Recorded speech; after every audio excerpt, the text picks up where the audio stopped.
window capture, am I? Or desktop capture? Display capture? I got there eventually. Window capture, game. Okay, yeah, we're good. Alright. Boom, boom, boom.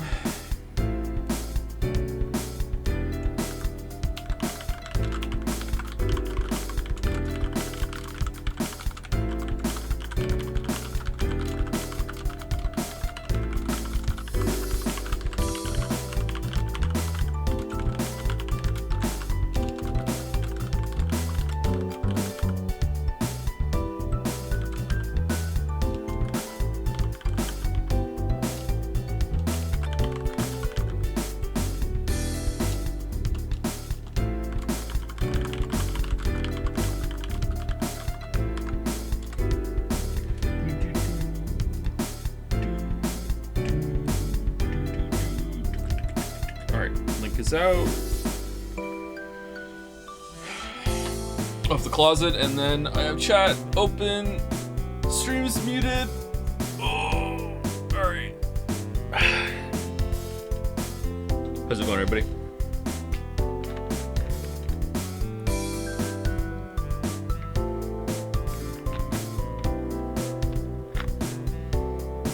Joe, is this game really just another Souls game, or does it have a certain penis to it? It has a lot of penis.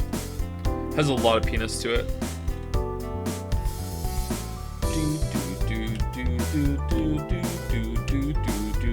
How's the music? Too loud?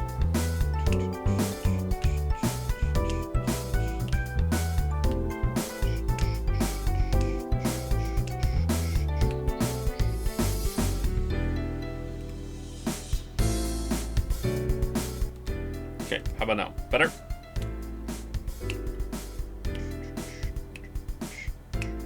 Mid-October is like 3 weeks away now. Yeah, yep. I don't know. How long is Alan Wake? Like 3 streams? 4 streams? How long to beat Alan Wake, the game? Alan Wake is about 11 hours in length. If you're a gamer that strives to see all aspects of the game, you're likely to spend around 26.5 hours. What? That is a big bump. Is there some sort of new game plus or whatever? Beat it 3 times for different endings?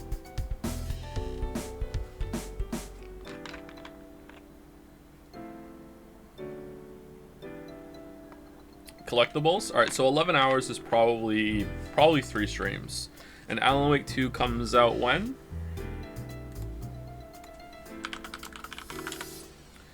Alan Wake 2 comes out on the 27th. So 27th of October, so that is a Friday.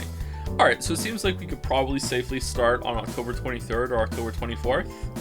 And then that will give us 3 to 4 days in order to finish it, and then we're right into Alan Wake 2 on Friday. We'll probably start on Monday just in case. Or do you, someone who's played the game, enough people play the game, like, do you think 3 stream days is enough? Have you played Alan Wake 1 before, Joe? I have, but I don't know how far I got. I don't think I got far. I don't think I finished it.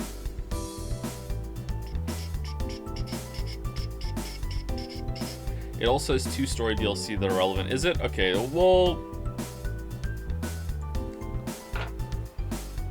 play that on Monday then. We'll start... excuse me. We'll start on October 23rd will be the next stream. That's when we'll do Alan Wake 1. And if we have extra time, we'll have DLC.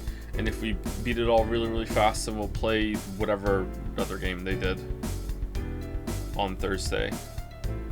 Remedy Entertainment.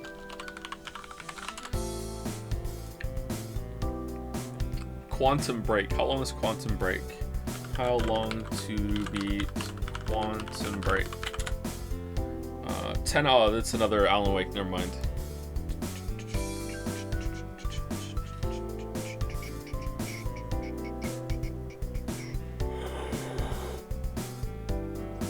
Oh, excuse me. I had something I wanted to say about that. Crap. What was it? Oh, you know, I've never played Max Payne 3. I would like to play Max Payne 3. I enjoyed the first 2. The second one's better. I heard the third one's even better than that in terms of gameplay, but the story looks pretty bad. Max Payne 3 isn't Remedy though, so isn't it? I thought it was somewhat related to them.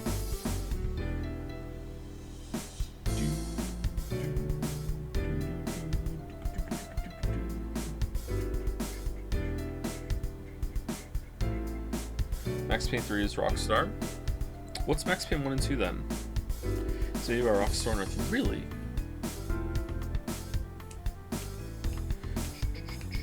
What do you think of Lies of P? I saw your thoughts right after you finished the game. Have your thoughts changed? No, not yet.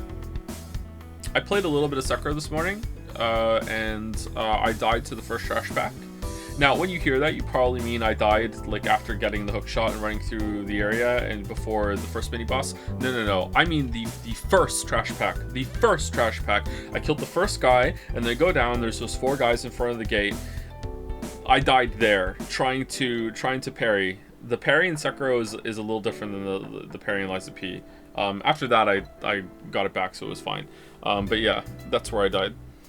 So what I noticed is that in Lies of P, you have to parry pretty much on damage received, more or less. But in Sekiro, you have to parry like a beat before the damage hits you. Whereas in Lies of P, it seems like if you hit block as you take damage, it's fine. And I don't know if I like that better or not, but parrying in Sekiro definitely felt easier. You can also just kind of spam the block button and get lucky on getting a bunch of deflections during a string, I think. But I didn't get that far, so we'll see. I'm just going from memory. I know there were times when I used to play it that I would just be like, oh, the enemy is hitting me a lot. I'm just going to just spam the block button now. That's why I say I'm not really good at Sekiro, is because I don't think I earn a lot of my parries in that game. Anyway, let us do fan art. We have 11 fan arts today. We're starting off with Luna Panda's Jom's suit with dragon body pillow, Daikatana with reading Witcher 3. The script is a book, that's alright. Sanus Joe fan, it had to be done. I can't believe I had to download a picture of a fursuit to draw this. That's Cope. You already had one. You already had a reference for that. Anyway, what will sell out more, Jom's teddy bear or Joe pillow? Man, we could open a whole storefront with all these ideas. Furries will forever stand as a testament to the indomitable will of the human spirit. Imagine going outside in a full mascot costume for hours and not dying of heat stroke. I sweat buckets if it's a little too sunny out.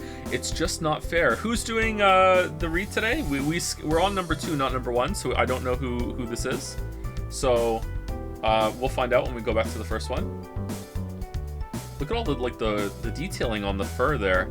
I have to say, I am very happy that it's cold today. We got through summer.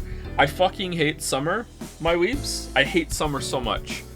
I don't know if I love fall or if I just love fall because it's no longer summer. I hate summer so much.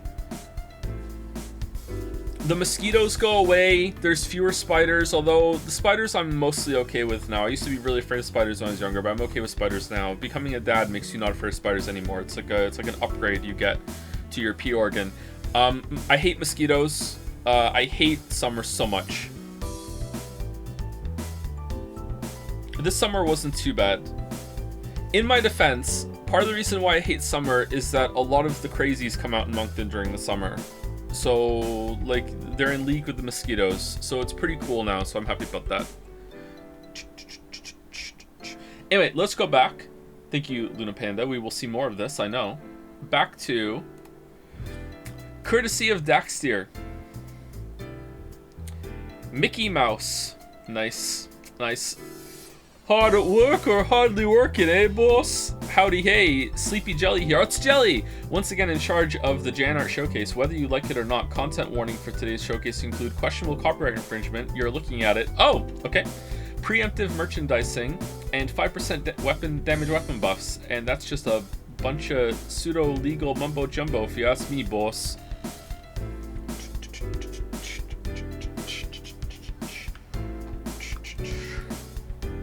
Nice. Nice.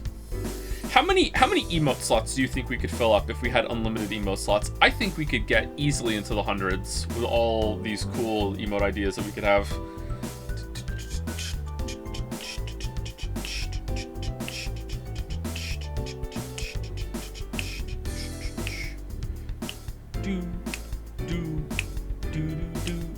Oh, all the planets in the background too, that's cool. He actually has boobs. I thought it was just a form-fitting bunny outfit, corset, whatever it is, but he actually has boobs.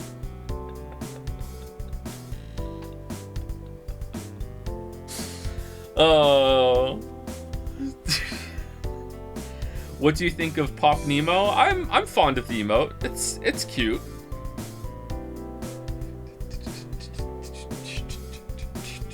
You're welcome. Thank you very much, Sex here. All right, it's getting hot in here already because the computer is making heat and the window's closed. Let me go turn the air conditioning on.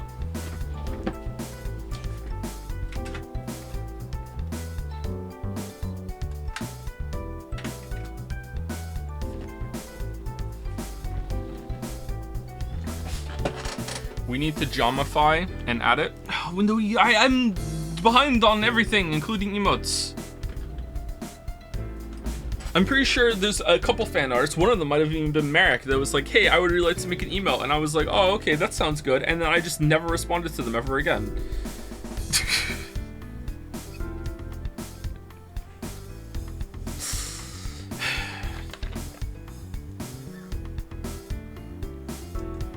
You shouldn't lol that. That's bad. It's bad. Maybe I should offload some work onto Lily. Maybe I should be like, Lily, you're secretary Lily now, and like just answer all my DMs.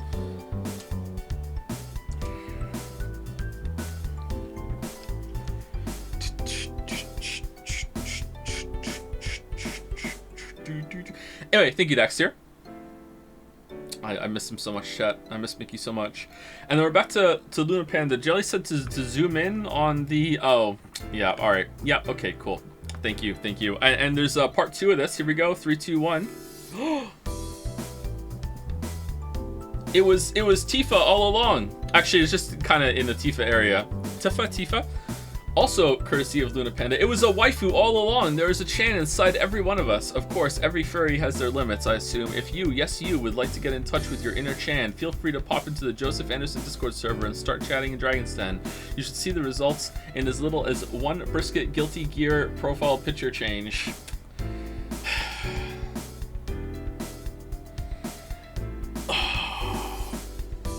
This is me one day on in Dragon's Den.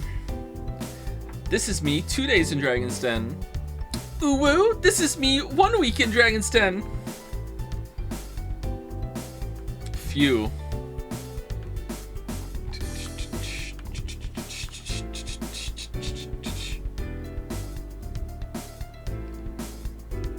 Yeah, I gotta admit, I don't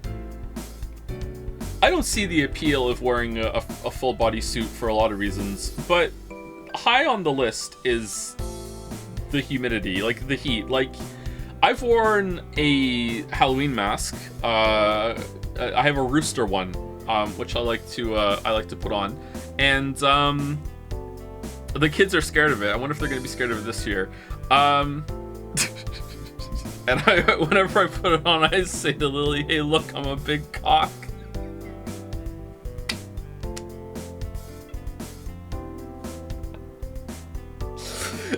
Anyway, and even that is like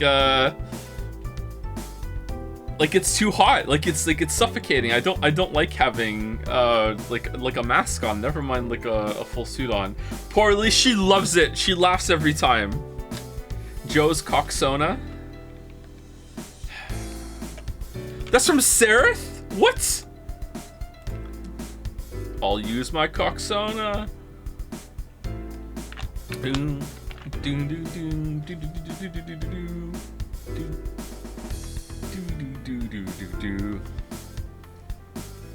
So is furry as a chicken? Wouldn't that be a feathery at that point, or does it have a different one? Let's put different music on. Let's put the other one on. Let's turn it down a little bit more just in case. Anyway, thank you, Luna Panda, for these two. Next one is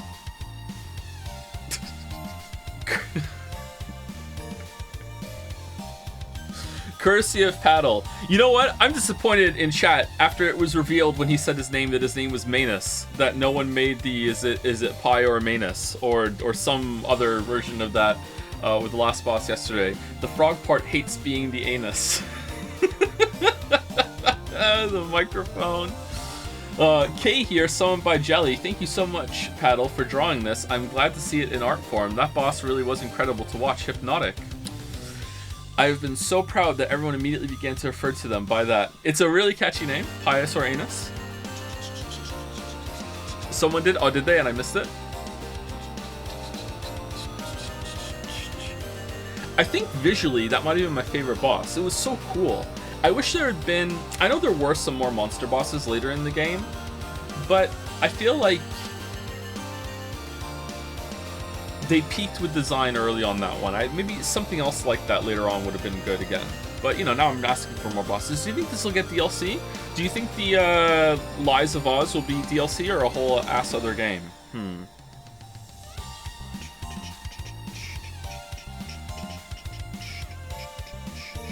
I like the design of Manus. Yeah, I did too, but it felt just like a monster humanoid rather than a monster beast monster.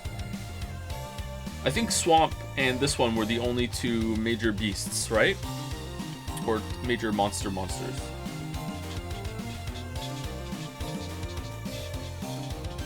Please be a new girl where you a new game where you play a little girl with a huge weapon. I think I think I would like Alice in Wonderland Souls more than Wizard of Oz, but I think Wizard of Oz would be a really compelling concept too.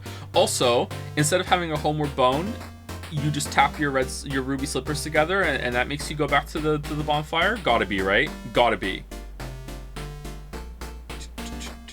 If the game comes out and you don't do that to get back, I will be upset because they missed a beat if that's not the case. So much potential, for real, for real. Is Wizard of Oz public domain?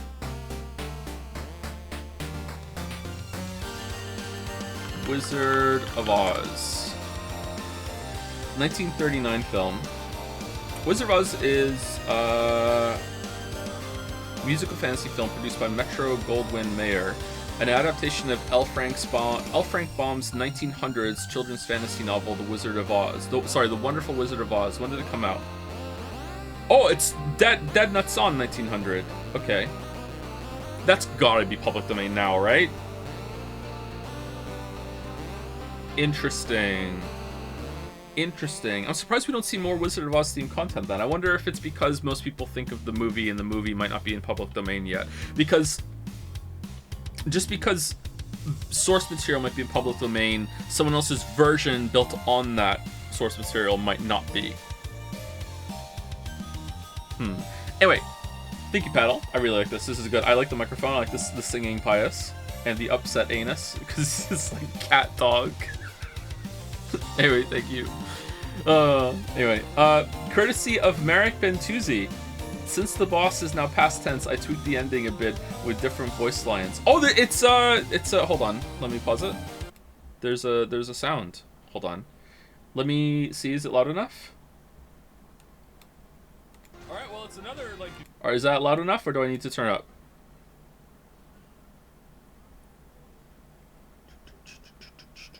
A little louder. Okay.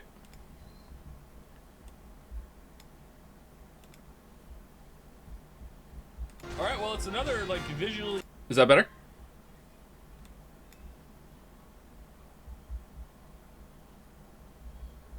Yeah? All right, well, it's another, like, visually stunning boss. Like, I don't know how it's going to be. This expression. It's humanoid, but fuck. No. Oh, God. Fuck no. No. I can't overstate how intoxicatingly difficult it was. Oh! Nice kill. Holy shit. Oh, there are credits to this. Well, this isn't making it to the YouTube VOD. Actually, it might. Hold on. Maybe it will. Should I play it again muted? And we'll... Nah, it's fine. Let's play it again. Alright, well, it's another, like, visually... I like boss. this expression. I don't know how he's going to do mechanically. It's humanoid. We're fucked. What? No. Oh, God. Fuck no. No. I can't overstate how intoxicatingly difficult it was. Nice kill. Holy shit. Which boss did I die the most on? It was that one, wasn't it? I think that took me 3 hours. Right? It was 3 hours. 2.5 to 3 hours for King of Puppets, I think. And then Manus took me an hour, 90 minutes. Laxa, 60 minutes. Pius or Anus took about an hour too, right?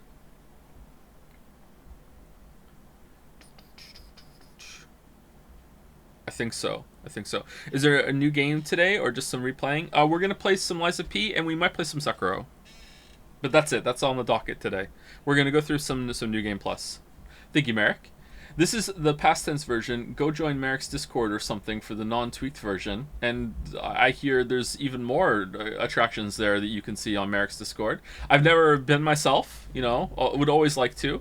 Clearly, on my alt account, clearly the true reason that Joe was able to one-trip the final boss was that he didn't buff his weapon and activate his true gameplay power. I didn't, did I? Let this be a lesson to all aspiring mirror match bosses in the audience. Don't discount the intimidation factor of applying a subtle yet stylish elemental buff. Ooh. The forbidden texts. Life's Incredible again is the Disney track, by the way. Have fun with that. What's that?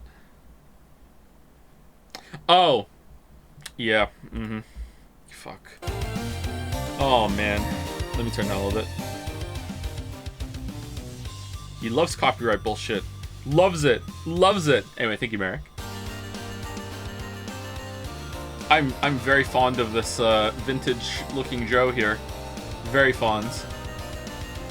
Okay, now it's too loud for me. Let me put down. Courtesy of Jelly, when your weird cousin comes over and you have to you have to share your stuff with her. Oh man. Imagine not knowing who this is. Imagine. Oh, she would like this weapon. What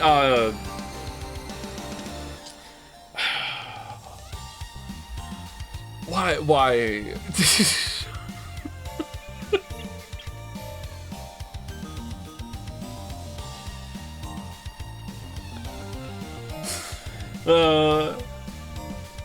What? Did they? Oh, they shared clothes too. Oh, okay, I see. All right.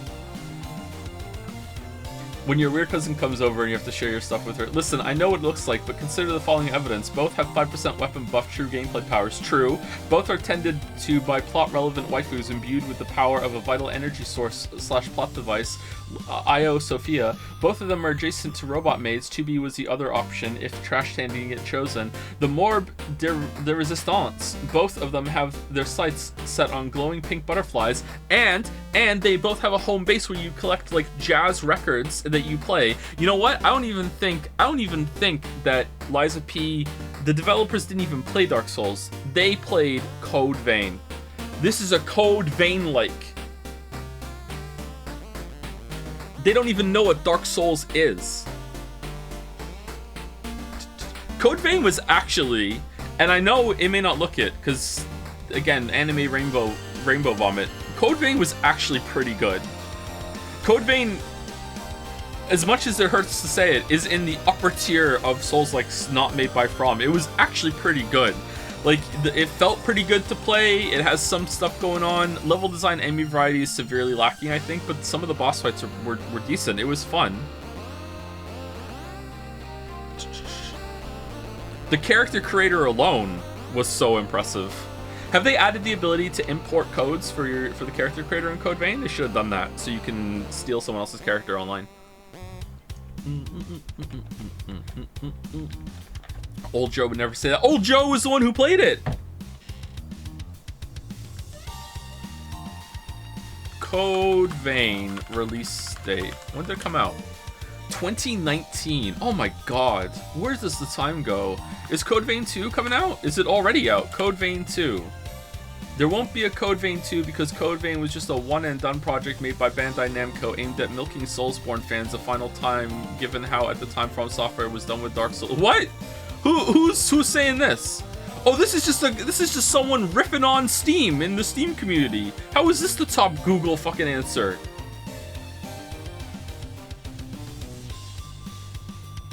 The authority that this weep had just from answering a question on fucking Steam. Holy shit.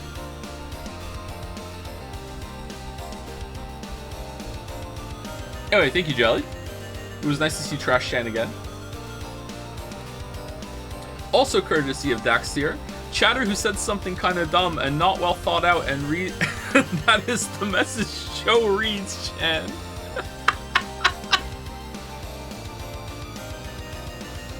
This is a very specific Chan.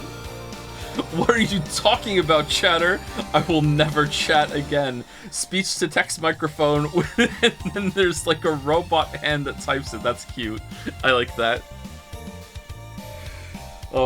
She's becoming like a Nightmare Before Christmas character. Remember to properly cite your sources during online arguments in Twitch chat so as to ensure that the Dragon Is chat do not verbally eviscerate your unfounded opinion. If you make sure to properly attribute your sources, you may get off easy when the mods delete your message for containing a link. Ah, that's nice. And to think we're one of the more accepting communities on the platform.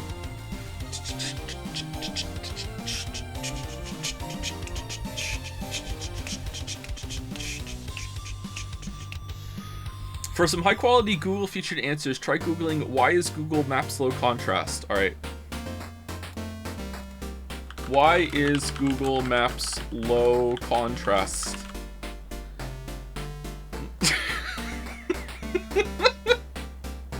Answer. The design team at Google Maps has no concept of attaining visual clarity through the use of proper contrast in their choice of color and shading. This from the Google Help support site.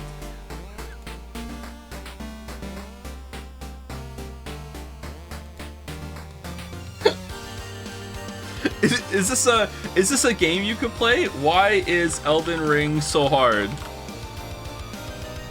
Elden Ring follows the trend set by From Software in their Souls series of games with its high level of difficulty. Due to a few key reasons, this entry is the most accessible game to date. The main reasons for this lie in the wealth of...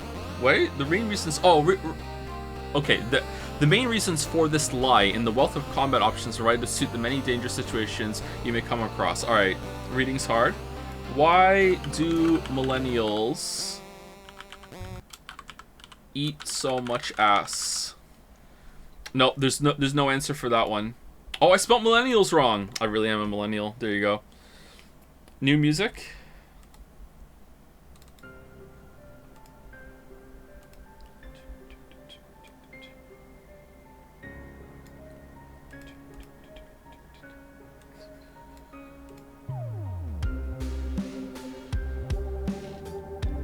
There was another line clip that popped up on my YouTube feed today, and he got pretty raunchy on stream. I was surprised. He was talking about like if Brokeback Mountain met Apollo 13.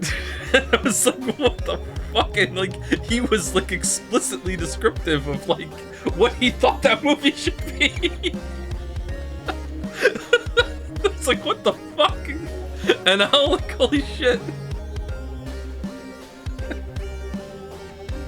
He also talked about a tweet that was so funny.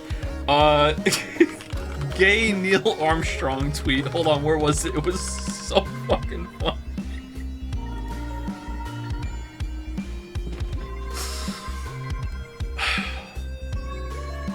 Oh, I can't find it. The clipper had it on the screen.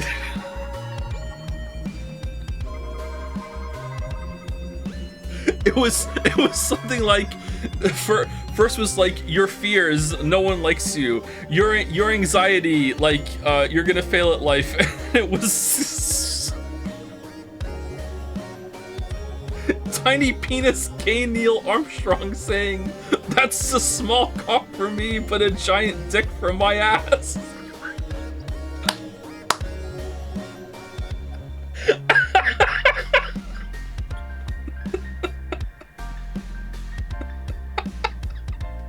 It was so funny, and that planted the seed in his head, I guess, of like fucking like Apollo 13 meets Brokeback Mountain.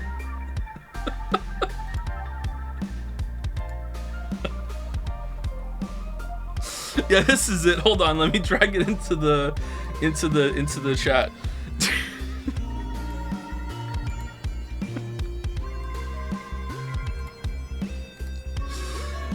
Do do do do. Here you go. Anxiety. What if you're not good enough?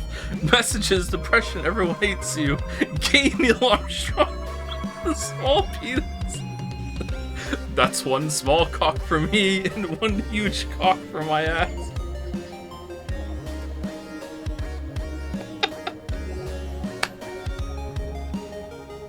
Well, I don't know either, but it's really funny.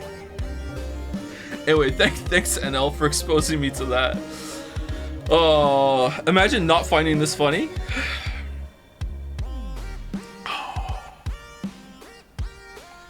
Hate it when gay Neil Armstrong is in my DMs. He's everywhere, man. He's so prolific. So prolific.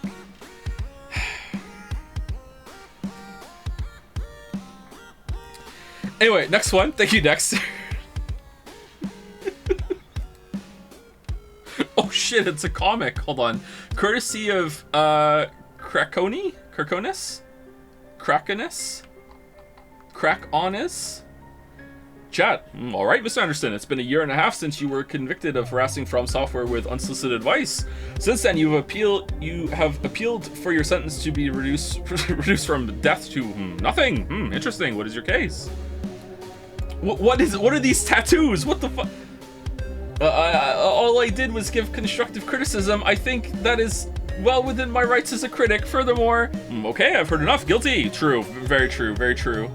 Well, you didn't even hear my case. I've heard enough to know you're guilty. Lama.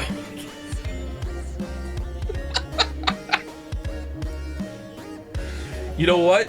Fuck yeah, I'm guilty, and I do it again. You sons of bi- The witness is getting violent. Hit him with the tranquilizer. And then he's passed due. You know what? This would happen in an Ace Attorney case. Leon on the shirt. Nice. Angry dragon. Ooh, really angry dragon.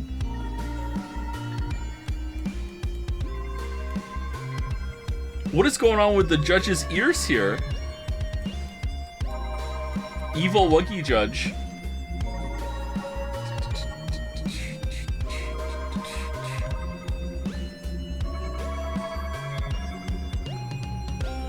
Oh, it's smiley face chat ears. Oh, I see. Yeah, I wish I was that jacked. Holy crap.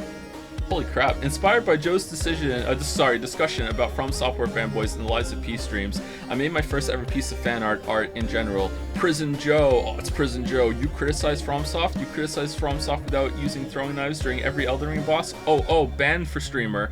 Permanent ban for streamer for 10 entire seconds. I think it's a permanent ban from some people taking me seriously in any subsequent video ever again. Oh man. We did talk about it a little bit too much, but in my defense, like, I have to stop saying like, in my defense, it's a Souls-like. It's relevant, you know? People were bringing it up quite a bit, and also the discourse around the game was often being called back to the FromSoft games. I think that most of the posts I've seen have usually been prefaced by, you know, I've beat every other game without using summons, but this game's kicking my ass, so clearly it's the game's fault, not mine, because I've played the other games, and it's I don't know, like, maybe it's a bunch of people that only played Elden Ring, and they don't understand, because some people went through this with Dark Souls 2, I think. A lot of people played Dark Souls 1, got their ass handed to them, didn't learn from it, grew from it, then played Dark Souls 2 and got their ass handed to them again, and they couldn't accept it.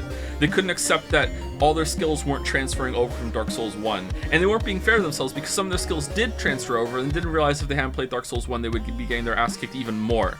And it's the same when Dark Souls 3 comes out, and when Dark Souls 3 comes out, now it's like a trend. It's like, okay, I understand now, like, experience counts for a lot, but you do have to go through a learning process again of learning how the intricacies of the differences in this game, and also how, like, the fights and everything. So I think maybe a lot of people started with Elden Ring and they're going over to this one, and they're not adjusting well. Although, maybe that's just cope, I don't know. Anyway, we're doing it again! You got me monologuing again! God damn it. I like Ace Attorney memes. Thank you, Krakonis. Hopefully I'm saying it right. Do. Next one. 3, 2, 1. Oh my god. Courtesy of Chrome Dollar. Here's a fan art of Joe as a mix between enemies and the protagonist from Lies of P. No joke, no funny, haha. Just thought it would be cool. It does look fucking cool. Hey Chrome, this fucking rules. Holy shit. What the fuck? Chrome is flexing.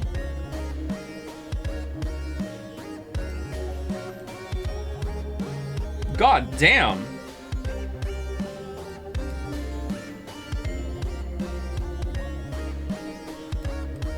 Didn't even find a way to strategically hide the hand. It's there and it's gripping the weapon. It's there. Boom, done. Holy shit.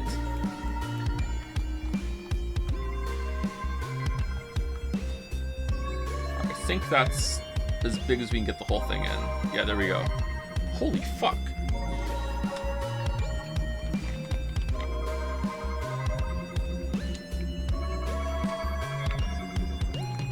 Are we wheeling today? We're not wheeling today, no. No wheels today.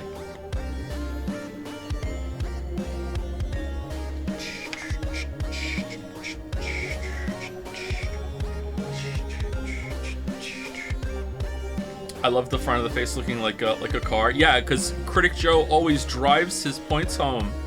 Yeah? Can we read or utilize it? Yeah, I would like to. We might do that before we start playing.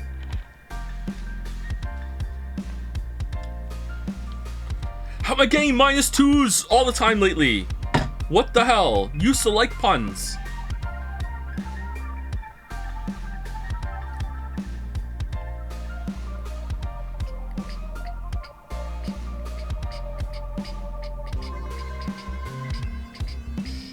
She's genuinely such a good artist.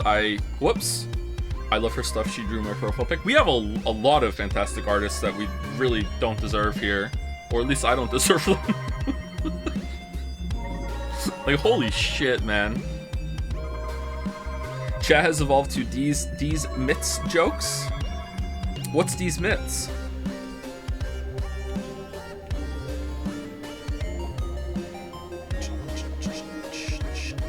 So this is the last stream for a bit. Just wanted to say thank you for all the content over the years. Your vids and streams has helped me through so much over the past X years, however many since Edith Finch. Oh man, I don't know off the top of my head. It's been 4 years since that, hasn't it? 5? I hope you and your family have a wonderful day. Oh, thank you. As a Mazel Tov, I think I'm saying that right. Has it been more than 5? We were still back in Toronto with the Edith Finch video, weren't we? Maybe it's been 6. God damn.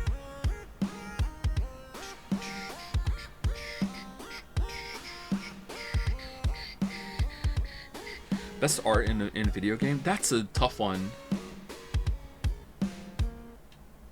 Depends on the different styles you're going for, right? Like, for some reason Ori came to mind, but sometimes Ori looks weird in its enemies. Ori's just a gorgeous game. It's going to be really hard to choose. How did Lies of P have so many boss fights and Armored Core 6 had like 4? I wish that had more boss fights. Maybe they thought the mech on mech kind of thing would have been better.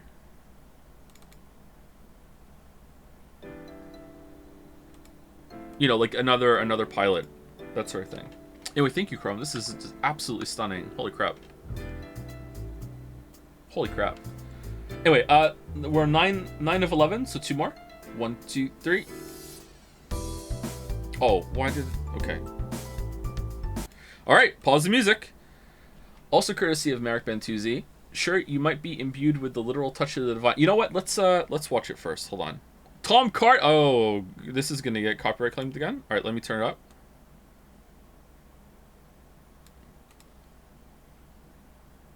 It is very exciting to be in a room with you, Mr. Alright, is it loud enough? Disney and Tom can fight over the VOD. Let them fight. Let them fight. No? Very quiet? Alright, I'll max it then. It's at 0 decibels.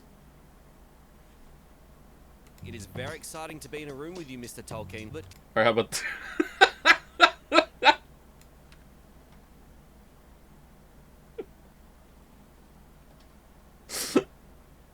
It is very exciting to be in a room with you, Mr. Tolkien, but can you tell us a bit about this next book? They walk. Kick him in the eye! You shall not fuck with me! Ah!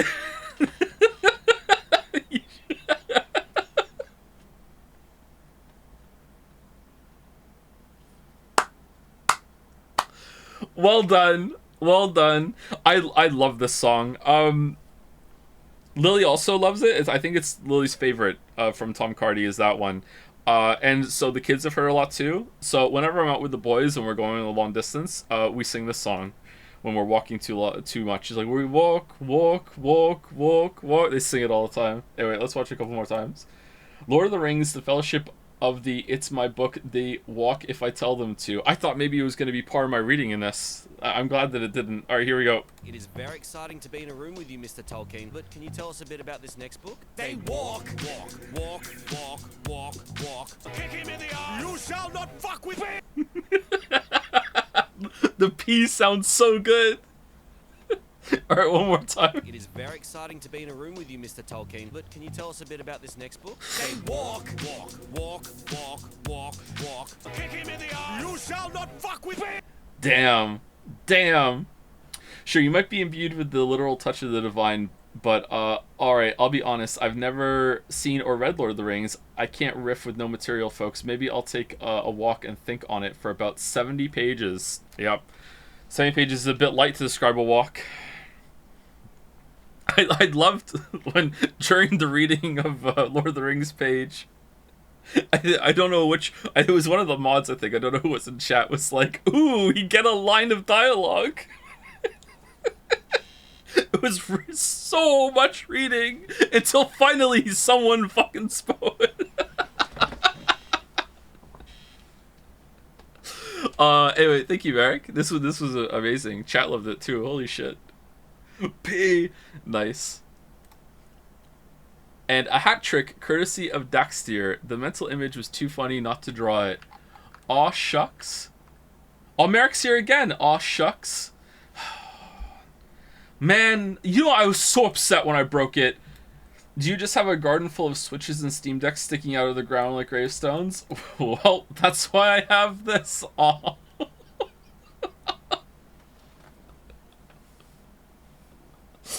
And by the end of it, maybe I could make a cemetery of all the broken handhelds. The Joy-Cons don't last, man. How I know that the N64 analog sticks also started to have problems later on, especially third-party ones, but they lasted quite a while.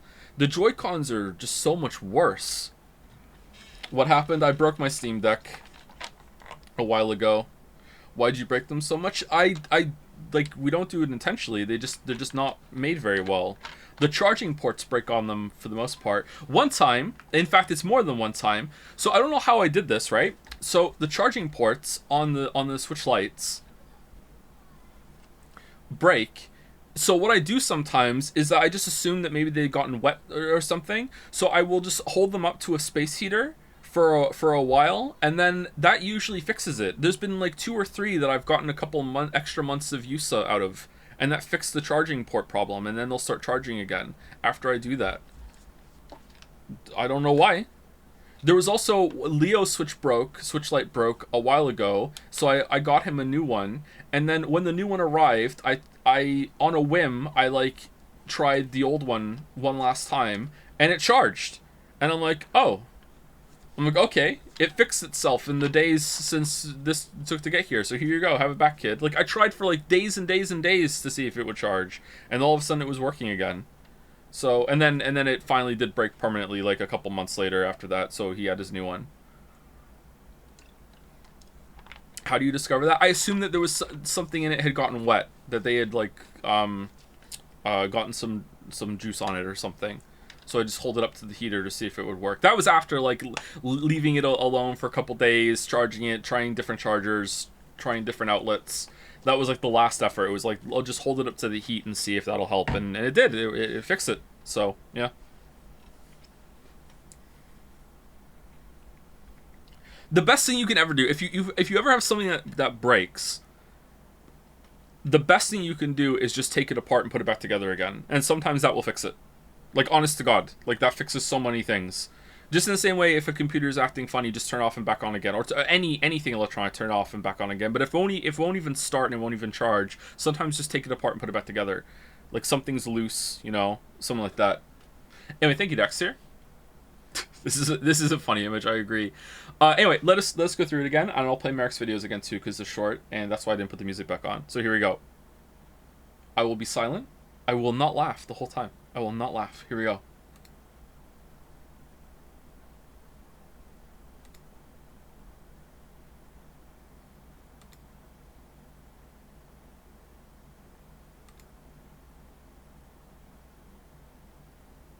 It's awkward.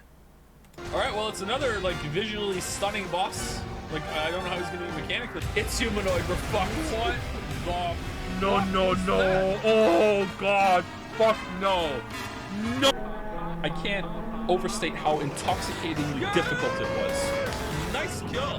Holy shit.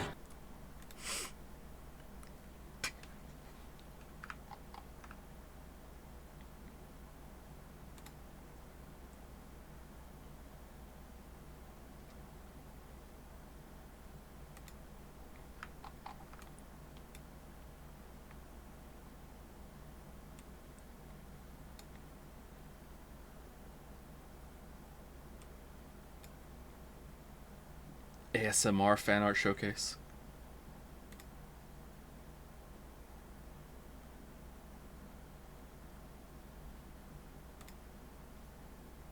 It is very exciting to be in a room with you, Mr. Tolkien, but can you tell us a bit about this next book? They walk. Kick him in the eye! You shall not fuck with me!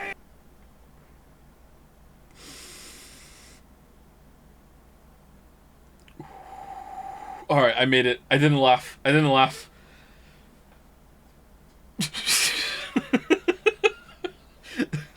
Yes, the real indie farming sim, hardware repairs. You know who else cultivates a rich lifestyle through hard work, dedication, and technological manipulation? Our lovely fan artists. Thank you, as always, for your endless skill and creativity. This is it until some Alan guy wakes up for something. A little late to bring back Persona 4 stream memes, but who am I to judge the dragon? Ooh. Alan. Do you think I could call it Anal Wake? 1 and 2 for when we get there? Would that title fly? Twitch's terms of service? Probably not, right? Yeah, we could do it. We could get away with it. Do you think so? Anyway, thank you, fan artists.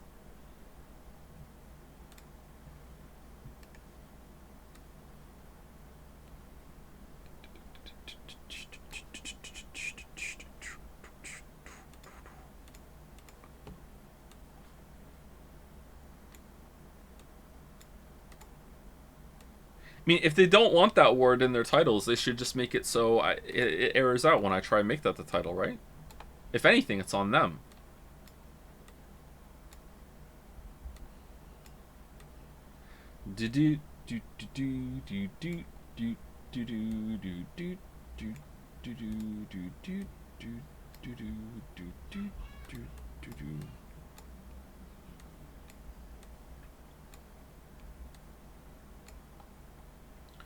Okay, I think we'll play the game a little bit and then we'll read some reviews. Or do we want to read reviews first? How many reviews are we gonna read? Let's get the game like on, because then we can have some Liza P background music at least.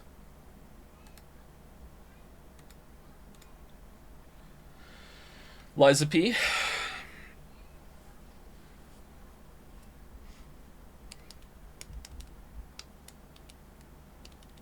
Did you finish the game? Yeah, we finished it yesterday. I killed the last boss first try. First try. I'm so impressed with myself.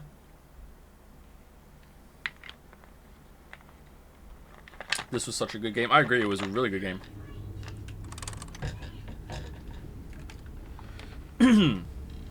Favorite Tom Cardi song, and why is it Party Dog? I don't like Party Dog that much. It's alright. My favorite is a song that I like to listen to fairly often is probably the Level Clear one. I like it a lot. It has a really good beat to it. It's an actual song. It's very entertaining. I also like the message to it as well. But for like the song that absolutely goes the hardest and has no right to do it is Monster Truck. The middle of Monster Truck is like 20 seconds of that is like some of my favorite music ever. It is so fucking catchy. It has no right to go that hard. Alright, we're continuing, right? Level Clue is really good. You know what? Let's just have the main menu on and we'll read reviews. All right. So what do we want to start with? User reviews, or do we want to read the infamous IGN review?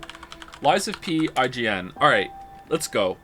IGN apparently thinks the game is too easy, and I'm gonna do. And if I feel like they make a compelling case, I already have it in my head what experiment I'm gonna do to see how they could have come to this conclusion. All right. So 8 out of 10 by Travis Northup. How is the sound, by the way? It's way too loud, isn't it? It's at fucking like 0. There we go. That's better now, right?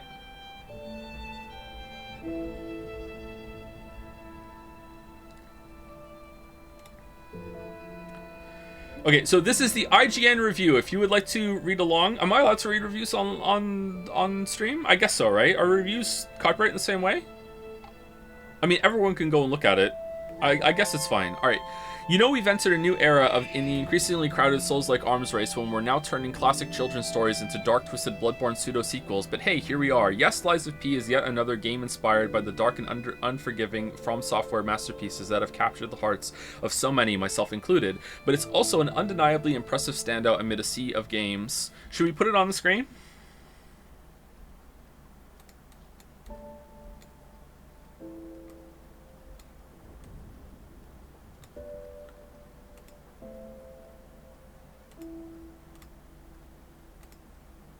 Lies of P review. Alright, there we go. Right, you can see it, right? We're all good?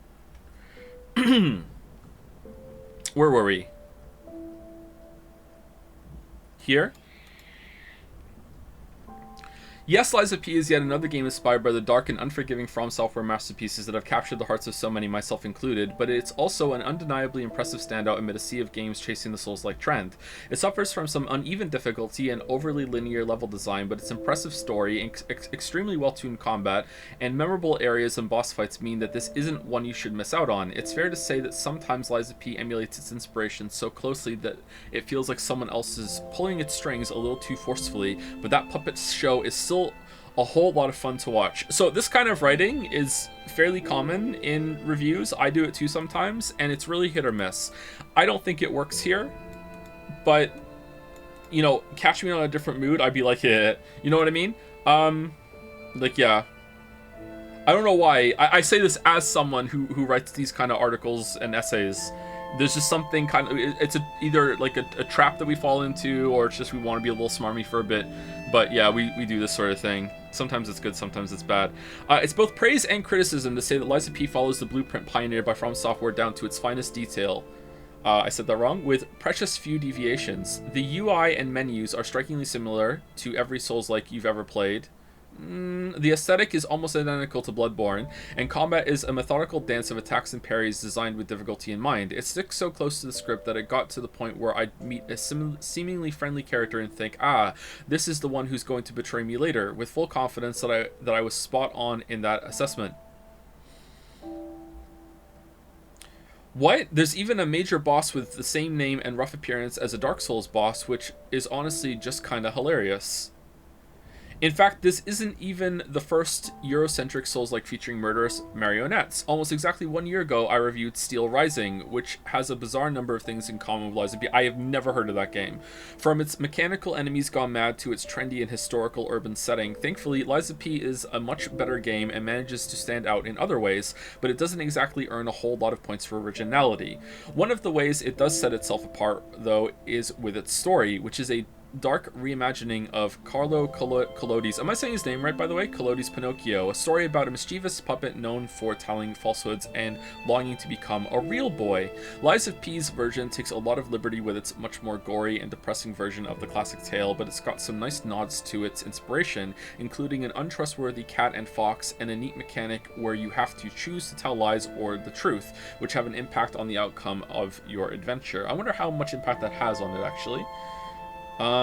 The style of game isn't known for having the most comprehensible stories, and Lies of P isn't wholly an exception to that rule, but it does try more than most.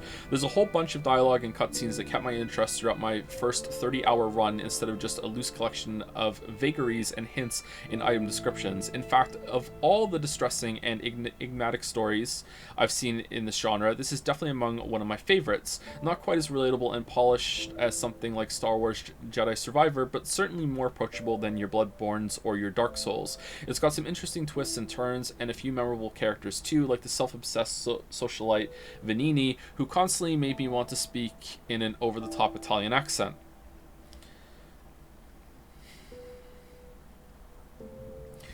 As you'd expect, you'll split your time hacking your way through levels where practically everything in sight... Yeah, I know, right? I know. Everything in sight wants to kill you, and taking on much more formidable bosses, and Lies of P largely nails both of those genre pillars. The city of Krat is memorable and dystopian, while also continuously reminding you that you're playing out an iconic fairy tale about puppets. It comes complete... Okay, with your cricket sidekick Gemini and your puppet-making father Geppetto, who always reminds you to be a good boy right before he sends you on missions to butcher everyone in your path. You'll visit a puppet graveyard that serves as a kind of poison swamp level that every Souls-like legally is required to include. That's true, yep. And an exhibition hall filled with hopeful depictions of a future that clearly didn't work out quite as planned, among others. Each is thoroughly enjoyable to stab your way through. It's a little disappointing though. Lies of P is far more linear than most similar games. I agree with this. With a very straightforward path from beginning to end, and no significant optional areas or boss fights aside from the odd side quests that send you back someplace you've already visited to solve a small puzzle in exchange for a new outfit or upgrade material. That said, is there any Souls like not made by From that isn't just linear corridors? Code Vein was linear corridors. Ashen had some open areas, but then led to linearity after that. Surge 1 is very linear. Hollow Knight, I'm talking more about the 3D perspective Souls likes. Neo 1 is level based. Neo 2, I haven't played enough. I think it's also mission based, isn't it? Neo has side quests, yeah, but they'll all just dump you in a level. Sometimes it's a remix version of the level. You start from a different area and go through it backwards, right? Hellpoint is non-linear, and you can do a lot of areas in order you want. Oh, can you? We should go back and play Hellpoint. Even Sekiro is very linear compared to Souls. I think Sekiro is like Dark Souls 3 to me in terms of where you can go. Dark Souls 3, Bloodborne, and Sekiro are similar in my mind in where you can go and how you can loop around. Dark Souls 2, you have some choice in Dark Souls 2.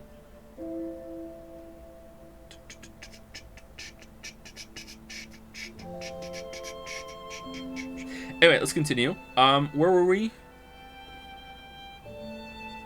Once you've played through the story, you'll more or less have seen and done everything there is to see and do, except to do it again on New Game Plus, of course. Another item on the checklist is some memorable and usually disgusting boss fights, and Lies of P's got those in spades. From an evil puppet law enforcement official to a hulked out guy who's basically just Bane from Batman, there's lots of big things that need to be slapped in the face. Doing so is always enjoyable, even though they're all pretty straightforward encounters where you whittle down the enemy's health bar. It would have been nice to have one or two encounters where they mix things up with a puzzle or trick you've got to figure out to best your opponent. Those are always my favorite. Well, I mean, there was one of those in here and you're not mentioning it, so that's weird. Aggressive, maybe you didn't realize that was it? If you go in, like, I think the first time you target that boss, it's on its leg.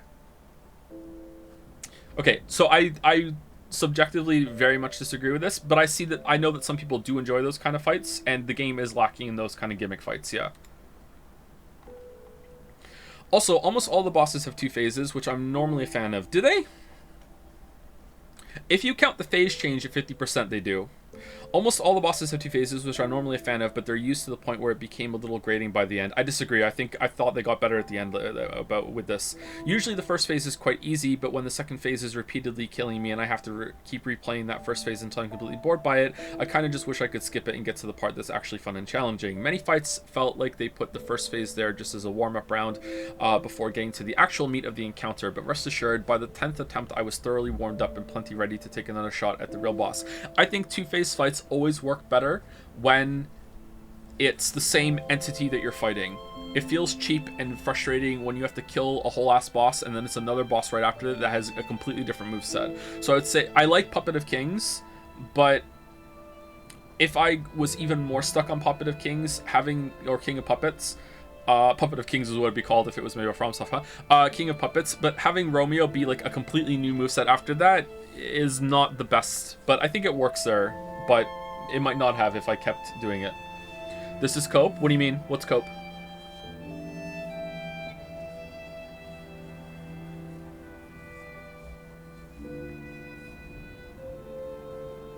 I'm waiting for an answer. What's cope? What's cope? For better or worse, much of Lies of P's combat draws clear inspiration from Bloodborne specifically, with a couple minor tweaks. Does it? You can't restore health loss from direct attacks by striking back at your enemies like in Bloodborne, but you are given the ability to partially block some of that incoming damage, then counter to restore the chip damage you absorbed. The result is a similar meta where aggressive gameplay is encouraged, and that keeps fights moving along at a quick pace, but it also discourages more defensive playstyles, which tend to be my go-to in Souls-likes. What? That feisty combat is extremely fun, balanced, and well-tuned, but you're definitely boxed into playing in a specific way instead of allowing you the freedom to craft diverse builds, like a ranged magic user in Dark Souls, for example. Okay, well, I didn't mess around with the Legion arm, so I'm not sure about that. I would like an example, please? This is why I like examples. What are you talking about? Another idea bar from Bloodborne is that your melee weapon is assigned to your right hand, while your left is reserved for a utility weapon that often include range capabilities by turning your robotic left arm into a Winter Soldier as tool of destruction, and that ends up being a pretty darn clever take on that mechanic. You might decide to close gaps quickly with the quick and effective puppet string, which lets you tether a grappling hook onto your enemies, or make use of the formidable falcon eyes to turn your arm into a cannon and blow up deranged puppets from afar, or my personal favorite, use the Aegis shield to block incoming attacks and dish out damage in kind of a fiery explosion that triggers when it's hit. It's especially cool that each of these tools can be upgraded with additional effects, like the puppet string's ability that lets you follow up your grappling hook maneuver with a devastating airborne attack. But it's the new stuff, namely the completely awesome weapon crafting system that lets you disassemble any weapon in your arsenal and mix and match the various hilts and blades to create Frankenstein abominations, that really lets Lies of P distinguish itself within a very crowded genre. Have you ever wanted to attach a giant saw blade to a rapier's handle so you could jab with it like you're fencing? Well, it's probably not advisable at all, but knock yourself out. How about attaching Mjolnir's hammer to the end of a rusty pipe? Another Marvel reference.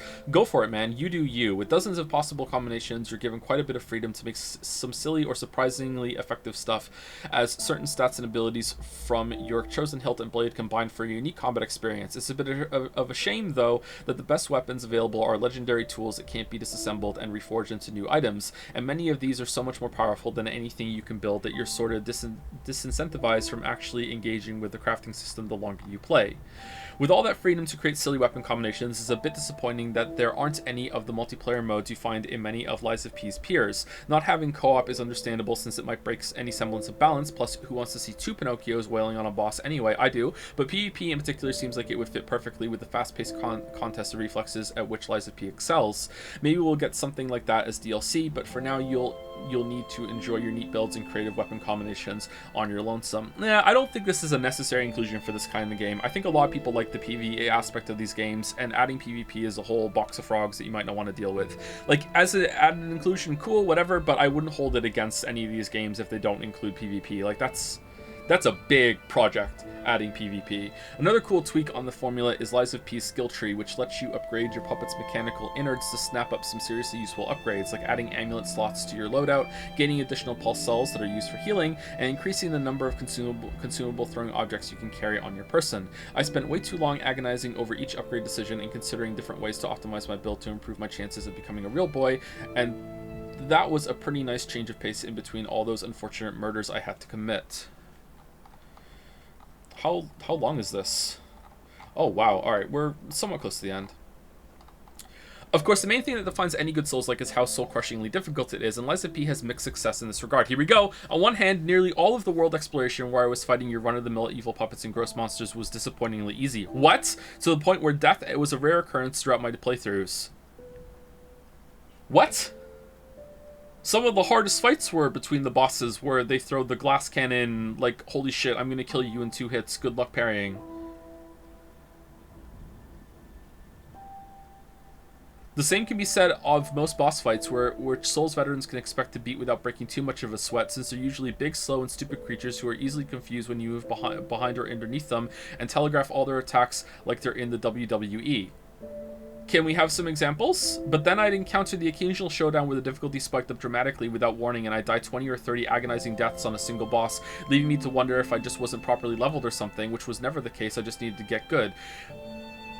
This is so vague. Those specific bosses stand in such stark contrast to the much milder exploration sections that it can be quite jarring, and I often felt like the levels preceding a tough boss didn't properly prepare me for that gauntlet. More likely, my skills probably worsened during the stretch of mostly undemanding travels between the dramatically more difficult boss fights.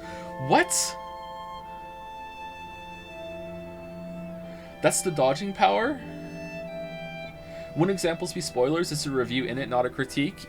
A review should have examples. There's a certain level of spoilering that is fine in reviews, or else you can't even discuss the game. Not even just examples of what boss it was, though, but like what part of the boss, like what was the difference there? Like, describe more in detail what problem you had, right? I don't think this is a very good review. And I tried to give IGN the benefit of the doubt because I think they get a little too much shit. What's the Starfield review like? Is it also very, very vague? The review is already long enough. Well, I mean, you could cut other parts out of it to include examples. Like earlier on, they were just basically just describing a lot of the game, almost like word for word, how it just... Here's how it functions with very little commentary or like flavor to add onto it. That inconsistent difficulty is even more noticeable depending on your chosen character build. That's because, as far as I can tell, playing with a motivity, Lies of P's equivalent to a strength stat build, is multitudes less difficult than speccing into technique. I've heard the opposite, actually, so that's interesting. Maybe a lot of people going into technique just assume that motivity is weaker than its version of dexterity. As a technique player, your weapons don't do much to stagger enemies, and your ability to block incoming damage is painfully limited, since you only fully negate a small percentage of the attack unless you're able to pull off a perfect parry. In order to best the most formidable bosses, you'll have to learn the enemy's attack patterns and get down the precise timing required to perfectly parry most attacks before finally breaking the enemy's guard and laying into them with your fast-moving weapons. A process that's quite enjoyable, but also extremely unforgiving. Okay, I wonder if there are a bunch of bosses that you can just dodge and guard and then regain your health and they just fall.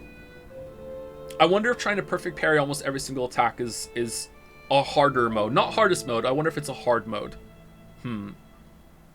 Meanwhile, as a motivity player, you can simply smack down bosses with your heavy weapons that do enormous dagger damage, leaving them wide open to deadly executions. That's pretty hilarious to watch, but it also feels pretty busted, especially compared to a significantly more demanding technique-focused playthrough.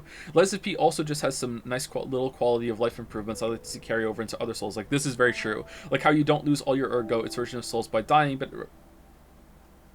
rather have a certain... What? Rather have a certain amount deducted every time you take damage on your way to recover your lost currency.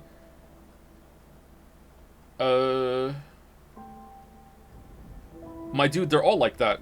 What? Or how you're notified whenever you're carrying enough ergo to level up your character instead of resting at a checkpoint, only to discover you need to kill one more enemy and come back. Little touches like that go a long way. Yeah, that's good. The notification's good.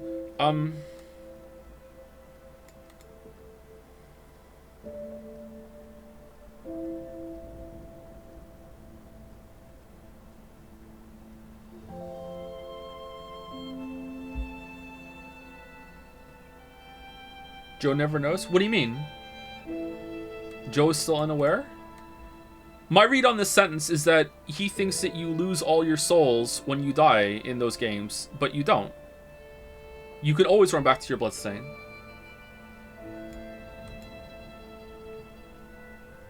When you die and lost 5k ergo, on your run back, every hit you take reduces that recoverable amount. Yeah, I know that. If you die and run back to your souls, you don't lose everything. Oh, I didn't know that. What happens to the souls you get on the run back? Are there 2 bloodstains now?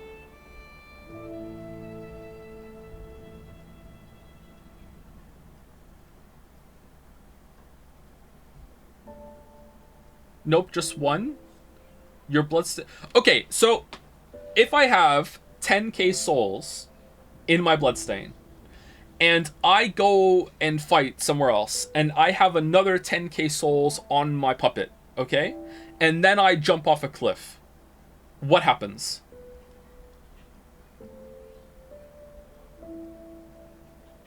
The first bloodstain disappears along with all the souls. Yeah, that's what I think happens too. But no, that doesn't happen. The 10k on you become 5k. So you come back to life with 5k on you?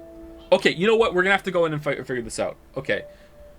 Or how you notify whenever carrying enough ergo level. Okay. Unfortunately, Liza P doesn't manage to rid itself of the clunky roots of the genre completely, and I did encounter some fairly obnoxious bugs during my time with it. Among other things, there were a few times where I phased through the environment in a weird way, and enemies have a weird habit of just despawning right in front of me, like they were fading away during the final season finale of a long-running high school TV drama. What? Okay, I didn't see that, but maybe you had an earlier build. Thankfully, none of these issues were particularly widespread, so they're unlikely to drag down an otherwise perfectly enjoyable adventure, especially since performance is otherwise rock solid. I maintain a perfectly stable frame rate at every point in my adventure. Yeah, that's true. It does run really, really well, which isn't a given in this genre. Also, many Souls-likes are known for having memorable music, but Liza P truly stands out in this regard. Not only are the tracks during boss fights great, but there are collectible vinyl records that you can play at a jukebox back at your base, and some of those songs are seriously just fantastic. So much, in fact, that it's become a bit of an obsession to collect them all, and I've still got a lot of searching to do. Seriously, that jukebox made me find excuses to hang out at the social hub, crafting weapons, and working on my build. It's that good. It's good to practice with it too, right? Like when you go to the dummy.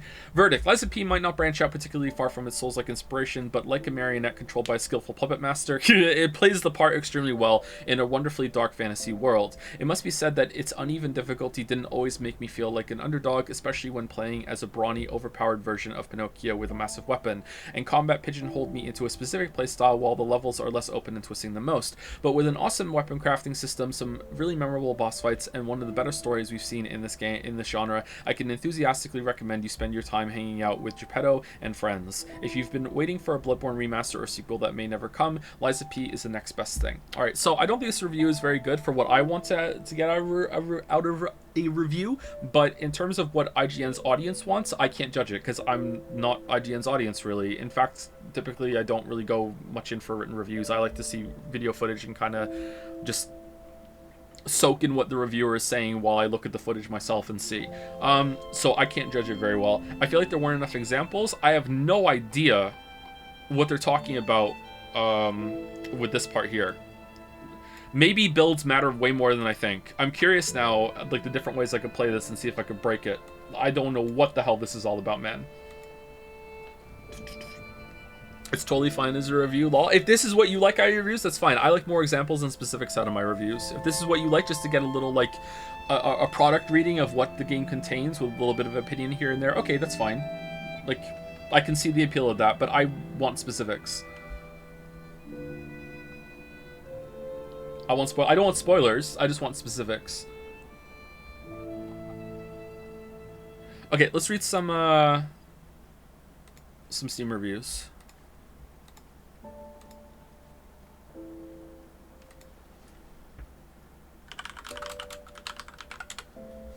And Metacritic.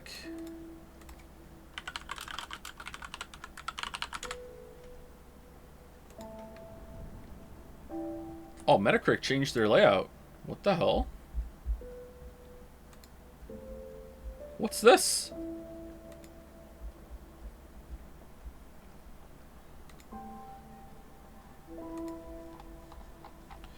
Okay, critic reviews. 80 out of 100. Mostly positive, 84%.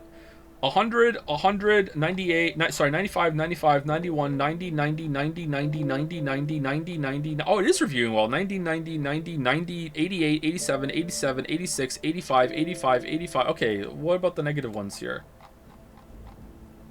40. VG247. What's VG247?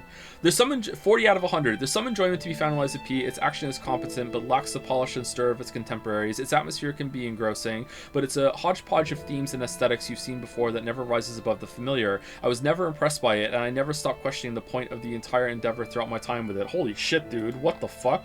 Metro Game Central gave it 50, a competent facsimile of Bloodborne, but one so completely lacking in new ideas that it can never only come across as a pale imitation. These reviews brought to you by that guy that was in chat the other day. Eurogamer gave it a 6 out of 10, or a 60 out of 100. Lies of P has strong enough foundations in its edgy tone and tweaked weapons to provide an enjoyable experience for those in need of a FromSoft fix. That's a pretty low score, IMO. But I don't know, like, this is the problem with scored reviews. Like, maybe a 60 out of 100 is pretty good from Eurogamer, you know? What about some of the more positive ones? Easy Allies gave it an 80. Alright, I like Easy Allies. With so many great games available right now, it's easy to get lost in the shuffle, but Lies of P is worth making time for. Although it doesn't do anything revolutionary, it's an all-around great game with satisfying and engaging combat, entertaining and challenging bosses, and strong atmosphere. On paper, it may seem like a bizarre concept, but once you hop in, Lies of P makes a strong case for itself with no strings attached.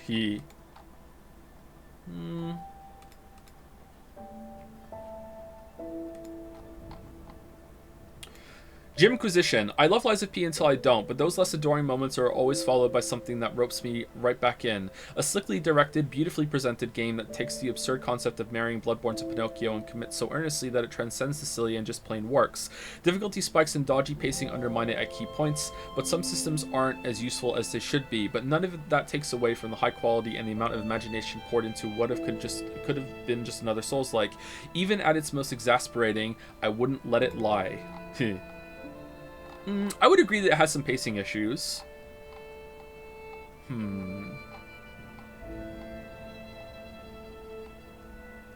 Push Square, I never heard of them. The Loadout, Hey Poor Player,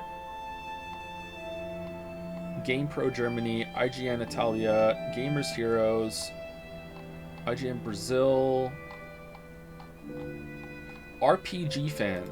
88 out of 100. Lies of P certainly evokes the likeness of the game we all know it is trying to emulate. That's right, Nightmare Creatures 2. However, it is polarizing to me. That was a joke, by the way. It has it in parentheses afterwards. However, it is polarizing to me. It marks a step backward in several ways from the design of its inspiration. However, it also offers a few alternative modes of stepping forward from those designs, such as robust weapon adjustments, streamlined cosmetic options, and a fun new skill tree and quartz upgrades. It also offers a more obvious central story, one that does a good job of recognizing its ancestry while gracefully appropriating it for the present cultural moment. What? It is just a bummer that, from a gameplay standpoint, Lies of P fails to remember where it came from. What the fuck? Okay, I'm so uncomfortable. Usually I'm like looking at good reviews and how is that an 88 out of 100? That felt more negative than the lower scores down there. Normally I'm like looking at everyone's like loving the game and I'm like, what the fuck is everyone smoking? It's not usually the opposite.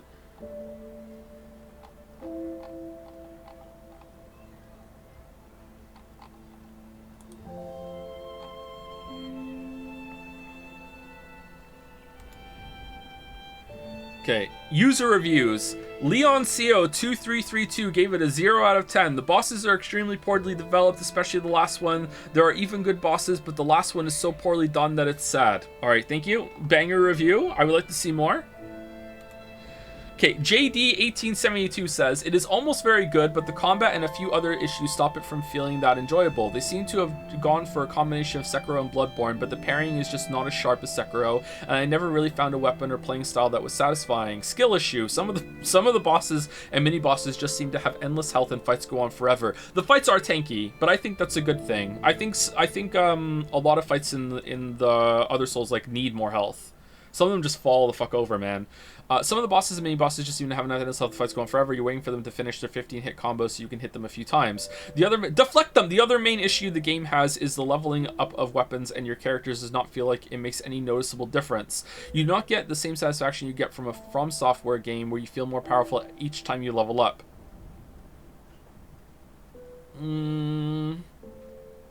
No, I feel it's about the same, isn't it? It is maybe because the progression is extremely linear and there are no real options to explore other areas or progress in a different order. You are actually better just buying a bunch of consumables and throwing them at the bosses because they do better damage than the weapons.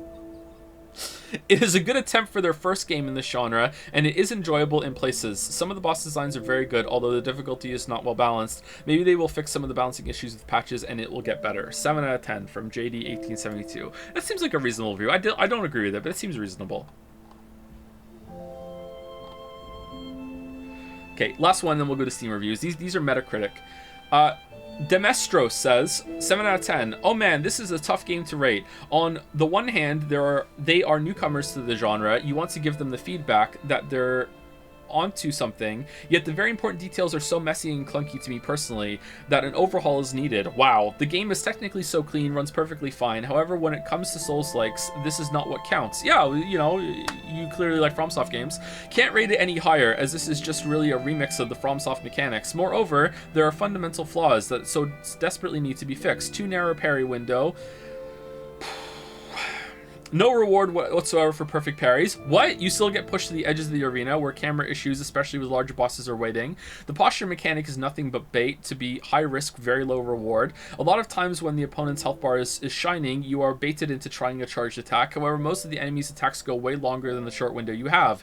In that context, the lack of a poise system is so weird. Every mob can sneeze you out of your combo, while you almost never can stun the opponents. There is no difference between dex and strength builds. Blocking-centric system punishes low HP. You are basically dead while you are learning basic parries, because not blocking perfectly still makes you lose HP, which is all the more weird as there are perks that reward low HP. Essential mechanics need to be unlocked, like dodging from the ground. I would give the game a pass on that if it wasn't for a fight where smashes to the ground were in the center of the fight, at least for a bit. What? The Spectre Summon is not balanced at all. In fact, it makes fights even more difficult as it only introduces chaos. The game is still good. I enjoyed a lot of it. It depends on you if you want to give them a pass on these things, but I, for my part, am happy that I didn't buy it and it was available on Game Pass. Alright.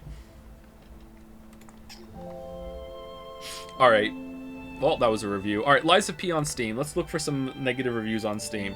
Alright, so right now this has 4,899 reviews on Steam. It's very positive. Let's close the preview window. Alright, negative. Alright, pros. This is the top negative review. Pros. The closest any independent studio has come to touching From Software's legacy. It is undeniable. Should we put it on screen?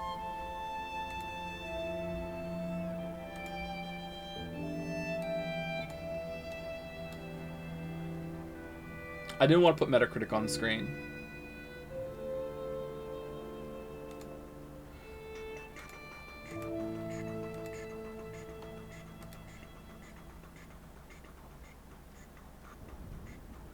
Why isn't it showing up? That's weird.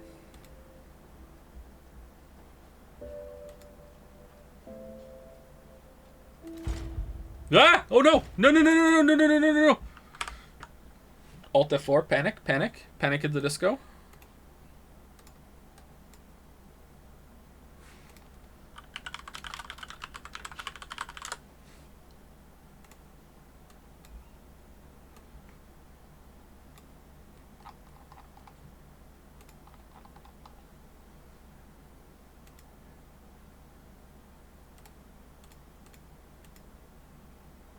Okay, Lies of P on Steam. Here we go. Alright, here we go. Alright.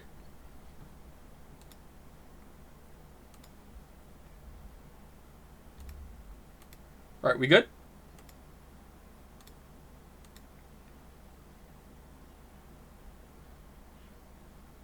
Okay.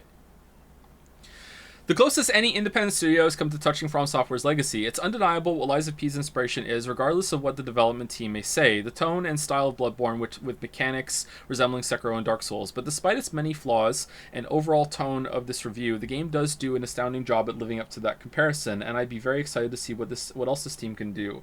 Beautiful music and world detail. The detail of Krat and its surrounding areas, the incredible music via the records and boss music. This game matches the quality of AAA titles, while establishing itself with style wholly unique from most games out there. There's also a ton of variety in the areas you visit and enemies you encounter, which is quite hard to manage to do successfully. Fun weapon and clothing unlockables, unique boss weapons such as a rapier umbrella, fun character outfits such as a variety of animal masks, stalkers. Okay, engaging, interesting narrative and characters, large amount of bang for your buck. Playing through the demo, my largest worry was that it would be an incredibly short experience. However, I was mistaken. My standard playthrough is roughly around 37 hours. Having tried my best to see everything even better, the game offers New Game Plus. Alright, yeah, it is pretty long. Yeah, it's lengthy.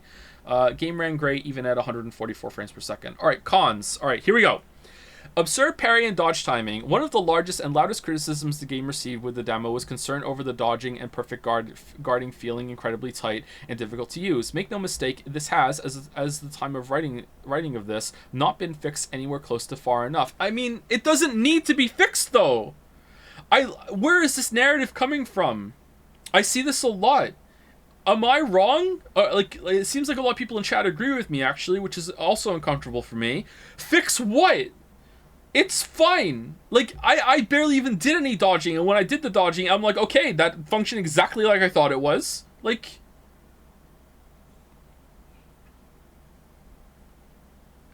it's fine.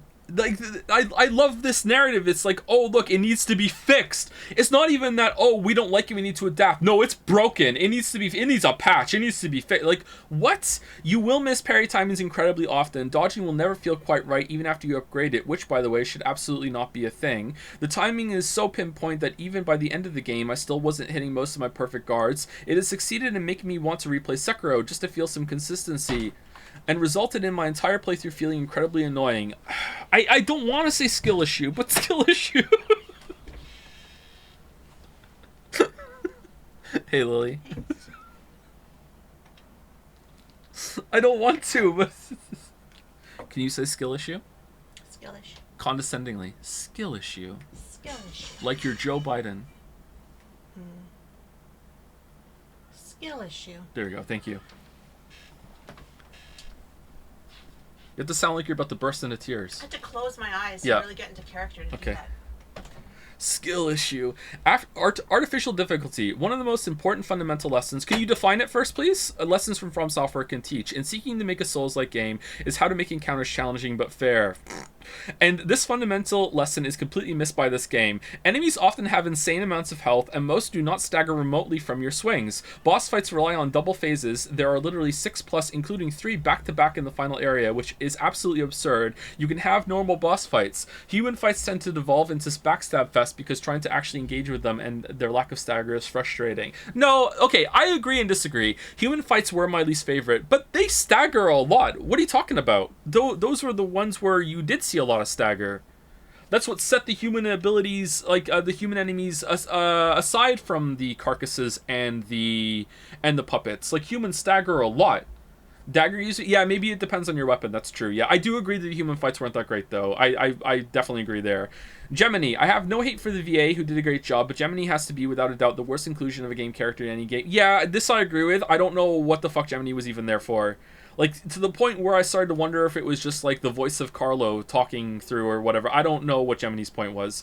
Who cares about that, though? Weapon variety. Why did that happen? What? I don't have control. I don't have control?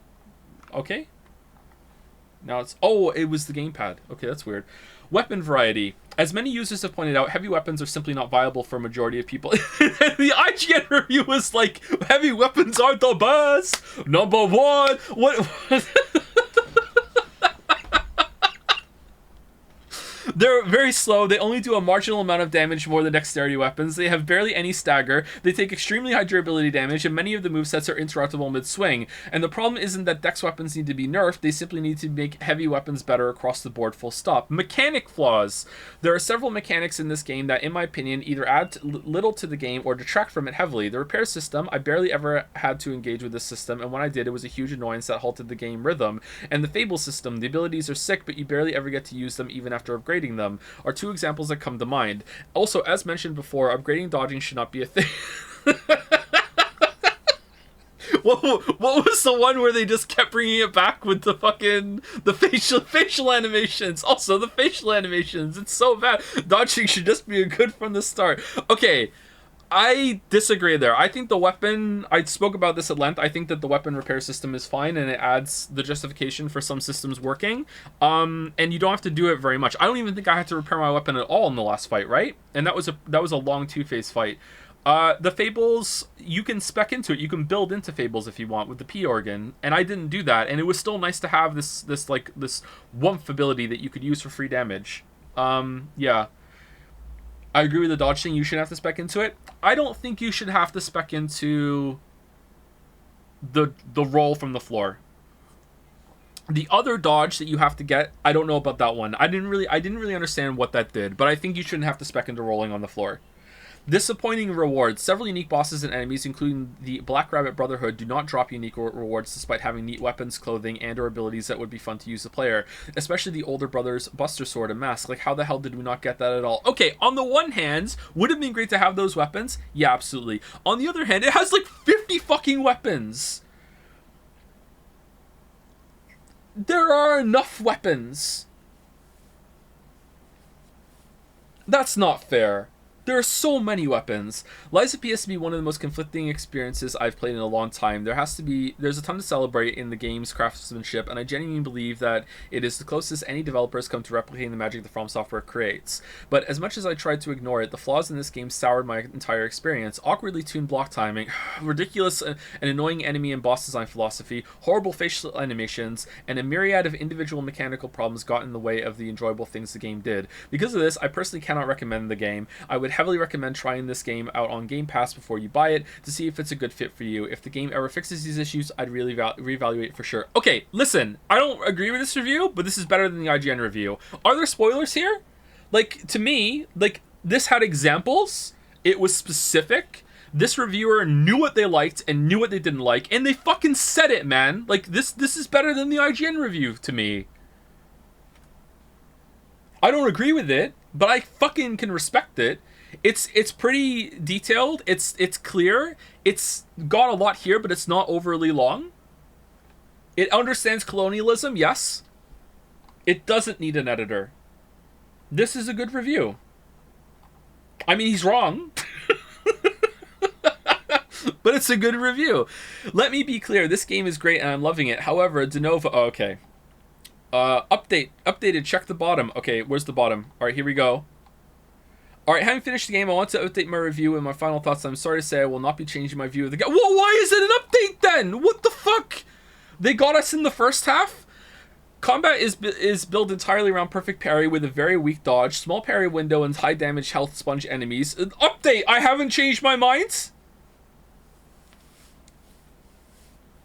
Small penis gay Neil Armstrong. Update text. I'm still gay.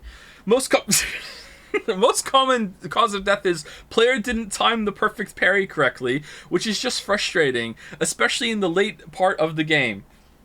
Detailed review. While I've been playing this game for almost 50 hours and I've had a good time for the most part, I'm not entirely sure if I would recommend this game to others. I'm going to say no for now for the following reasons. The game's combat focuses a little bit too much on the player pulling off perfect parries. Regular blocking leads to the player still taking damage, though that can be regained by counterattacking, sort of like one could in Bloodborne. A perfect parry leads to the player taking no damage, however, and there are certain attacks that can only be countered with a perfect parry, as blocking and dodging does not work. This is not true. You can still dodge away from it. Maybe you didn't realize that, or maybe you're just not including that for now. You can't iframe it. This can be very frustrating for players who struggle in timing the perfect parry correctly, because the window as a perfect parry is very small. You know what? I think that's fair criticism to levy against the game if that was the case, because the tooltip makes you think that you can't dodge it, and you have to perfect parry it. I can vividly imagine someone playing this game, and every single time there's a red attack, they just freeze in place and go, the game said I couldn't dodge it, so I have to perfect parry it, where you can dodge it. So I think that maybe is fair, but like God, the game's so long. Would that player get through like three bosses or 3 areas without realizing you can still just dodge away from it? Like, I don't know. You must, surely, right?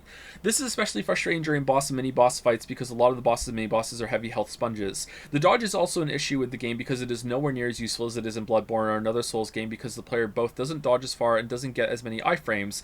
Doesn't dodge as far? While the dodge can be upgraded, which does make things a bit better, it sadly isn't enough to fix the dodge. As a result, the player character feels a lot slower and more sluggish than in a game like Bloodborne, Sekiro, Elden Ring, etc. What?! Definitely against Sekiro. Yeah, for sure. You're slower than in Sekiro. Maybe Bloodborne? I don't know. Elden Ring? There's no fucking way.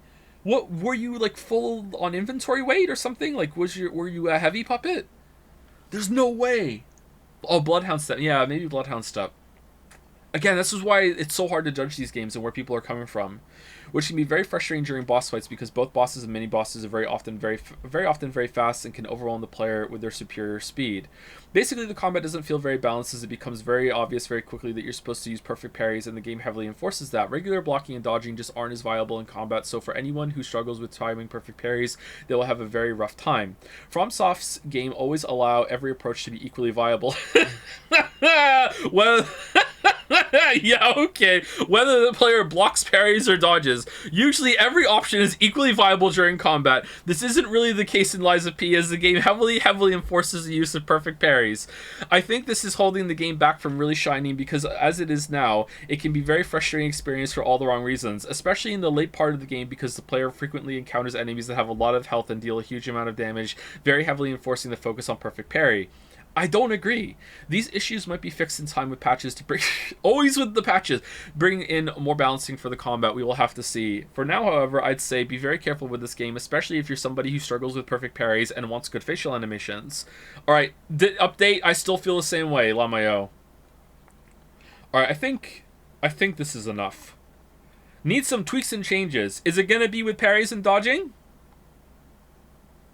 P is not very agile nor strong, since there is no poise or hyper armor for P. But wait, did you know the enemies have poise and you don't? That's pretty cool design. It really wouldn't hurt to give P some poise or hyper armor. Anyways, enemies have no problem staggering you until you are dead, so either you are forced to block or try to dodge and hope you don't get hit.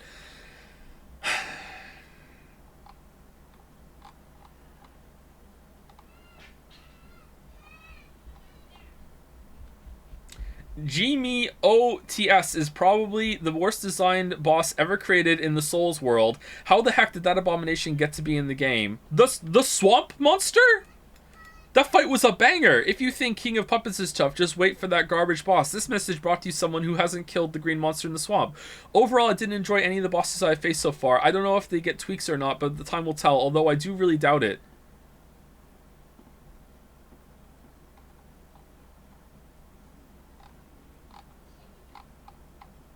How enjoyable is this chat to see me just like off kilter being like, what the fuck? How many of you like the Scootin' Fruity that you're enjoying right now? Fucking hell. This game's so good. It's so good. It's such a good game. What the fuck?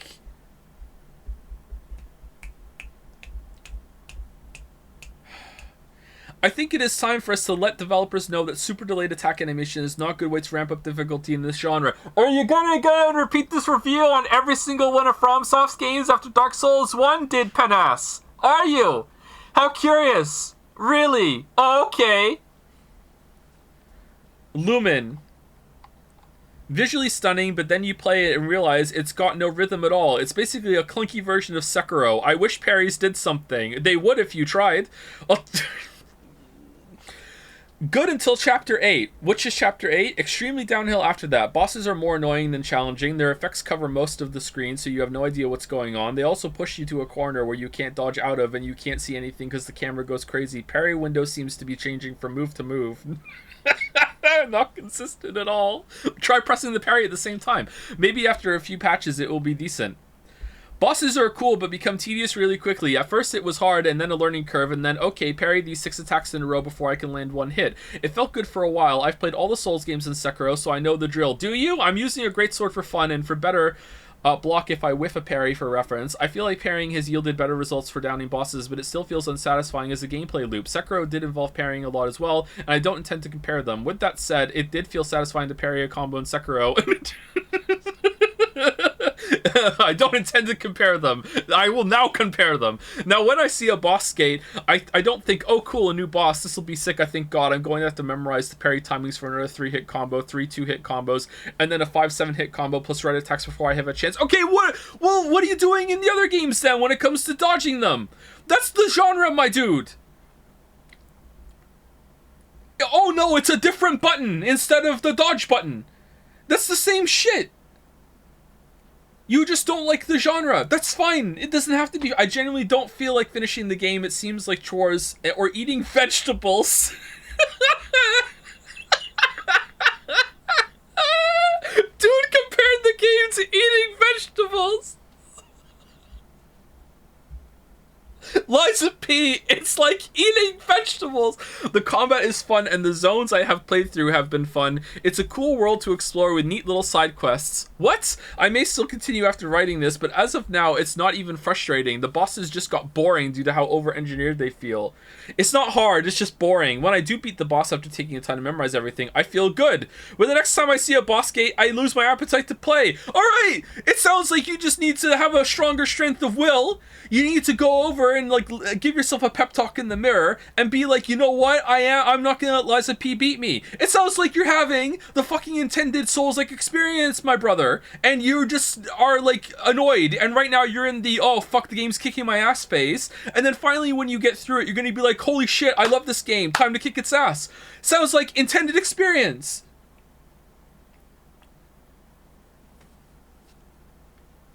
What the hell? You know what? We should bookmark this and see if it's update. I beat the game and now I like it. Holy shit, 10 out of 10. The way you feel now is how I feel watching your videos about games like, you fuck off! What are you talking about? I'm objectively correct in my videos. What do you mean? What do you mean? Update. I've actually finished the game. Review stands as is. Oh, thanks for coming back and update. Moreover, I probably would add Semi-Last Boss to the cons list because it is cheap-ass garbage. Is there something in some Souls-like that you don't like? Well, don't worry. Liza P got you covered. It got it all. Like, literally, put all the stuff you hate from any Souls-like into bingo card. You will get few filled lines guaranteed. Imprecise controls where it takes a small delay before you block or heal, so you constantly get why didn't it work feeling? Check. Enemies with absolute BS attacks that might literally combo you to death after a single hit without any chance of recovery? Check. A section where you need to navigate girders while being shot by numerous ranged enemies? Check. So specific. Numerous of absolutely cheap ambushes? Check. Bosses with unexpected second phases? Check. Bosses with multiple enemies at once in most unfun way it can be? Check. Poorly telegraphed attacks, I'm gonna die. Poorly telegraphed attacks which make it really hard to understand when it hits? Check. It keeps going. It's just... Dude, the bingo analogy was like, you know what, Lentinat, that's gold. Let's do the whole game like a fucking bingo card. Attacks that you can't evade and must just face tank? Check. Poison swamps? Check. Having to fight groups of enemies while being shot by enemy you can't possibly reach? Check. Hard to reach area that rewards you with absolute garbage loot? Check. Enemies not affected by the stuff that affects you, like being able to walk bridges without breaking them while looking much heavier than your character? Check. Dying very often, not because of interesting complex enemy, but because of camera bullshit? Check. Introducing the rule, red attacks are not blockable, and then constantly breaking this rule by giving bosses attacks that are not blockable but also not highlighted by red? Check. Yeah, that's kind of bullshit. I agree with that one. Boss having a bunch of similar attacks but 20 different combos with those attacks, so it is never clear which combo they currently use and how to react? Check. And yes, I will expand the list whenever... How many edits does this have? And yes, I will expand the list whenever I recall some other crap aspect from the game.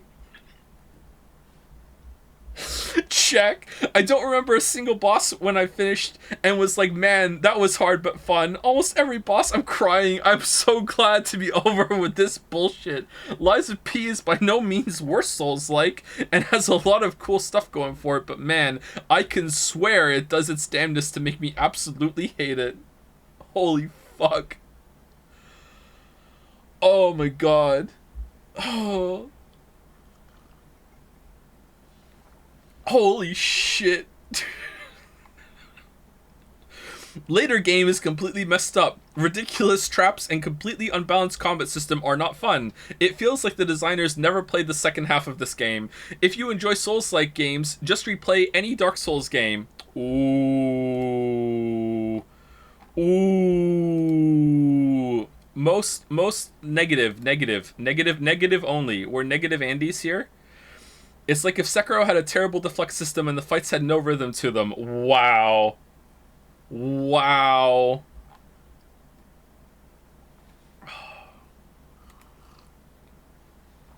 Alright, last one. Oh, it's so long. Last one. It seems everyone is singing praises for this game, as if it's the second coming of Miyazaki. However, I cannot in good faith recommend it in its current state. Initially, I was enamored with it, but my appreciation quickly waned as I progressed. Mechanically, and in terms of design, there are several issues with the game. Okay, how long until we get to the parry window? How long? Fans claim it's a love letter to the Souls game, but it lacks the essence of Souls games. FromSoft's Soulsborne series, along with Sekiro and Elden Ring, offer challenging experiences and provide myriad ways to conquer challenges. This game does not really do that. Like different kinds of throwing knives. So often in this game, you feel like you are shoehorned into a situation and the game does not provide the means for you to solve it, other than banging your head against the wall that the game built for you. No, you have shot put balls, the buzz saws, the bottles of goo. You have lots of throwables. What are you talking about? I think some of the design are seriously flawed in this game, like Dark Souls 2. It's an imitation of the essence of Souls games, but missed some major marks. Mechanics. Firstly, I feel like the devs cannot decide if they want this game to be more Bloodborne, Sekiro, or Dark Souls, or both. The character P is neither agile enough nor strong enough for either playstyle. Enemies frequently outpace and overpower P, making encounters unbalanced. P's perfect parry window is exceedingly tight, and some bosses' combo has an interval of like 0.5 seconds. Unless you have perfectly memorized the boss's movesets, I don't know how you are really supposed to perfect parry them. Yeah, dude, that's the game. That's the genre. How are you getting through the other ones without memorizing the boss's movesets? My dude, that's the game.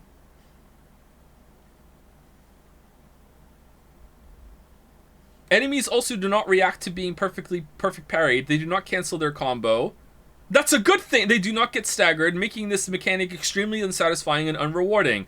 Oftentimes, in an elite boss fight, you feel like your character is nowhere as strong as the ginormous enemies. Yeah, again, that's the point. You're overcoming something stronger, but we're nowhere as fast either.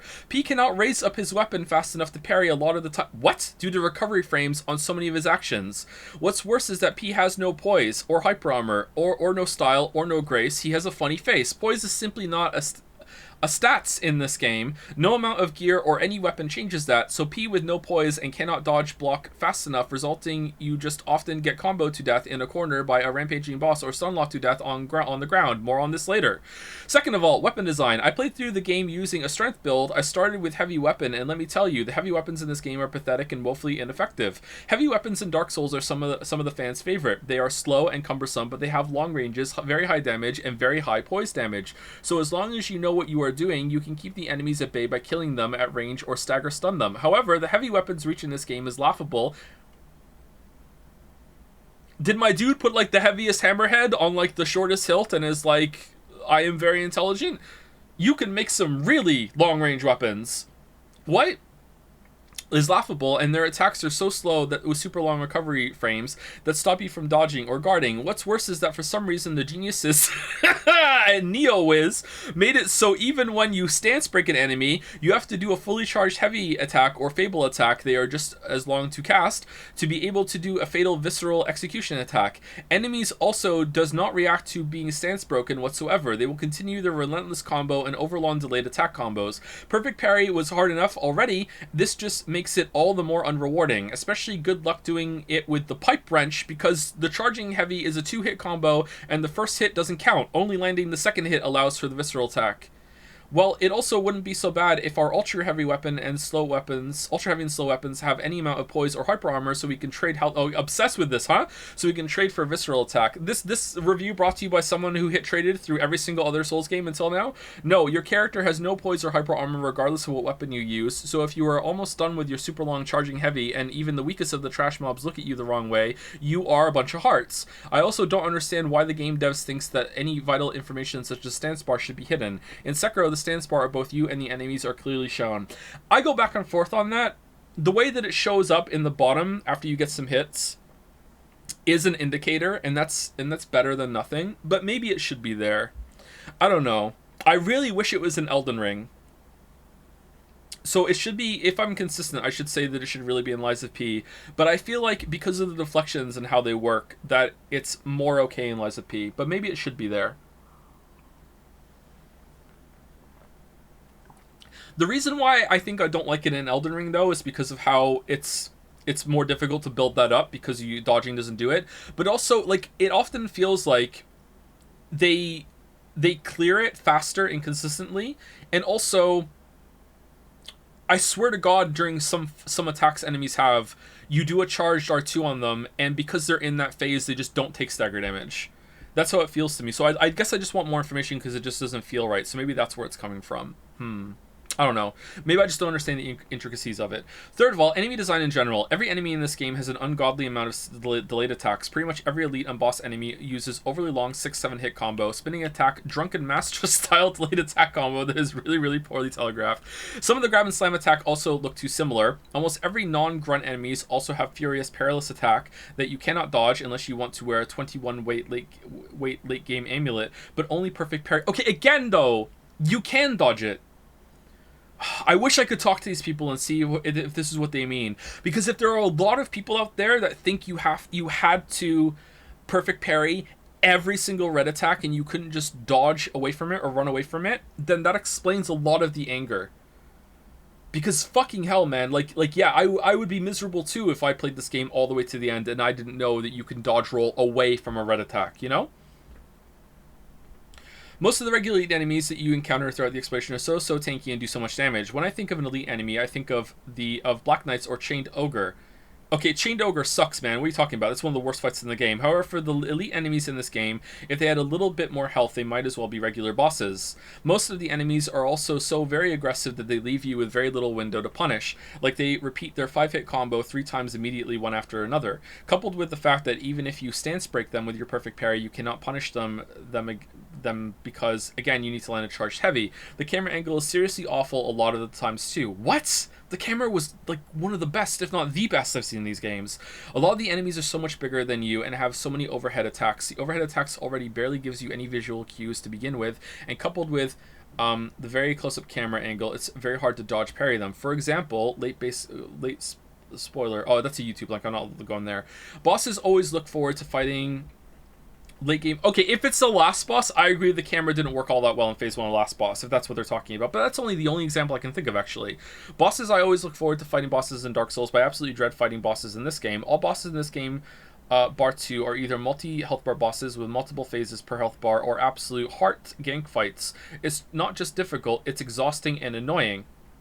Especially the gank fight. I'm not getting into the Dark Souls 2 debate again on why both design-wise and mechanically Artorias and Gale are some of the best bosses and are what the game is vessel for. Comboed with P's relatively slow movement, honestly half the boss fights remind me of Millennia, like my character is in the wrong game. Ooh! For people caring enough to read the full review, or for people asking why I'm trying to compare it to Dark Souls, what's that? Why compare? The game directly copies animation, UI, and encounters from Dark Souls Bloodborne. It's clear the game is inspired by FromSoft. Read the full review and you can see the game is trying so hard to be Dark Souls. Lol. So many of these people have less than 5 hours in the game. How about you beat the game, then come back to me? Also, most bosses took less than 5 tries, but doesn't mean they were rewarding or enjoyable. Okay, that's cope. That's cope. There's no way you're complaining that the game is too hard, and you still beat everything in less than 5 tries. How would you even notice that? 2 health bars should be an occasional surprise, not something expected. You can tell a boss that has a 2nd health bar because the first one is just too easy. That's true.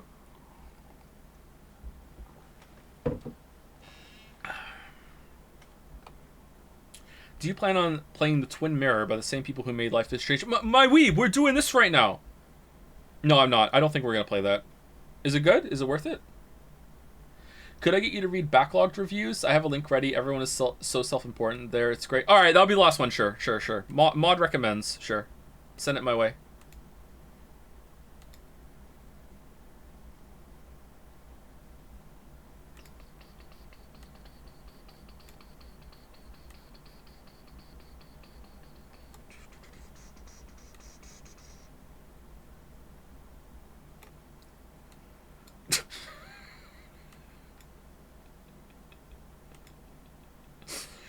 Me when my mom asks why there's piss all over the toilet seat.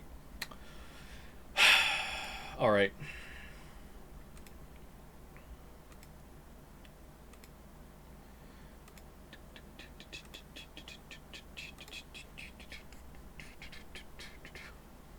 Because it's Lies of P. Get it? It's Lies of P. Bloodborne for femboys. Alright. There's a great sense of cheapness about the whole thing that seems to come from a lack of internal cohesion. There's something... heterogeneous? Heterogeneity, yeah. Heterogeneous about the animations for the different art assets, the awkward translated item descriptions, and the Crunchyroll dub voice acting. Everything feels cobbled together, and this feeling is heightened by the way it appropriates so many aspects of Bloodborne without much consideration for the overall effect that the game achieves with them. There's something sympathetic about any piece of media whose goal is to be just as good as another, driven by a kind of scrappy... I'm not going to be able to say it.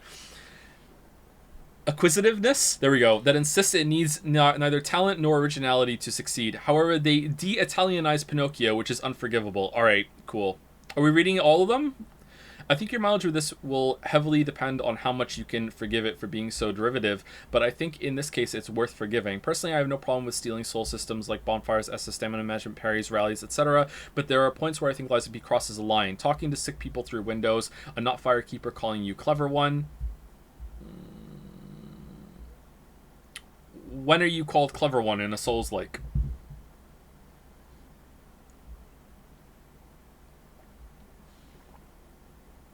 I don't remember that one. Slowly pushing off open heavy double doors. Man hates Lord of the Rings. The same damn item pickup and menu sounds. I think these kinds of choices are needlessly derivative and will only serve to remind people of other better games. Ooh, a more thrifty approach could have taken the meat of Souls without also taking the chaff. All right, so this doesn't bother me at all. However, if that's what's setting people off, then it wasn't worth it. Yeah, for sure.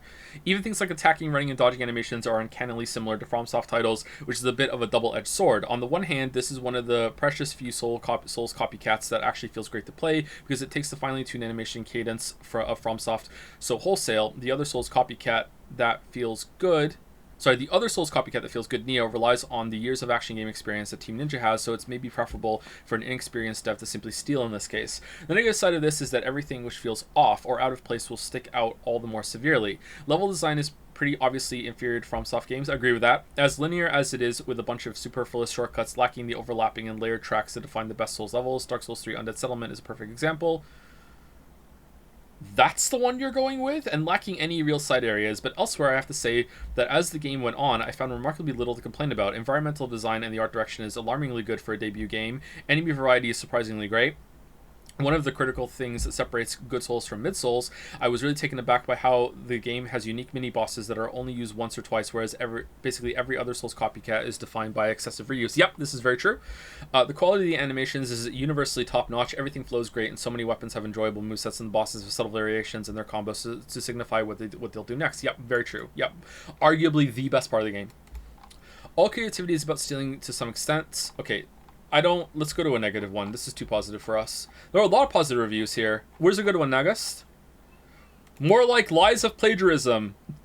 This is actually the worst Souls-like game I've ever played. Its existence is an airtight argument for the abolition of the Souls-like genre. This game shamelessly copies the aesthetic of Bloodborne. It cherry-picks mechanics from From Software's contemporary releases, haphazardly combining them without attempting to ensure they actually gel. It's been quite some time since I played a game with mechanics that actively work against each other the way they do in this. Health regains after taking damage works in Bloodborne because you get rewarded for pressing your attack and maintaining aggression. It adds a sense of accelerated pace to the Souls formula. It doesn't work when you tie the same mechanic to a block. This is compounded by the fact that blocks knock the player backward. The parry is among the worst I've ever seen in a game. It's not a frame 1 parry, and the window is a super tight 8 frames that also locks you into a long animation, so it feels like it has a half-second input delay. This means you have to parry before the attacks hit.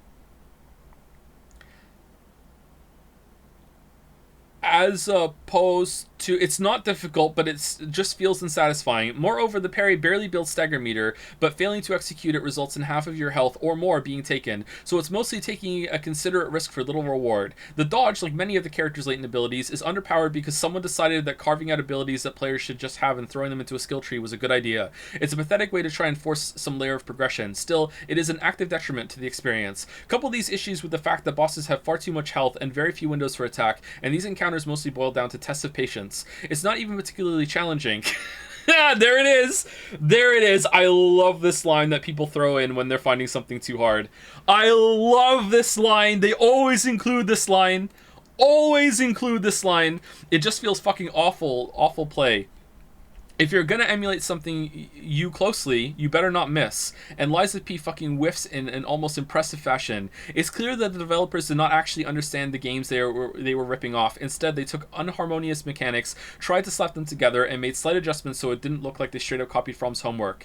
But but like the kid in school that tried to cheat off you, they fucking failed. This review brought to you by someone who can't kill King of Puppets.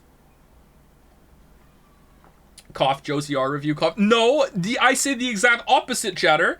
I went out of my way to say this isn't me trying to get out of saying it's too hard. It is too hard. I literally did the opposite because of comments like this. Literally did the opposite.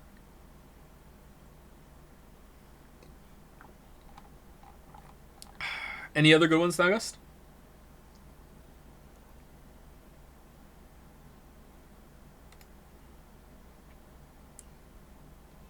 This one? Good?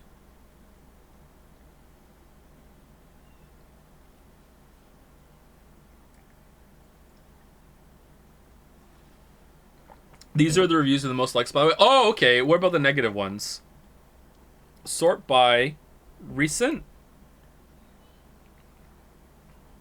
What's a recent... Oh, this one doesn't have stars. Right, you know what? Most people seem to be positive. Maybe it's a mistake to focus on the negative. Like, look at all these positive reviews coming in recent. Positive, positive, mixed. Oh, another Smarter Kids homework. Here we go. Visibly cheating off the Smarter Kids homework. Not really interested in whether the mechanics are good or different enough, etc. I didn't like them, but I also tend to warm up to changes to the Souls formula over time. So maybe if I pushed through and finished it, I'd feel different. Not really important. The main thing that made me bounce was how skin deep the aesthetic was in comparison to the inspirations. FromSoft games aren't good just because they're dark and mysterious. The presentation builds emotional themes that the players pick up on, even if they don't logically understand the plot. Even if you can't explain what the outer gods are, you probably notice the emphasis on space and stars in Elden Ring. No, not really. You might not know what the moon presence is, but you are likely to notice themes of body horror and birth imagery in Bloodborne. Yeah, it's true. Liza P has a bunch of superficial references to the original story. The Shrine Maiden is the Blue Fairy. Gemini is Jiminy. Wait, Gemini is Jiminy? Snore...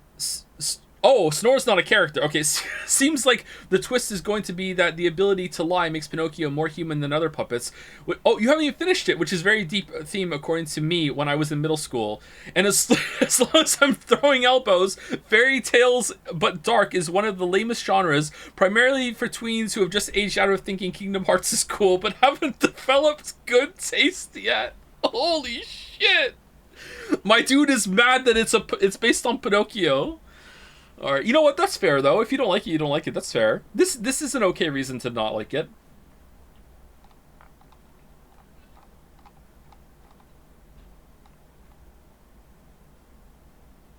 Liza P is what happens when the Dark Souls 2 fan makes a game. My biggest disappointment with video games.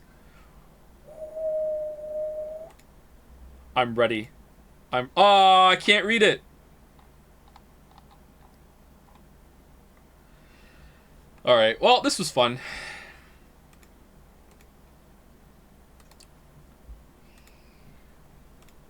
I hope you enjoy getting my comeuppance. It's hilarious that you're so tilted for the first time with reviews not liking the game rather than not hating it. I think most reviews like it. I think we're focusing on the negative here. It seems like the response is mostly positive. Let's end on a high note. Watch Iron Pineapple's review. I'm not going to be a React Andy. No way. We're not doing that. I'm not going to steal from Iron Pineapple.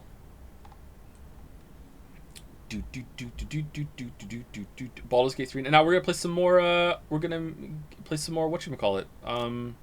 Liza P. We're going to see New Game Plus. Oh, we have to take break too. We're at 2 hours.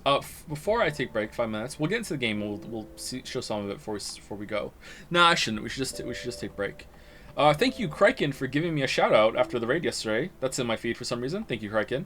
Thank you, Vexon837. You were all good, right? You behaved yourselves? Thank you, Vexon837, for the new sub. Welcome, welcome. Thank you, Emo Man, for the new sub as well. Welcome, welcome. While the stream was down. Thank you, Trolley Chan, for the resub.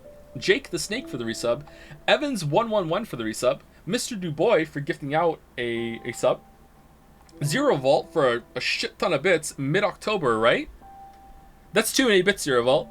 I'm cool with the like you know, there's a stream, here's some bits for the hours of the entertainment the stream is going to provide. That seems like the deal. That's too many bits in one go.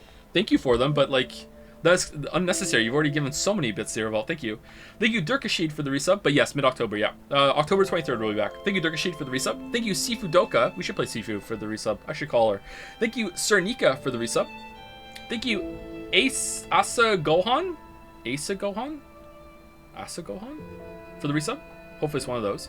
Zephorix512, the other Zephorix name that we have here, for the resub. Yulin for the resub. Sleepy Griffin for the resub. Antipox334 for the resub. Aluminium for the resub. Or some say aluminium. Minimum? Aluminum? Alminimum? How would you say that? Aluminum. Aluminium. Thank you, Rifleman, for the resub. Cardi C for the resub. JZ102 for the resub. Mr. Dubois for gifting out 5 more subs. Thank you, Mr. Dubois. Xenoviles. Oh, God. Xenoviles is my... Oh, Zenovia is my waifu. Zenovia. Who is Zenovia? Zenovia. She has blue hair. High School DxD. Oh, God. Alright, whatever. Congrats on that taste. For the new sub. Welcome, welcome. Thank you, Lemon Dread, for the resub. True Locomo for the resub. Animated Huey for the resub. And James But Okay for gifting out a sub as well. Thank you, James But Okay. Let us get into... do you think we can get back to the hotel real quick? And then we can put some music on for break? Strength build, but plus heaviest weapons. I want to see if I can just block and punish. 2 negative comments you missed were from the developers who saw Dark Souls 2 full game and from the masterminds who watched Bloodborne playthrough on YouTube and decided to create their own game. These are both different reviews. Holy shit. Holy shit. Your content attitude basically got me through a very rough patch of life a couple years ago, so there's no such thing as too many. Well, I'm glad I helped you, that Zero Vault. Was it the streams or the videos? There you are. I've been looking. Frozen Feast Charge R2 only playthrough? It's a pretty good sword.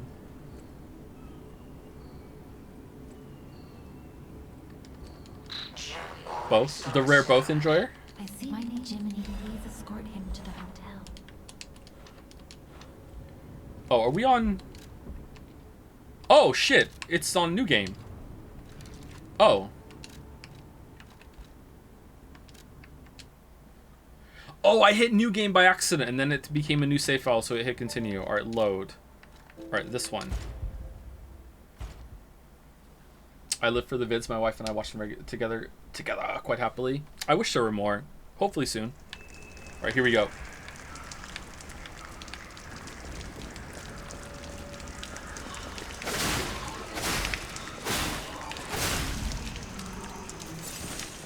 Whoops, wrong button. Okay, we definitely want to stick with our own weapon for now until we get to the station. What's our weight like? 59. Kraken was like, oh, the Joms has spread when we showed up Joms. What do you mean? It was the origin of Joms. Coming to Jom.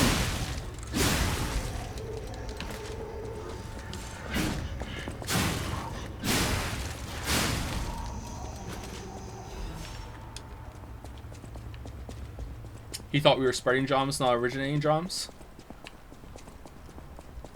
But he recognized Joms immediately? Oh, God.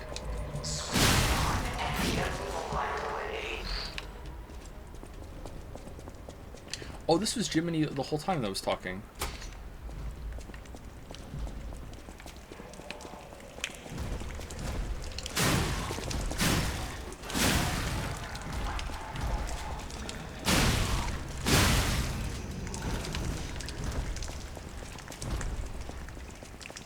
I think his words were the creator of Joms, I'm honored. Or Jommered? Eh? How does Top Lolly feel about all this?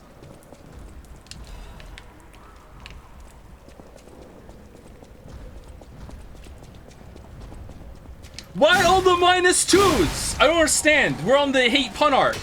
Is it because I did the afterwards? If I hadn't done that, it would have been +2s?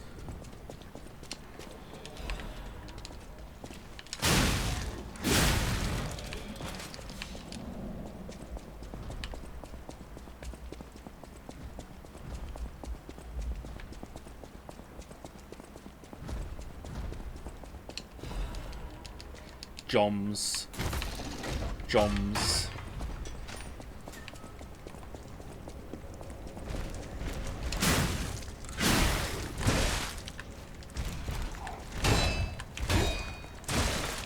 Man, they really need to make this parry timing better.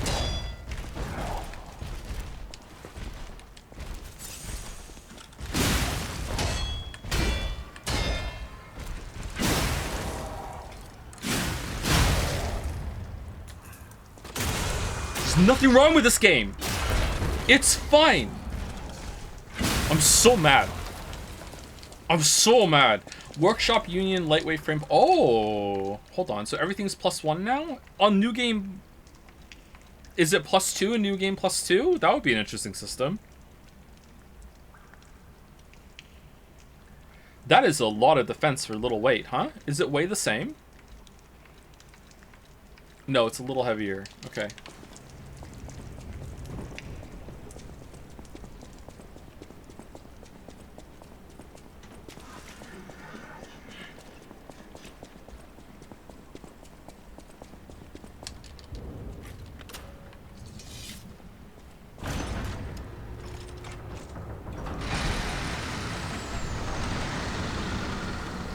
I do worry that if I made a video on this singing its praises, that it would have come across as like, oh, the guy who hates Elden Ring is shilling out another Souls-like. Even though I don't even hate Elden Ring, but I know that's how it's gonna come across. God damn it. As we gather at the start. Level up. Level up. What do you want to do? I think we want just more stamina. Let's get them all to 40. Hipster a little bit, yeah. Didn't you give Elden Ring a 10 out of 10? I think Elden Ring is probably around an 8 for me.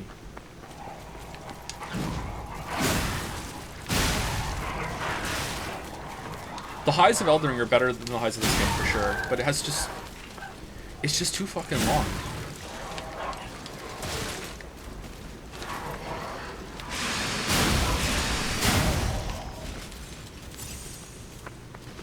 So this is 8.5, so it's better. I think I might enjoy this better than Elden Ring. Again, like, if you distilled all the great parts of Elden Ring, you would have a game that's longer than this. But it's just... there's just too much shit. Long game equals value, that's true. This is why it sucks to score things. It's like, there are variant Sudokus that I would rate higher than Elden Ring, chat, but it doesn't mean that I would pick that variant Sudoku over, like, not having played Elden Ring. You know what I mean? Like, it's such a weird thing to score a game.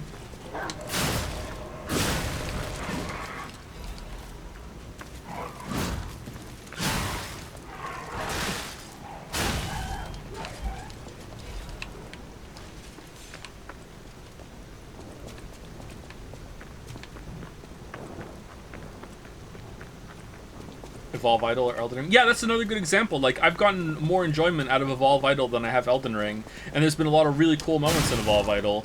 But like, would I trade like Evolve Idol, never having that, for Elden Ring? Probably not.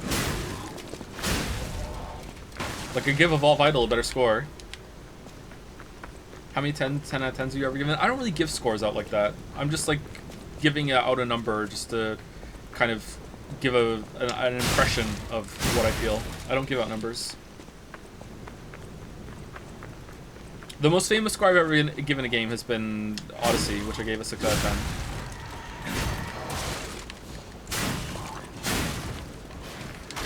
Because because I was like, I'm already getting shit for not liking enough, so I might as well just go whole hog. And that's true, it is a 6 out of 10 to me.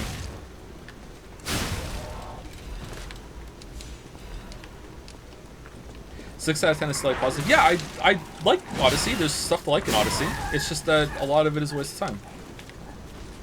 A lot of parallels between that and Elden Ring, actually. But Elden Ring is much better. The camera in Odyssey is so good. Alright, should we just run through to the boss? Would you rate Witcher 3 a 9 out of 10? You're gonna have to wait and find out.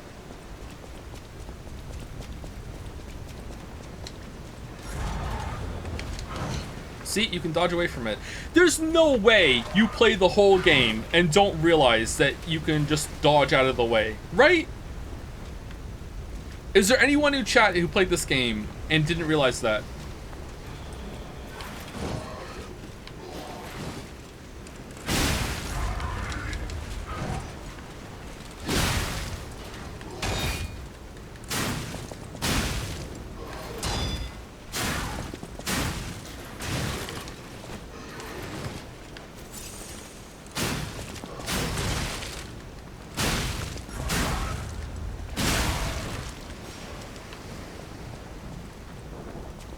There's no way you played Elden Ring 3 times and still think the bosses are too hard, not balanced? What do you mean?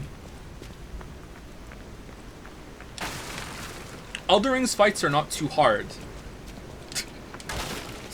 They're too hard to kill in the way that I like to play, in a way that makes them hitless. Like, it's really easy to just, like, hit trade them down.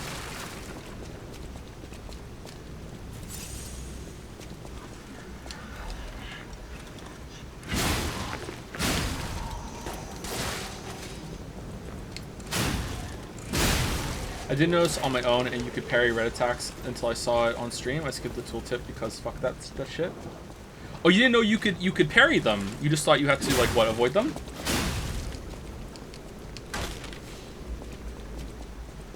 The bosses aren't particularly challenging. No, they're very challenging. Like, it's just that to do them in the way that I like to play, it's just silly. It's too hard. The amount of work you have to do to learn all the mechanics there is beyond what I like to invest in these games. How'd you like to play? Not getting hit for the most part.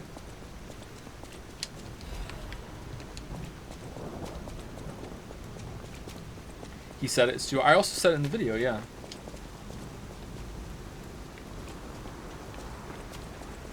I like the rain here. So I feel a little confused by the question.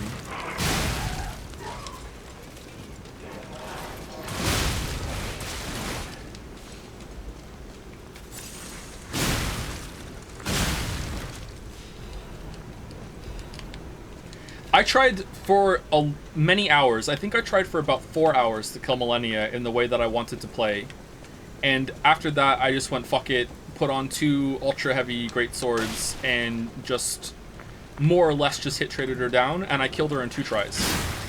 So it's not that the game is like hard to like beat the fight. It's that learning the fight that you can just complete, have a total mastery over it, is way too hard for what I want to put into the game, for how it works. You can do it, and I say that in the video too. Like, if you're patient enough, you can definitely do all the fights hitless. You can definitely have complete total mastery of how all the fights work or everything. But to me, it's just not worth it.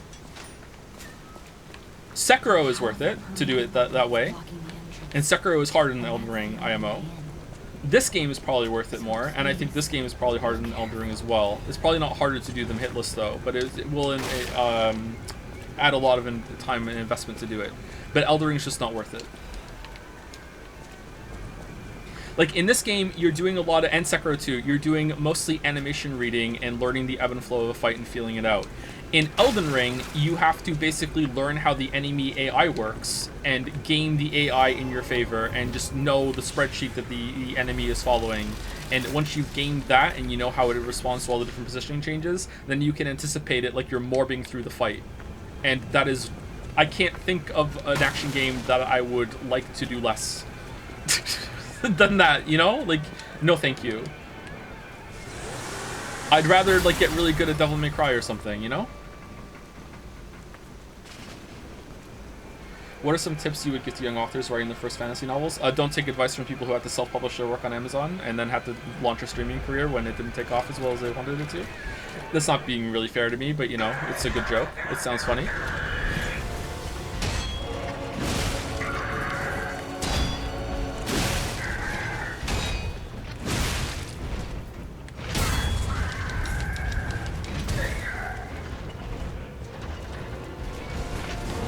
Block, punish. Block, punish. Block, punish. Let's get our stamina back. Alright. Sneaky hit. Block, punish. Oh no! Alright, we got hit. Heal. Block, punish. Oh, I accidentally deflected. Whoops. I accidentally deflected again. Actually, accidentally, sorry.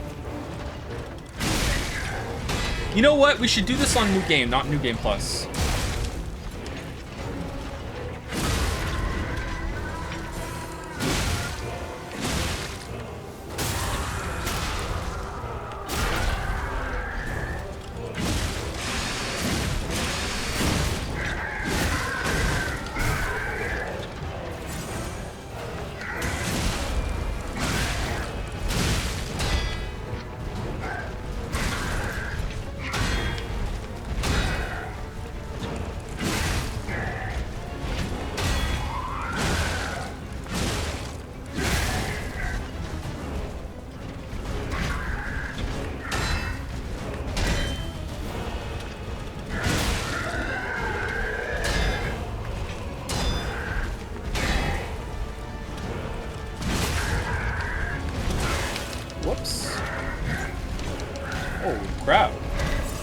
Spicy on New Game Plus. Alright, I don't see any new moves. Do you, chat?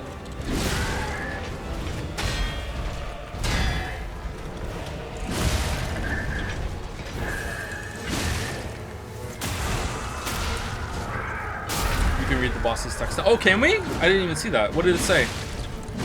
Did it say, Carlo, Romeo has a message for you? Please stop hitting me? You could have given the king a real festival. Okay.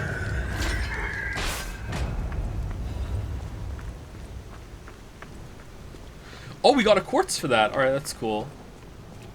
So I'm a little defensive when it comes to talking about Elden Ring because, like, while I got a lot of agreement early on, since then I've been inundated with a lot of really horrible things. So it's like it's not worth it. But like, it's a good game, and if you like what I'm describing, I don't think you're bad to do that. Like, if anything, I'm a bit envious, but like, to me, it's just not a fun time. That don't let me spoil your enjoyment, but I am someone who really likes those games. I liked all of Dark Souls, I like most of Elden Ring, I like Bloodborne, I love Sekiro, and I would like to see FromSoft's boss design move in a different direction that isn't what Elden Ring went into. I was expecting them to go more in the Sekiro direction with it, instead of the direction they chose to go into. If you like that direction, then great. Like, that's a good game for you. I hope the series does it even better next time for you. Not every game has to be for me. I'm fine with that.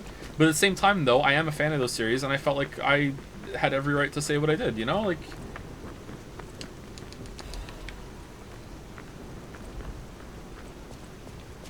Like, the amount of, like, points I've had against me that have basically been saying, like, no, if only you engaged in this different way, you would have liked it. And it's like, who the fuck do you think you are that you know my tastes, man? Like, how do you know that I didn't do that?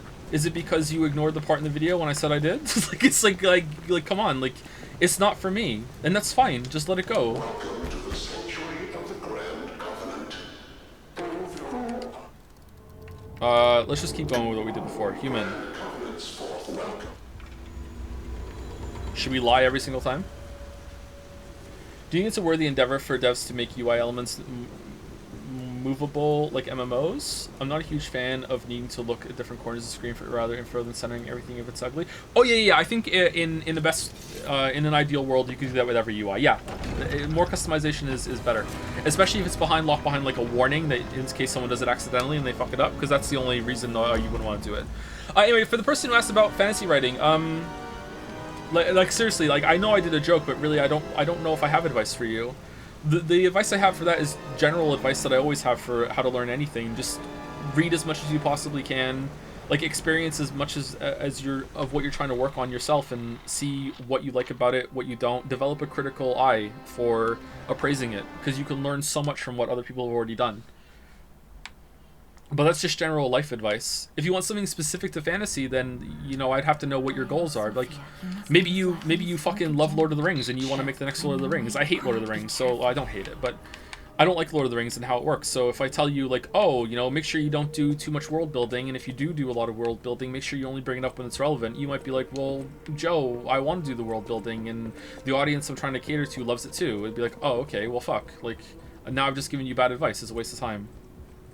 Is the Trident that good? Not feeling my playthrough. I like it because of the crit, and also we invested all of our time into it, so we stuck with it. I'd like to try a different weapon. Maybe there's a better weapon for me. Where is the dag? Would you consider changing your weapon up for this new game plus? Yeah, I want to upgrade a weapon to +5, and then we're going to change it. But we're time to take breaks. So let me put some music on, and then we'll go. Do you understand if you make a video of P, you would make sales go up significantly? You are in control of Destiny? That's not true. I don't think I encourage sales on the channel. I think I sell more games as a streamer than I do as a video maker. Although I do, some people buy games before they watch the video for sure, but I don't think that.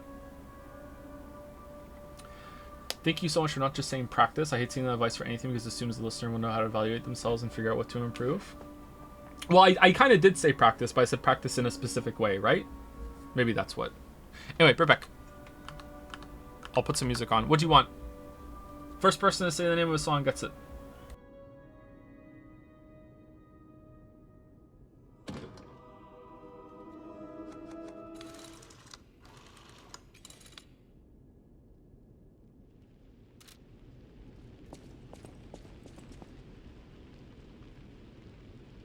Close your eyes, come to me, feel alright,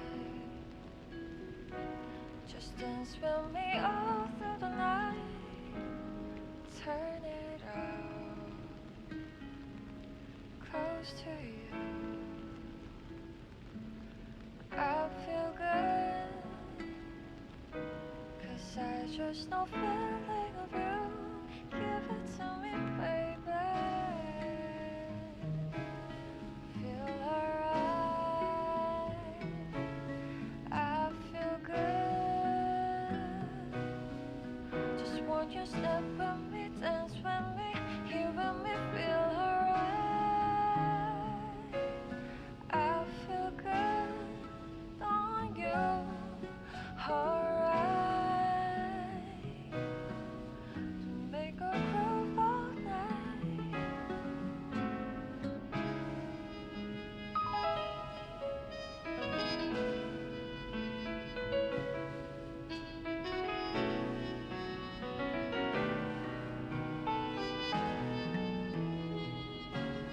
Close your eyes, come to me, feel alright, just dance with me all through the night, turn it out, close to you, I feel good, 'cause I just know feeling of you, give it to me, baby, feel alright, I feel good, just walk your step with me, dance with me, here with me, feel alright, I feel good on you, alright.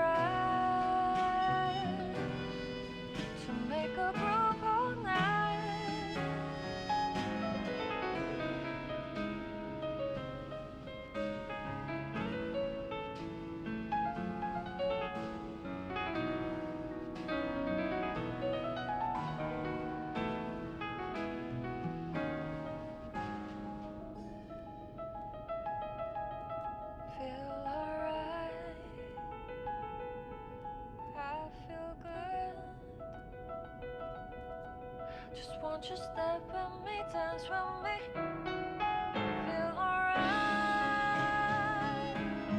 I feel good on you, alright.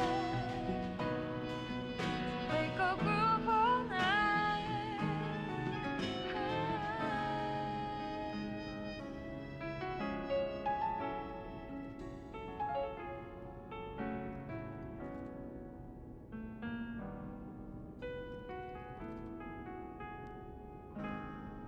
Close your eyes,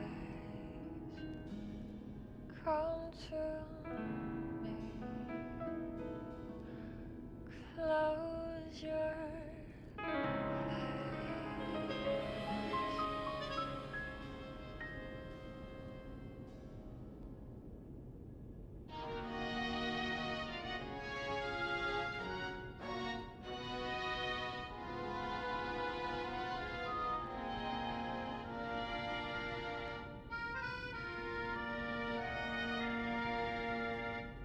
Les flocons de neige qui brillent dans le ciel nocturne.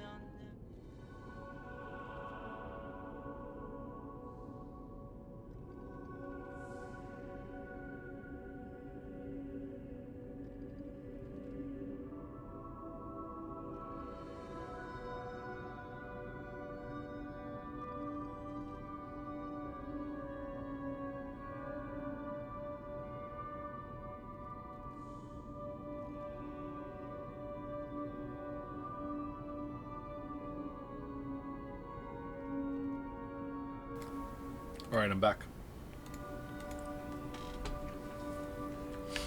Okay, where do we go from here? Where do we go from here? We should level up. I'll use my power. Okay, so I want to run to the next boss and see if it has unique moves. That's what I want to do. I also want to find the... Can I upgrade the weapon? I also want to find the... Where do we get the dog man from? I heard about. You should take this. Question from the dude who didn't upgrade his weapon in Dark Souls 1 until Quelaag. Do you think it's harder for people who have already played the other From games, which tend to be faster to get into Dark Souls 1? That's been the case for me. Doesn't seem like it's been the case for you. You've, like, kicked the game's ass if you went all the way to Quelaag without upgrading your weapon. You must be. Oh, You should have had, like, a I know my way +3 around. weapon by now. Maybe even a +4 or 5 by the time you get to Quelaag.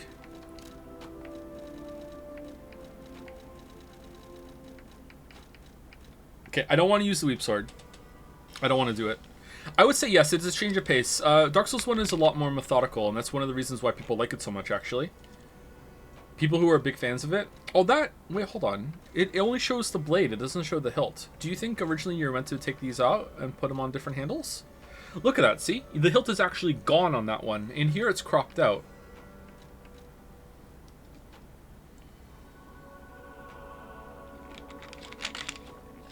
Do it? I don't know if I can, is the problem. Whatever, let's try. Maybe we can get, like, some Pog parries.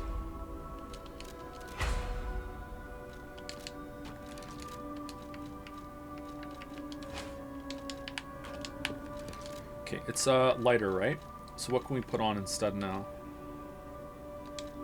Can we take this off? No.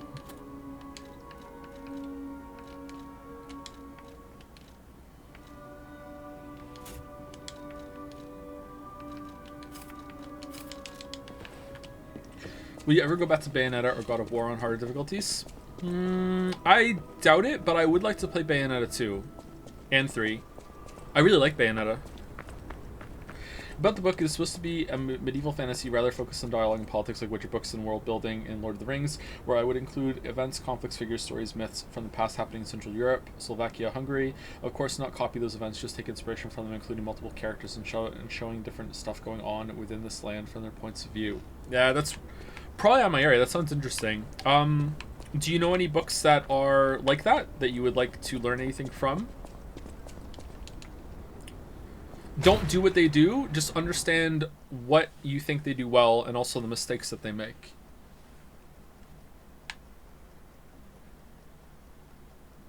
I'm gonna miss you for the next few weeks, Joseph Schmosef. It's not gonna be that long. We've taken much longer breaks before.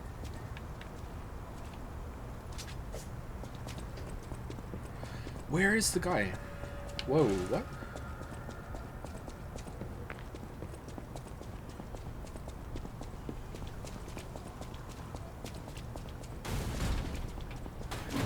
Hey, let's be more careful.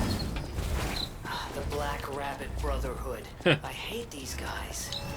But don't be alarmed. My name is Gemini. We'll talk later. I really want to see what weapon the nameless puppet gave.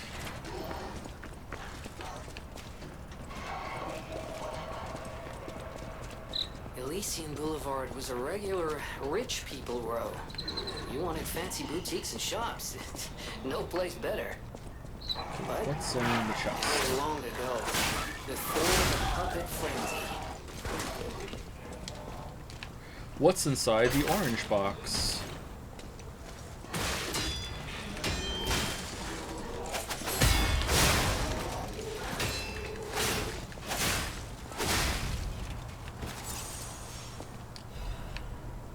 Frame, okay.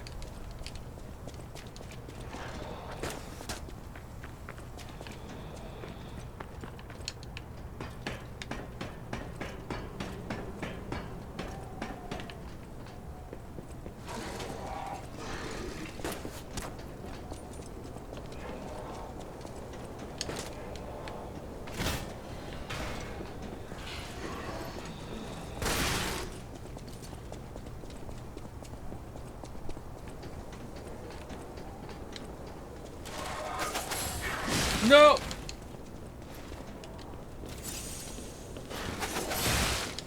Ooh, too late.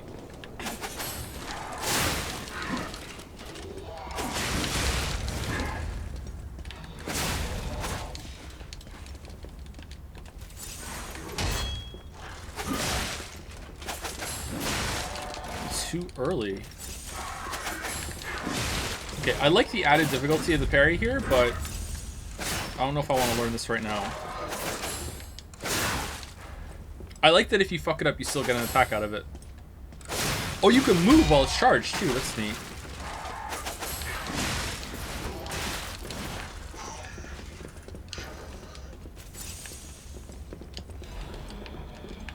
Is it break for any particular reason? 3 reasons.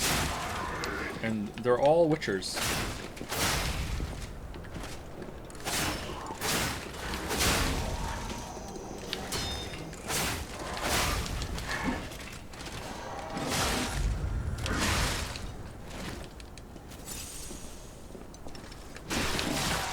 Okay, that is way too fast.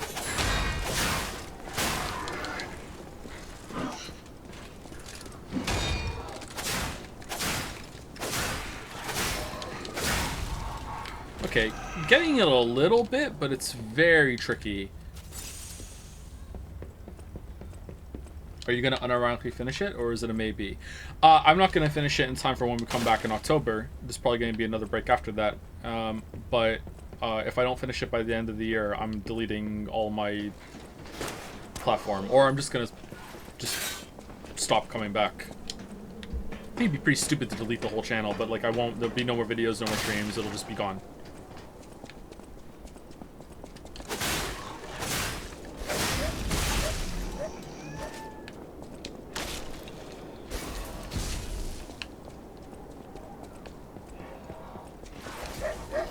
I'm not putting up with it anymore. I can't do it.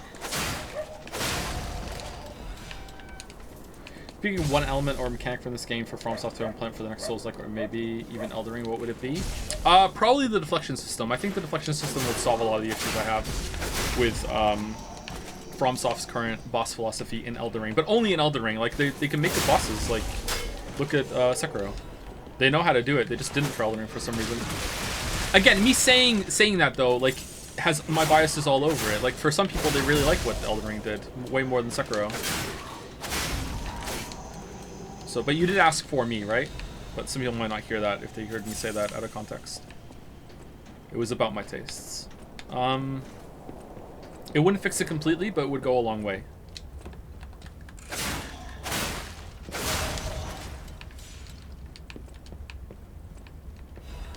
I'm checking my schedule. Site says Metal Gear will be out by the time you're done with Alan Wake 2. I assume you'll do them next out of the voted games. Probably. Yeah, probably. Not saying yes for sure, but probably yeah. Wasn't there a shortcut by now? Maybe we just... Oh, there's the Stargazer. Let's get that and then we'll fight this guy. Oh, for fuck's sake.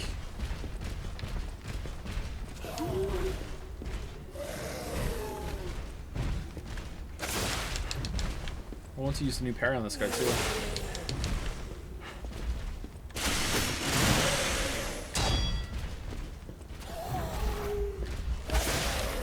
Oh yeah, I forgot it. The first one has a dodge.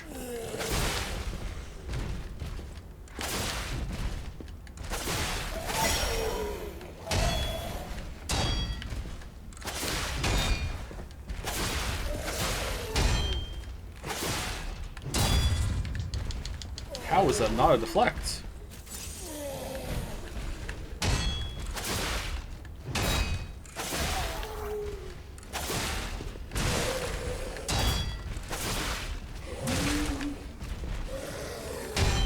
Okay, not playing very well, chat. Sorry.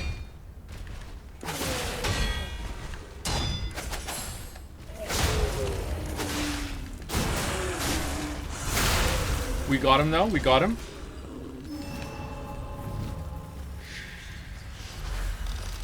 Can I write to you on Twitter with more specific information about this book? It's a bit difficult to organize my thoughts in those Twitch messages, XD. I don't check any of my messages on Twitter. The more likely chance you'll have is on Discord, but I don't check my DMs very often on Discord too. I do eventually check them, but it might be a while. I have a lot of DMs on Discord at the moment. I also have a lot of Discord DMs from people who aren't on my friends list, and apparently that shows up differently, so... Oh. When does this get fixed? From the other side, maybe? Why, hello. I know. Don't worry. For your info. But Discord is the better chance you have. Oh, it's a golden record this time. So get him on gold version for the New Game Plus? Huh.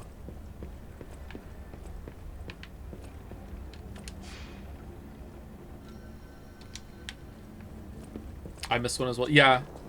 I'm not trying to play the game very thoroughly in New Game Plus right now, chat. I'm trying to get to the next boss to see if it has any different moves. And I also want to see what weapon the puppet gave. I don't know. Overall, I think the game was really good, but maybe I'm just riding too high on it at the moment. I can sense something strange. I don't know, man. Jeepers. Is that a butterfly? Why is the ergo reacting like that? If you want to check it out, I can take point. Most people agree the game slaps? Like, I think the game slaps. How can it slap?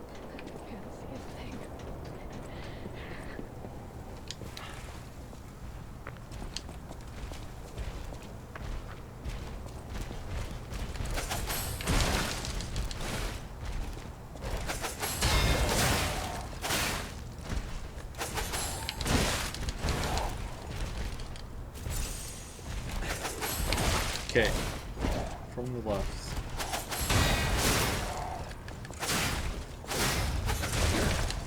What if you can parry a red attack with this? It seems like yes.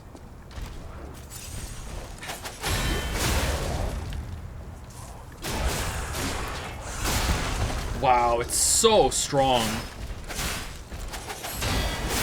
Holy fuck. Why did we get two? Oh, I don't like that. Oh, is it because you can mix more handles with it? Like, let's say you want more than one weapon with the same handle and you want to switch between it? Oh, there's storage, right? You can put them in storage. Okay.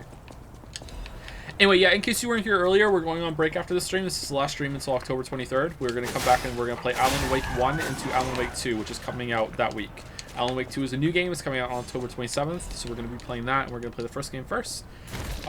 Because we locked it in. It looked interesting when it was revealed that the game, whatever, when it came out. I don't know. So we're doing that. And then we are on break again for a little bit until sometime in November, and then I'll be back in November to try out Baldur's Gate 3. And Baldur's Gate 3 will run for a limited amount of time unless it is an absolute banger. If it's an absolute banger, then it might have to go on pause, and then I will finish it when I'm done with the video. But I will know by the time we're back in November if I'm going to be done in time or not.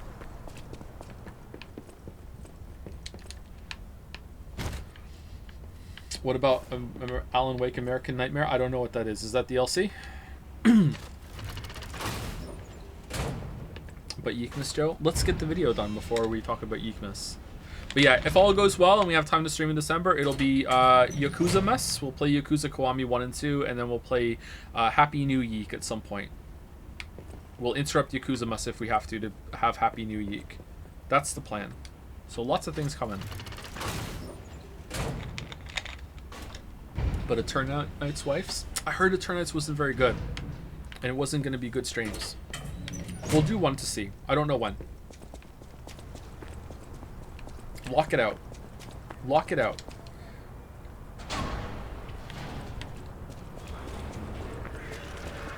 Purge puppets. Yeah. Yeah, he does. You're right. You know what what's your problem? Wait, you can't sneak past me. You can't beat me. Cursed puppet! Back again!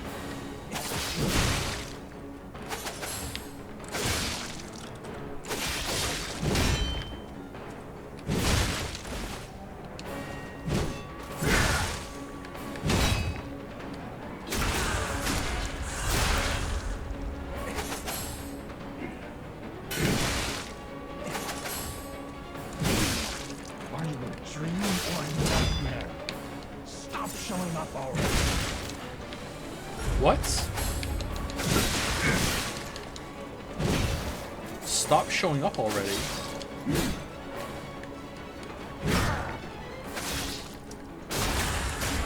What does that mean?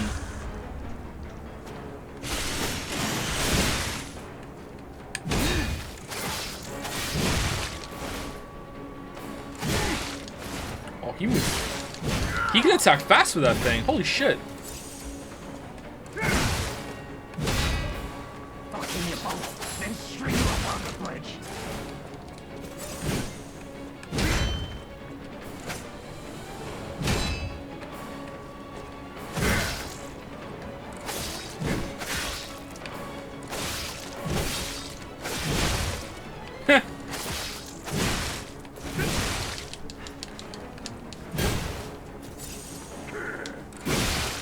Cursed puppet! Back again!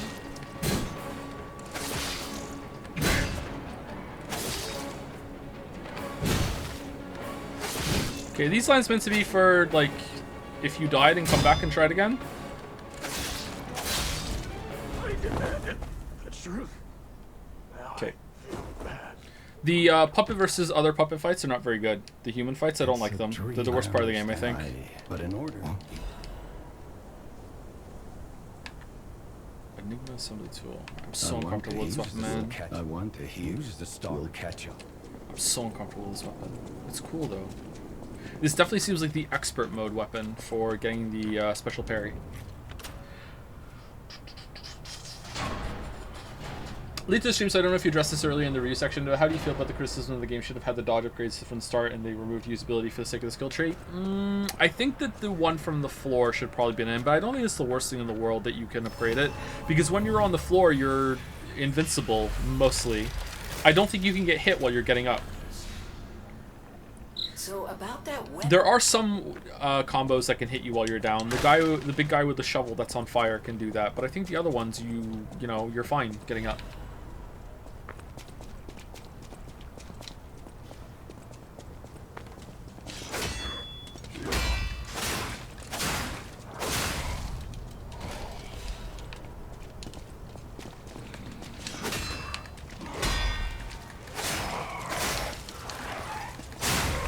Saying it's just basic core functionality is a little disingenuous, because after you get that upgrade, rolling off the floor from some moves that knock you down is a lot of free hits on the boss. Because most bosses don't punish that, so if you roll, I noticed I was getting a ton of free time or free heal, you know, it really does feel like an upgrade. It's like luxury time added to the combat. But for the sake of usability, they could have just made it so enemies reacted better to that, and it was in there from the game from the beginning, yeah.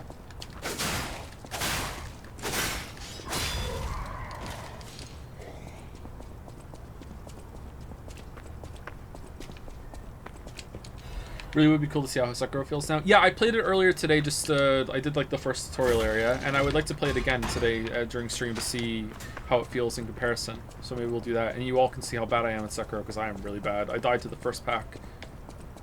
I tried the parry, and the timing in that is different than the parry in this game. Okay, we don't need to do that. We're going to we're keep going. Can you look at the Annihilation Corpse? What's that?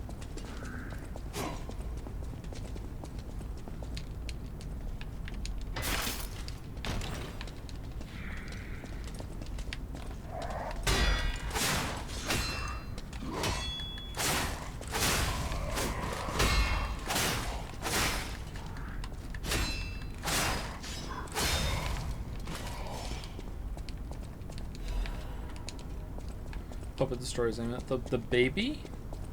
Oh yeah, we didn't talk to her for the baby, so maybe there's gonna be a different line that says, what's this?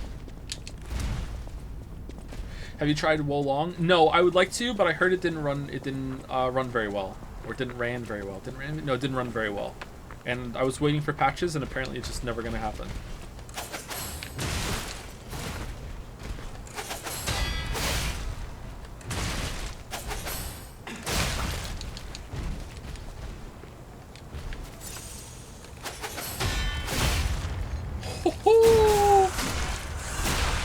That feels so satisfying to use, man.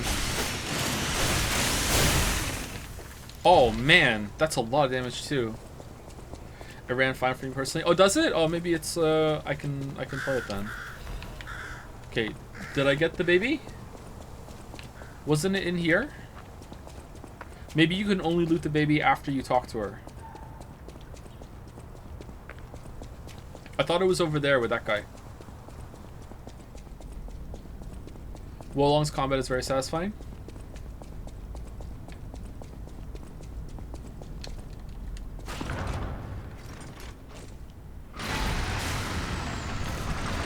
Alright, so this is the first real boss, and he's a doozy, man. Like, this boss is no joke.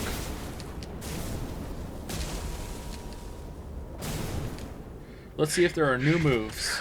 Child, frozen, children frozen, abandoned by you. Thank you, Romeo.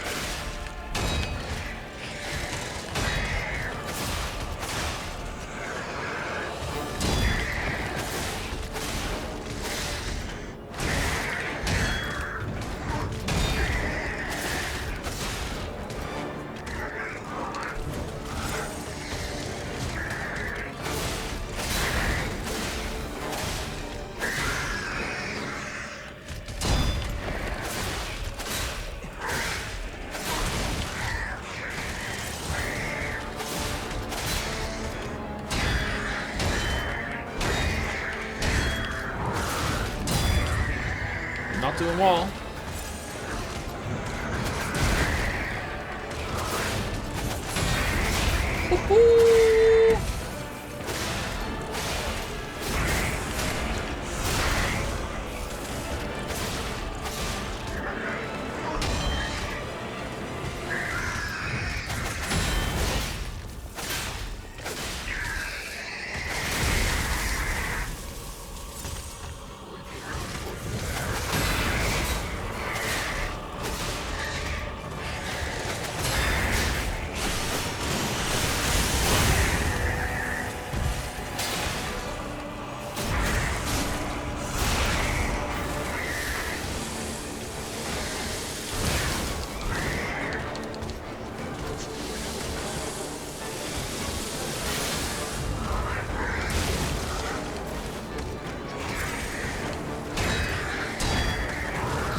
Okay, so I think we can kill him, but let's see, does he have new moves? What do you think? It doesn't look like it, right?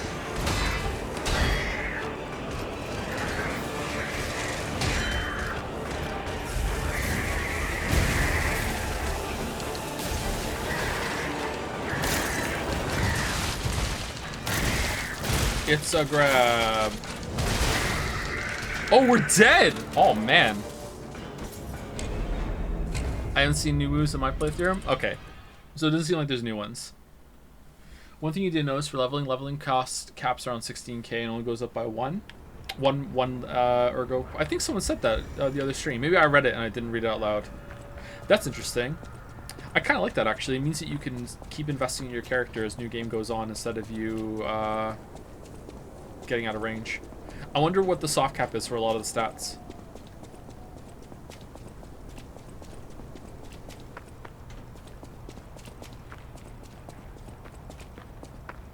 Did I miss a Stargazer? Am I going the wrong way? I'm going the wrong way. I'm going the wrong way. What do you think about grabs not having any sort of signal apart from the wind-up? I hate it.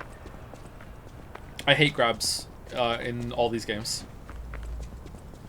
I don't like that you can't block them, even though they're not red. I hate them. It's one of the rare times that I think taking a sledgehammer to the problem would fix it. Like, just take them out. Of all these games. They look cool, but, like, fuck, they feel awful. I hate them.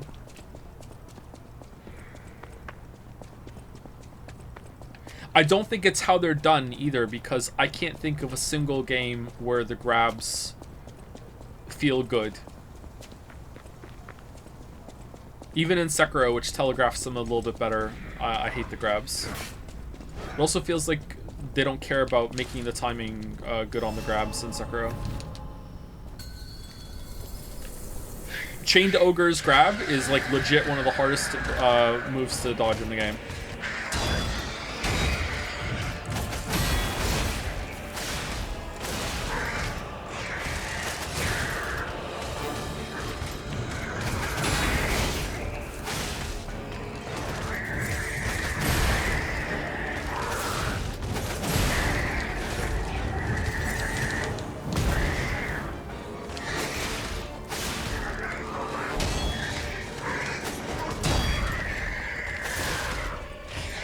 Literally so easy. What do you mean?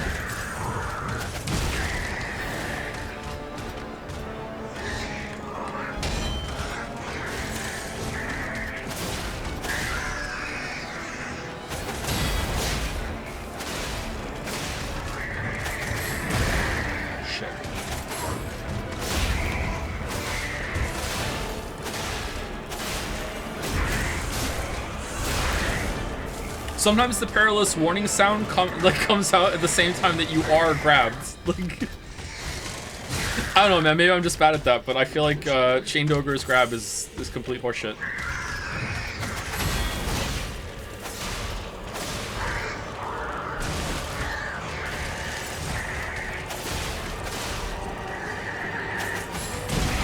Okay, maybe we should stop doing the fancy parry, Joe.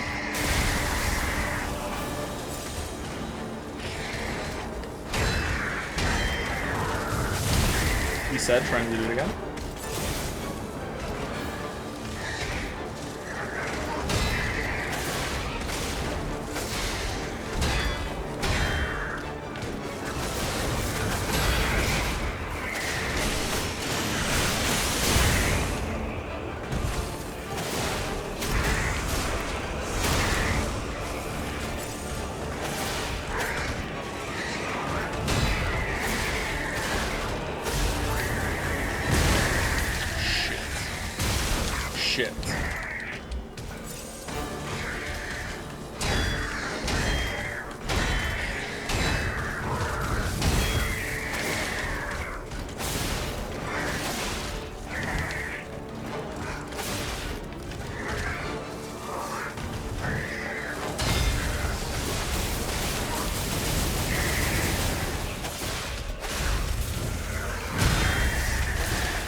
No! Pretty hard. Do you think grabs just need very clear tells, highlights, symbols, etc.? Do you think they shouldn't exist at all? In theory, I think if they made it more clear, then that would solve the problem. But I wonder if it just feels bad to get landed by a grab, that even if they did telegraph them better, that it would still suck. It never feels like you're dodging or dealing with a state the enemy goes into, and instead you're just dealing with a stance. And after you fuck up the stance, then you get hit, so you just look at it and it just feels inherently bullshit. Like, Bloodborne has a lot of those attacks where the boss just starts to run at you, and you get locked in, and then the enemy hits you. You know what I mean? And that feels like shit. The one that this boss does is not the worst example, I think.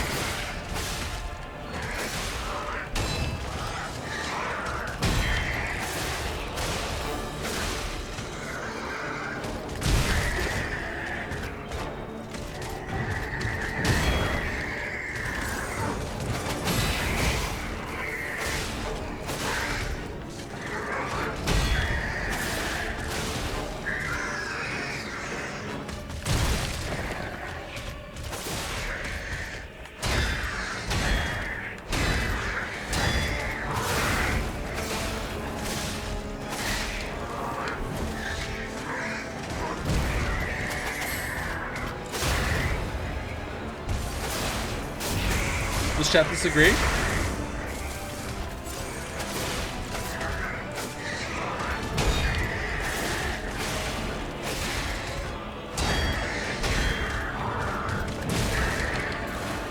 I have no opinion. Smart.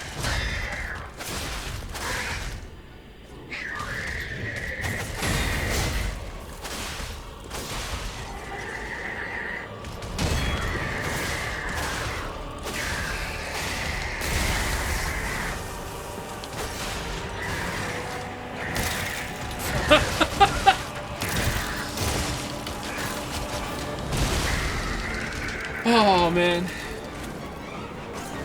Generally, the point of grab should be something you need to dodge and can't block or dodge. No, I think their visuals fit the mechanic demand perfectly, so I don't think you should cut them out. I just don't think they work well. Like, I know this boss, I've died to him a lot, and even just then, I just thought that was a regular attack. Like, I thought, like, my brain went, okay, time to parry this, and then when I was grabbed, I was like, oh, fuck yeah, that's the grab, isn't it? So, and like I said, it just feels, it feels bad. You get locked in, it's like rubbing your face in the failure. They could look cool, but they feel awful. Skill issue? It could be a skill issue, yeah, but I just don't think I've ever enjoyed the implementation of a grab the way I've enjoyed other, like soft fail states in games.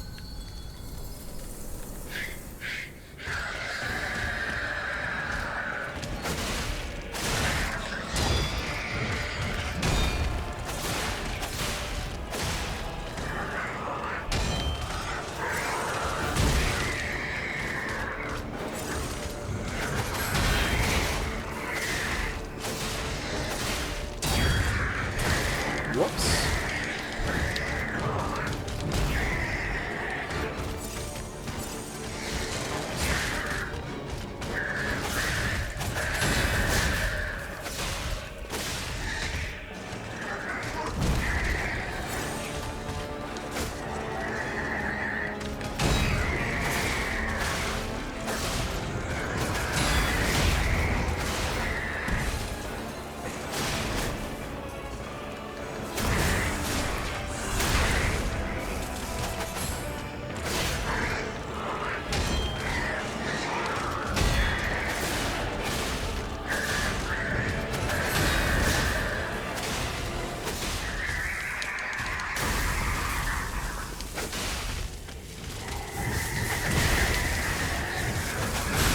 Wait, what? Is it faster in this phase?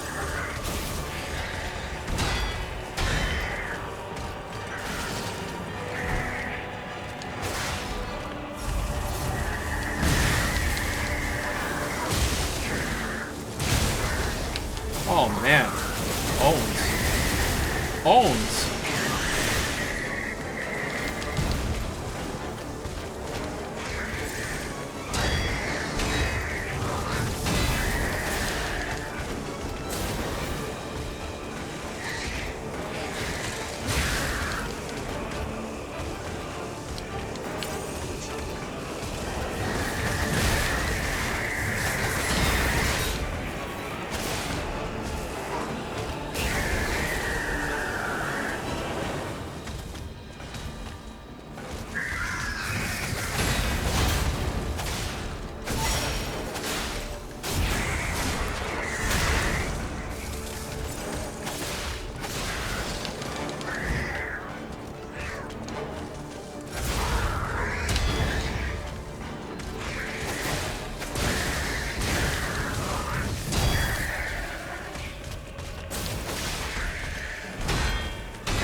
Owns.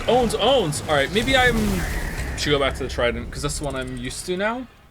I don't know. I feel like I'm being debated into trying to do the fancy parry because it's fun to do. I've never been a gamers are entitled Andy, but listening to Chuds talk about parry timing like something you need fixing makes me feel fucked off.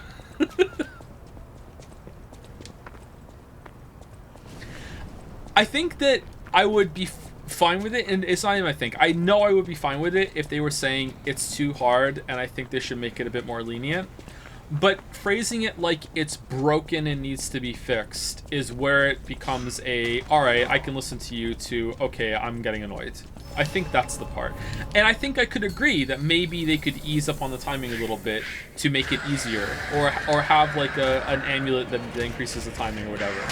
But saying that it's fucking broken is the part where, you know, you lose me. And this is coming from someone who's bad at it too, right? Like, look at me fucking this up on the first boss.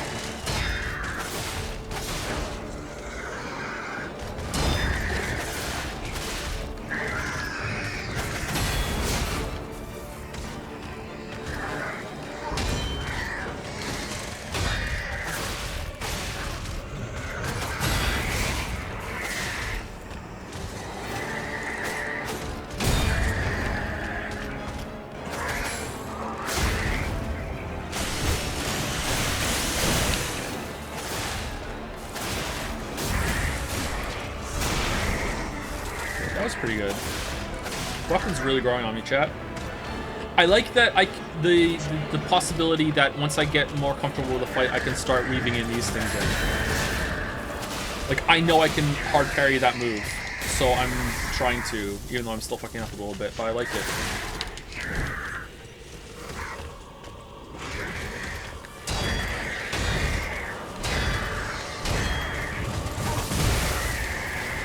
Yeah, he's definitely faster in phase 2 with that. I didn't realize.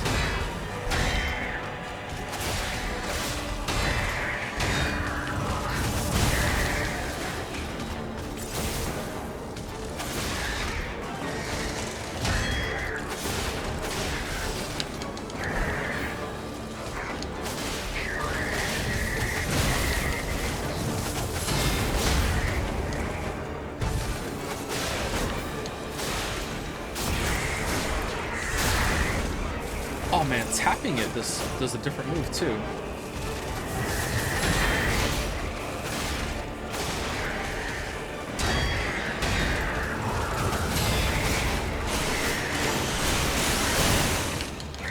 Ah, fuck.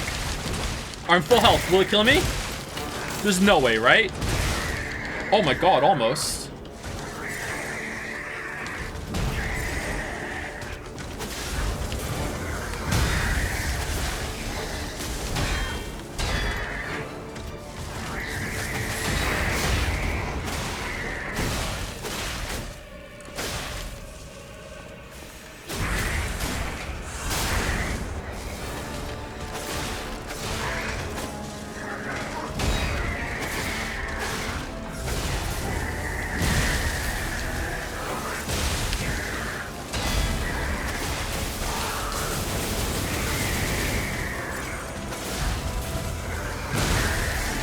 Oh man.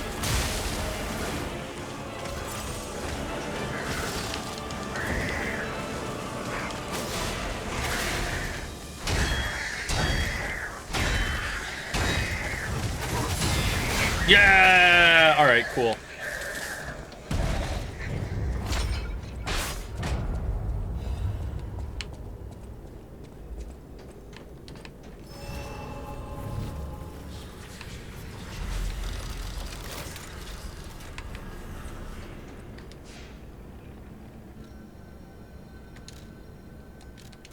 I find the block mechanic needs a level of physical dexterity that my hands simply cannot manage, but it's clearly not broken. The game is too meticulously constructed for that.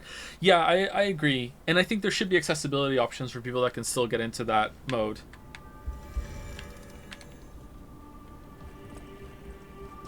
I think we can do the P organ now, can't we?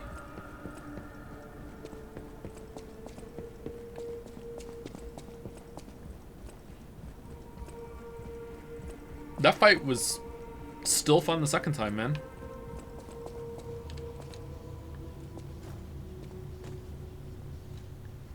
You can get a haircut. Change to long hair. We have long hair. Oh, you can change back to the long dark hair. Alright, what is the other one? Change to long gray hair. Change to short hair. Alright, I like this hair the best actually. I don't like the white hair. Ah, always speaking, my friend. Is Geppetto a good or a bad guy? Unclear. Remember, be careful. Be wary. I think the bad guy. We have 4. Alright, so we need 4 on this one.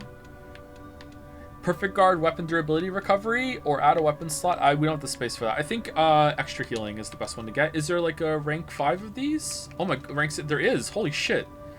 Enhances attack when HP is at maximum. Enhance ambush stagger. Enhance condensed legion. Condensed legion. Enhances legion arm attack when more than half of legion remains. Enhances attack when durability is at maximum 2. Okay. Oh, pulse cell use. Nice. Increase weapon durability recovery speed. Naturally recovers durability of inactive weapons too. Lowers durability consumption of slashing weapons. I think this is a slashing weapon. Let's take it. Is there more ergo? Increases ergo upon defeating an enemy. That's good. And then what's the other one? We didn't take one of the enhanced ones. What do we want? Enhanced stagger from behind. Enhanced ambush stagger. None of these are good for us actually. Enhances weapon attack when durability is at maximum 2. Like, I mean, how much more? Let's find out. You can get from Fatal isn't fatal attack from is fatal attack the one where you knock him down? Oh fuck, that would have been good. Yeah, my bad. Now that we have must nobody. That's why we're both here. That's all I can. We do that a lot.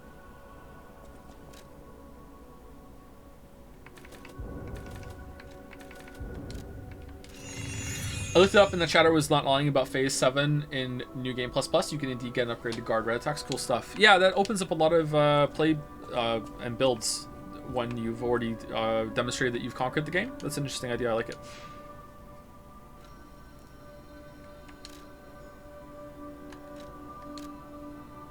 Whoa. Wait, what?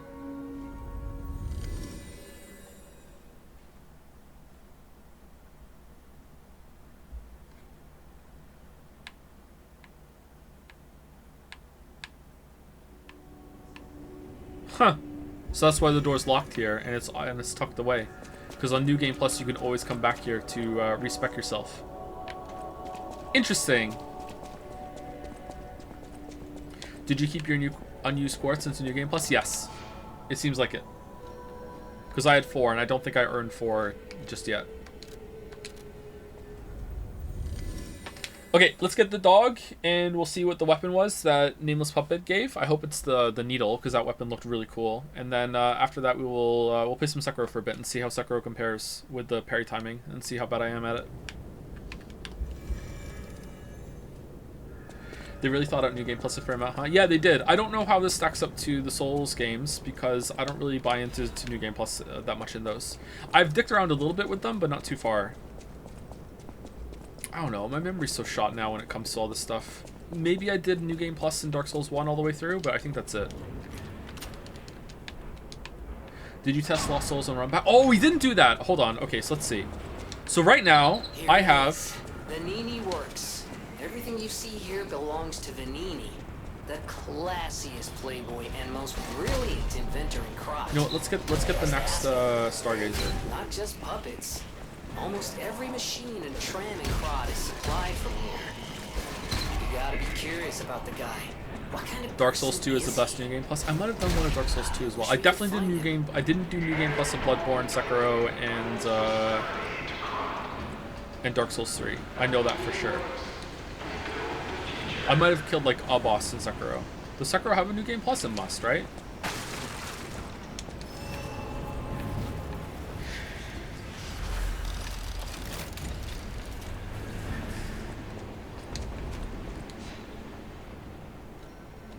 Okay, so we have 12,278 souls. Can we open this? We can't. Shit. 12,278, and I'm just gonna jump off here and die. I'm just gonna jump off here and die. Fuck. Oh, I know where to test it.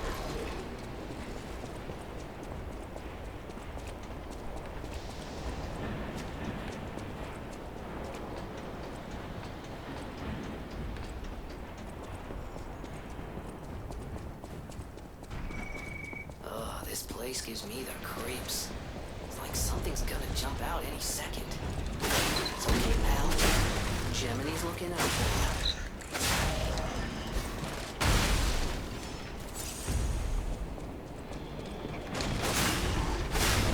you. Woohoo! Calculated. 100% calculated.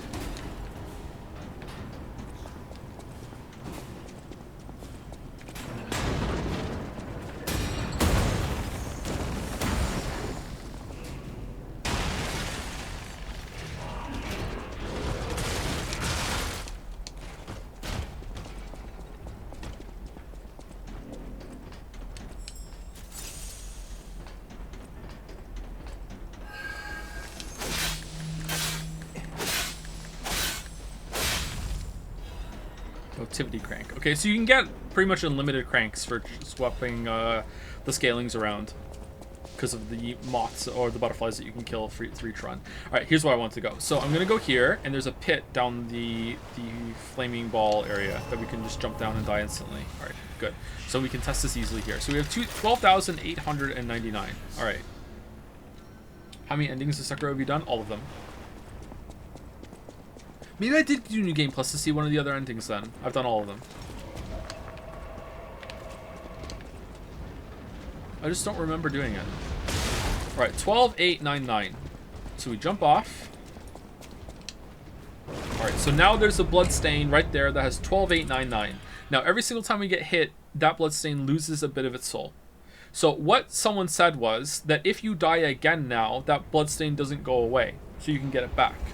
My understanding is if I die again now, that bloodstain's gone forever. So how do we want to test this? Do I just want to die again and see if it goes away? Excuse me. Let's do that. Let's test. I don't want to get hit. Alright, so right now it has 12,899 on it. Alright, I go over here. I die. What happens to it? It's down to 4,321. I just saw it. It dropped right away as I fell down.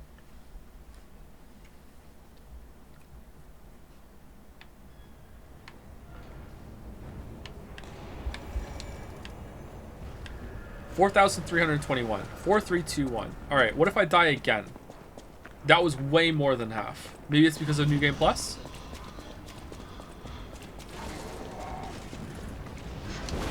$1,448. So it goes down to 1/3. Okay. What if I get souls and then I die? Okay, does poison damage make me lose souls?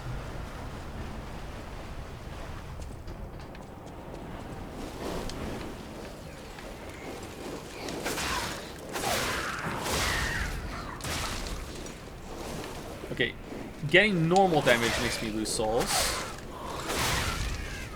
Alright, and you get them back if you hit the enemy. Alright, so poison damage, I'm not losing souls. Okay, so if I die here right now, I have 1,448 on the other bloodstain, and I'm going to have 626. It's 626 again, my cursed number. 626 going to be on this bloodstain. So what's going to happen?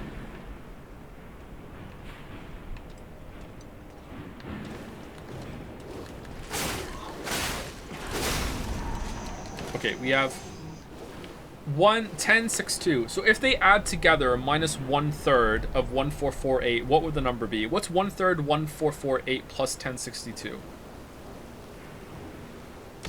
Like 500? No, that's more. That's half. Half of it went.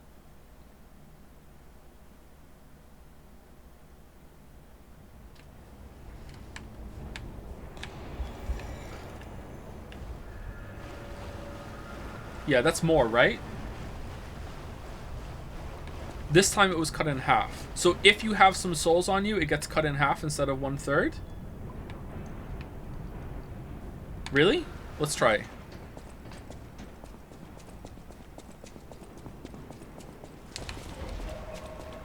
Oh shit. Just any souls at all.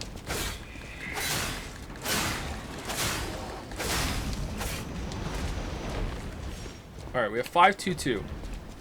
So this should be 522 plus 900. No, it didn't. That's not how it goes. I don't understand it. Maybe it's the more souls you have, the less reduction it gets. It's 1/3 the souls on the ground, then adds the new souls to it. I don't think that was 1/3 of the souls on the ground though, because it's too high. Because there was 1,400 souls there, right? Did it? And I think it added 700, didn't it? I don't know. We'd have to go back and see the numbers. They're fuzzy in my head now. I'm not sure. 489 was the third plus 522. We had more than 522 though. We had 626 and then we killed something else. So all of the souls that we were carrying on our person should have been 100% dropped, right? Because that's how it works. No? What do you mean no? You had 1062, yeah? So how many did we have when after we died that time? How many were on there? Wasn't it 1,500? Or was it 1,800?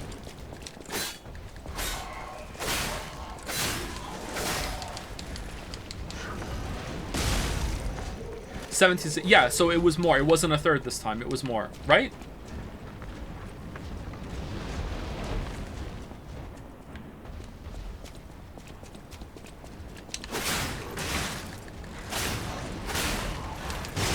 Oh shit.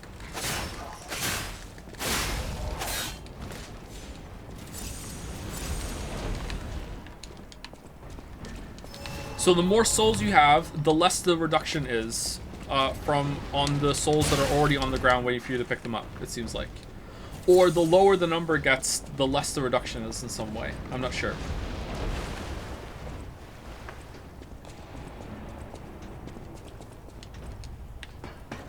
I think the bigger the hit, the more you lose. We're not dying from a hit, though. Oh, do you think dropping in the pit is the hit of all of our health?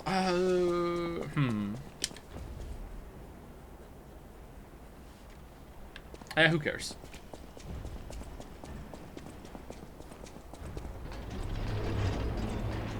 It's not really that important.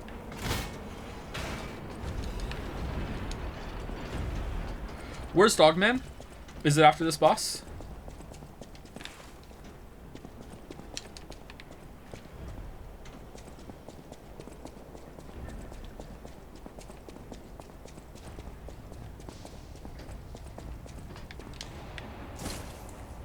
It's in the Archbishop area? Okay.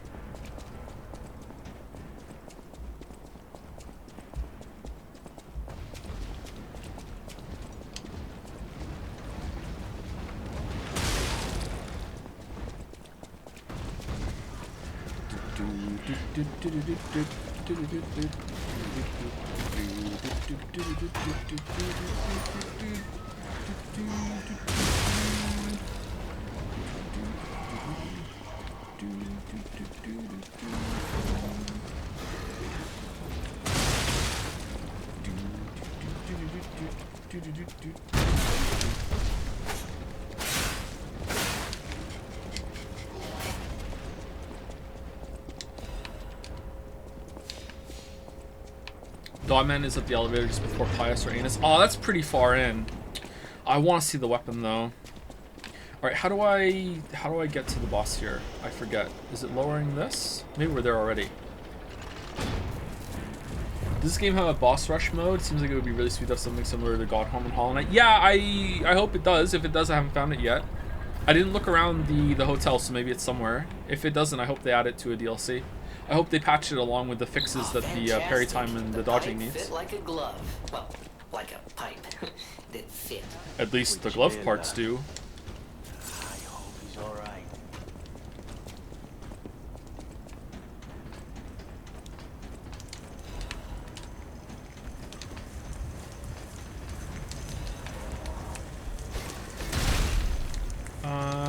Oh shit. Wasn't there a Stargazer in here?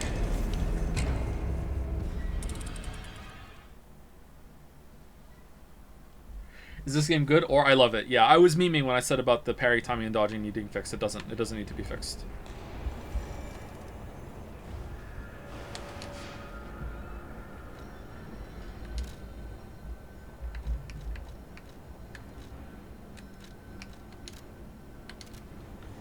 If I'm good at games about Liza P, does that mean Liza P is in a game? Yes. If those statements are true, yes.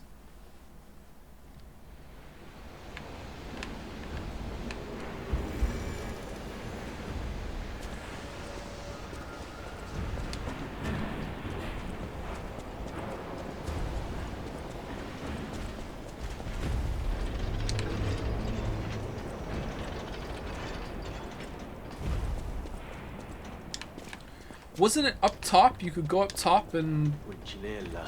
Okay, it's up there. I hope he's alright.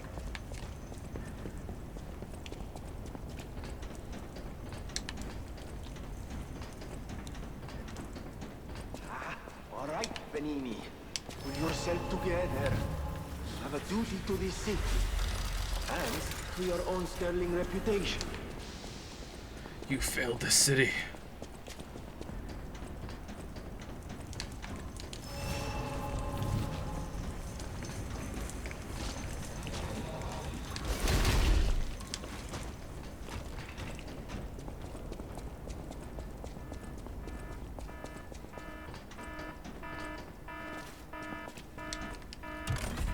That guy sounds like Vine Sauce doing a funny voice. Well, his name is Vanini.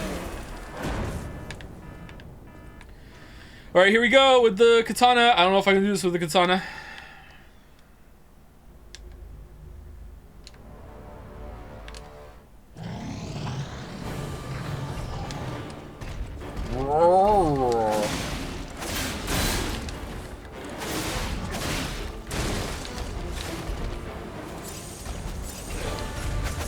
Oh shit!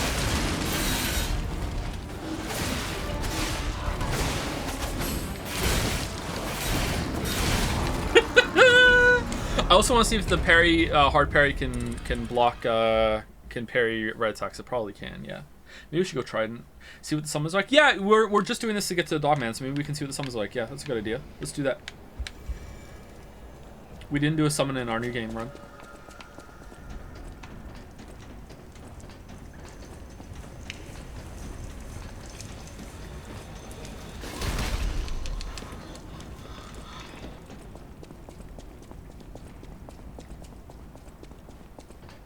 What are your thoughts on the whole lie versus truth mechanic? I don't really care. Okay, we're gonna summon a Spectre. Alright. We have a lot of star fragments. Okay, and now he's just gonna be here in the fight. Oh, hey dude! Nice weapon.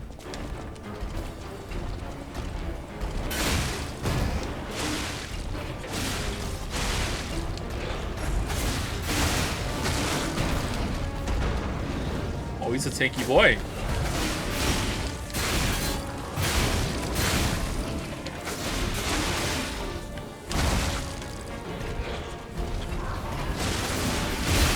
And he's dead. Okay. Alright then. And it's gone. Maybe not good on New Game Plus.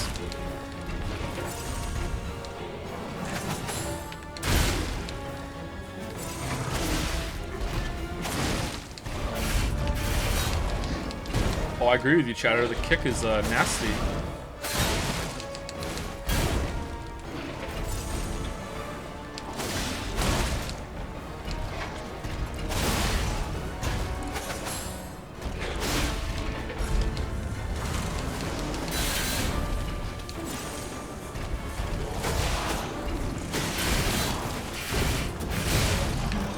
Deet. Deet.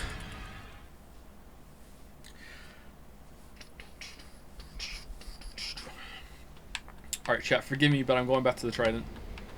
Trident true.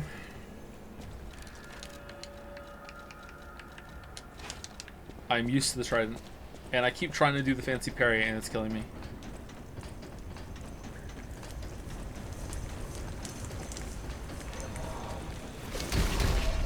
My hubris is killing me. Is it always the same weapon? Reddit weapon is bad. Is it really the Reddit weapon?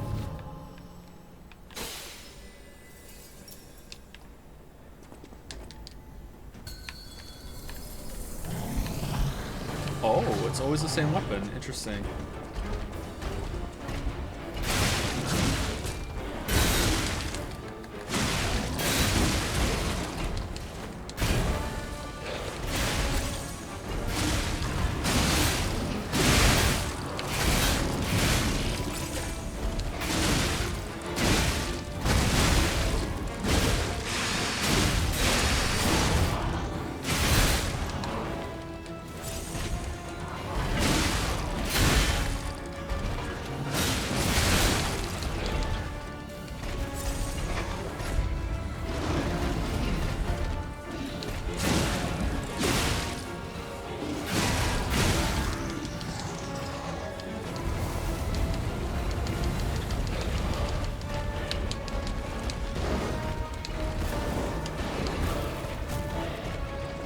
Oh, can I parry them back?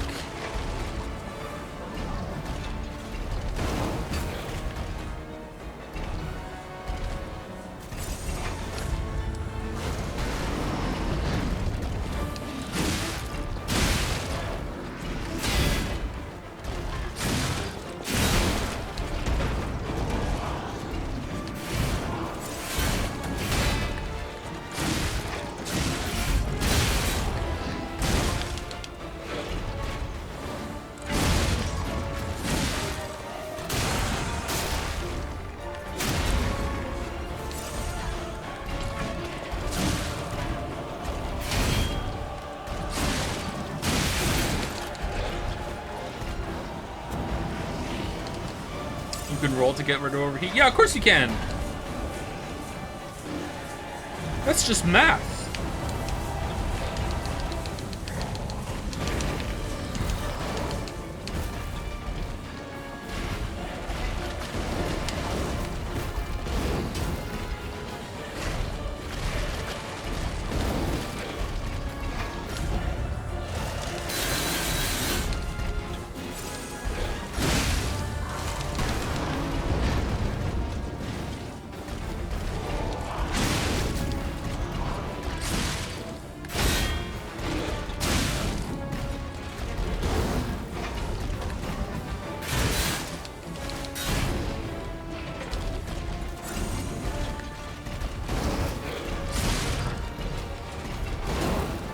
Doesn't look like you can carry that.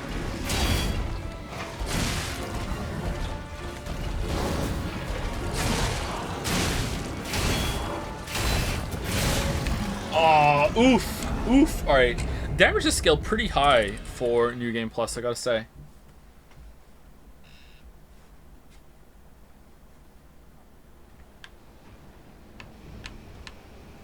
And the problem here is not the weapon, but the player. I think I did a lot better with this weapon now that I'm not trying to do the fancy parry. But the problem is the player, yes. The player needs to play better.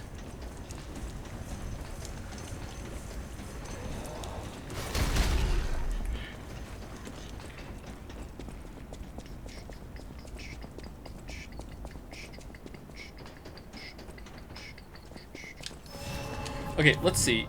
Third time's a charm. If it's the same weapon this time, I won't do it again. Well, we'll do it on the next boss to see if it's a different weapon there too. Is it always the same weapon? Seems like it. Okay.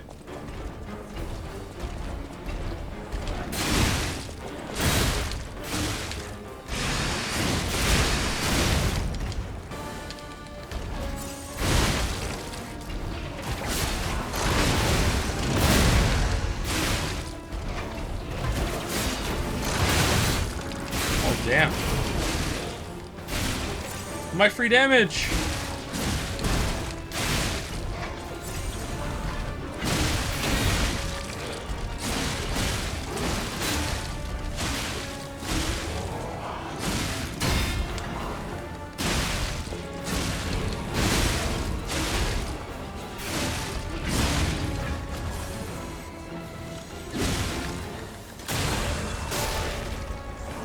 Hit him! What are you doing?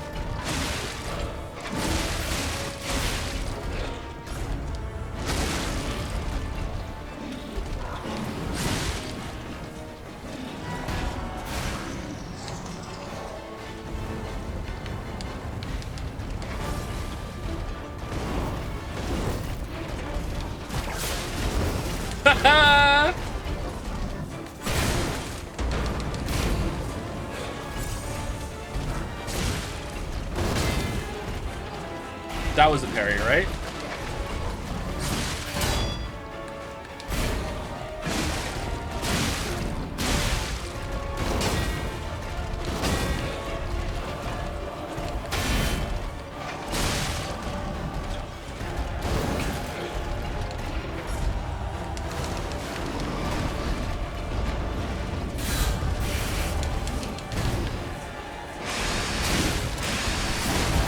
Oh, for fuck's sake.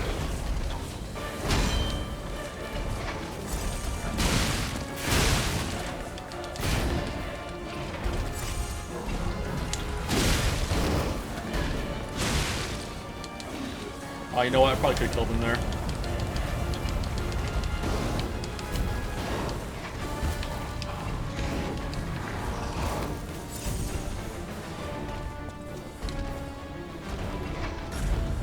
You know what they say though, better safe than pregnant.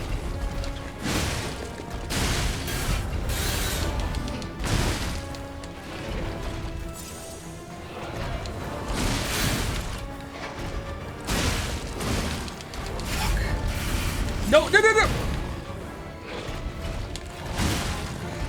Alright, got him. Alright. 4 tries? 4 tries not bad considering how much I died on this boss the first time.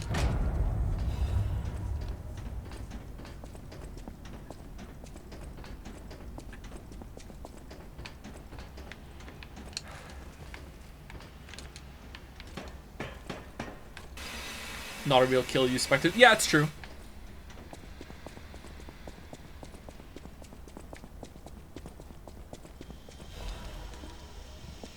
Still a bit underwhelmed with this one. Yeah, that's probably my least favorite boss in the game.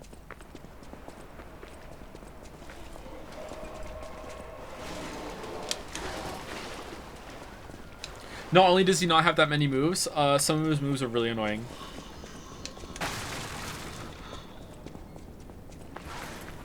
Pretty forgettable. Could it be that Miyazaki FromSoft did not make the best Souls like this year? Oh, Miyazaki's fingerprints are all over this, Wuggy. He made this game. With his second team. He made it while wearing glasses and a mustache. And like a fat nose.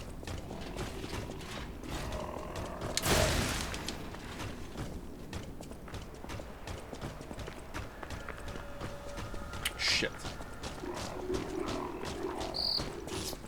Go away, go away! Go away, go away! Whoa, did puppets do this? Idiot. Yeah, you're silly. You're dumb. Oh shit.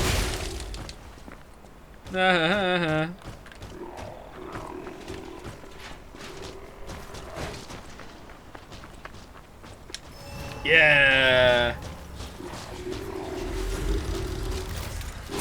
Oh what? I'm at the check.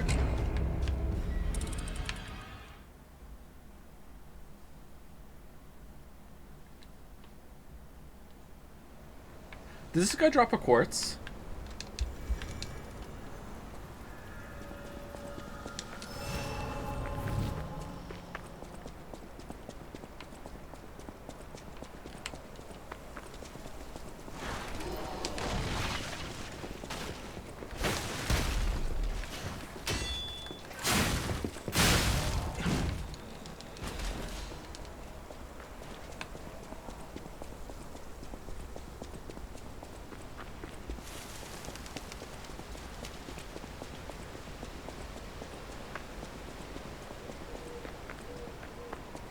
Okay, what did we say last time?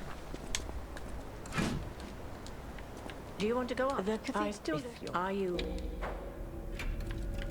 Give the stalkers greeting. We did nothing last time, right? What did we do? I can't remember. Do nothing. You've been warned. I am Shit. Child. Only the worthy may pass.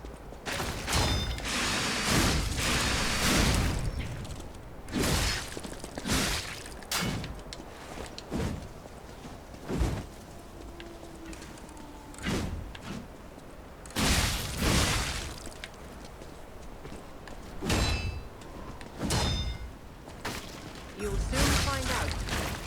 Falling down here is better than devouring terror above.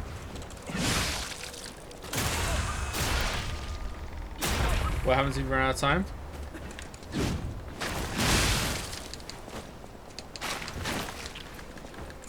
Yorvith just attacks you, and then Triss has to make a red dome. Cherish your life. I do not wish to witness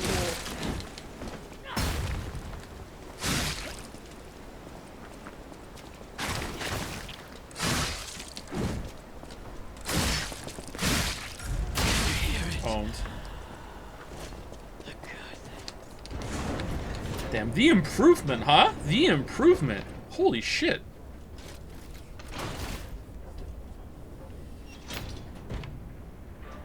I sent you in Discord my general thoughts and plans about this fantasy novel. Around 600 words, sorry. If you respond within 2 years, I will really appreciate that. Ladies and gentlemen, welcome real quick, while this is going, I'm gonna go pee. Be right back. Cable Railway.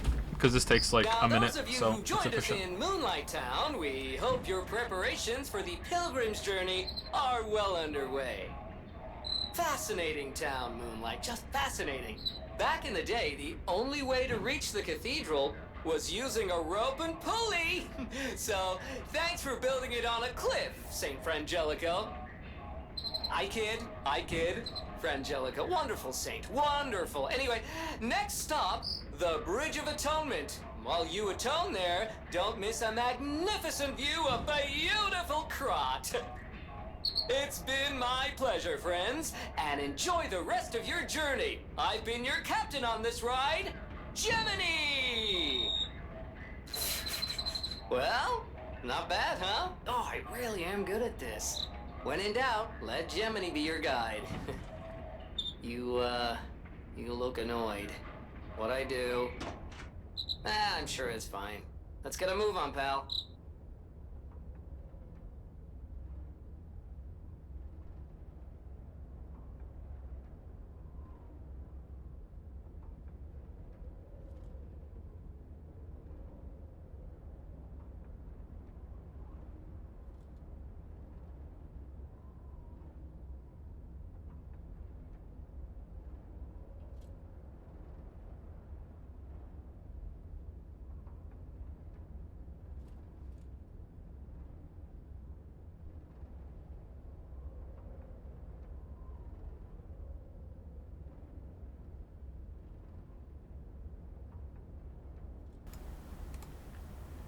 Alright, I'm back.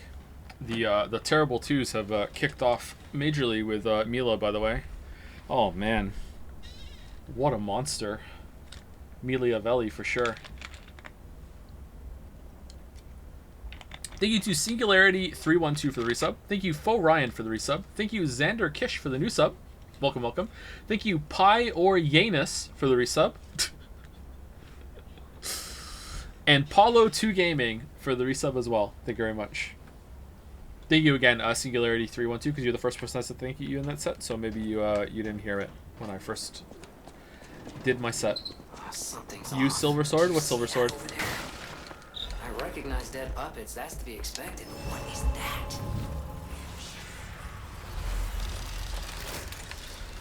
What Silver Sword? This one? Two Dragon Sword?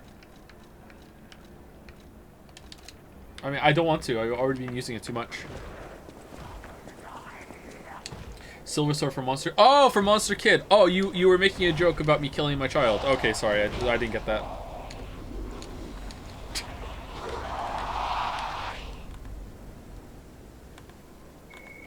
No idea what those things are, pal. Approach with caution. Oh, we don't have to kill Archbishop. I remember where he is. Okay, he's on the top. He's up like a ladder or something. I remember now. So we have to get into the church.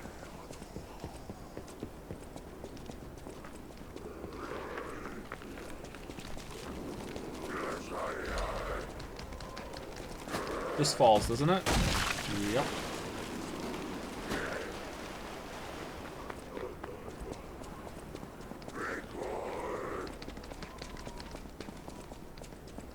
What is happening? What's their problem? Wait, their bodies are strangely altered. No. I don't know what's going on, but keep those eyes of yours open.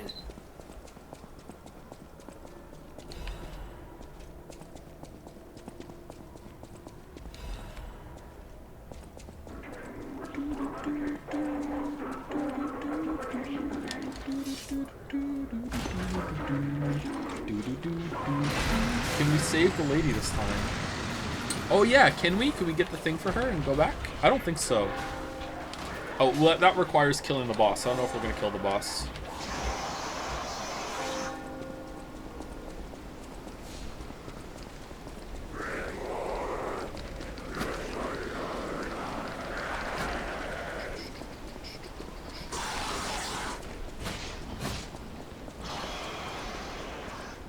It's amazing how many bosses in this game could have been the final boss. Game has no chill. Still opening too many doors, just like Dark Souls? Check. Scenic view of something beautiful but twisted in front of you? Check. Cathedral level? Check. With blood on the floor? Check. Roll through a pew to break it, saying pew pew? Check. Pew pew. Pew pew.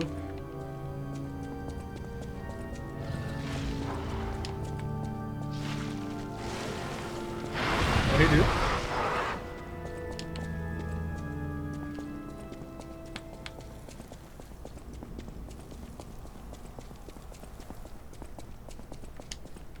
Queen to B2, check. How? What position are you in? That queen to B2. Holy crap.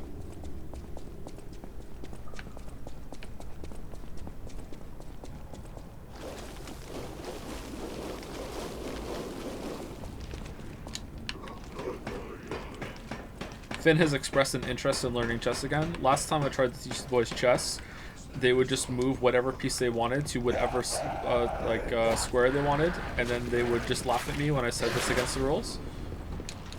But maybe it's ready now.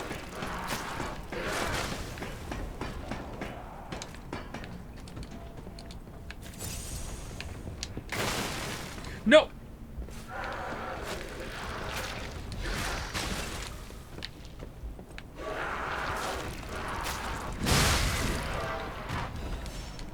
He's actually playing on my computer downstairs right now. He's playing Stardew Valley Expanded because he loves Stardew Valley and he wanted to play the mod. So he's playing a game with a mouse and a keyboard for the first time because the only USB cable that works with the gamepad is plugged into this computer right now for the stream. Get fucked, kid.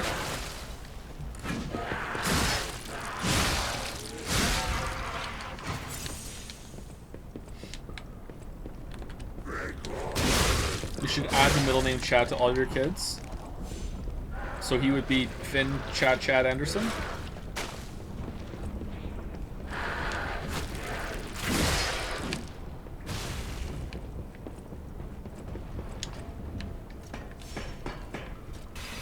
Wait, where's the... It's further up, isn't it?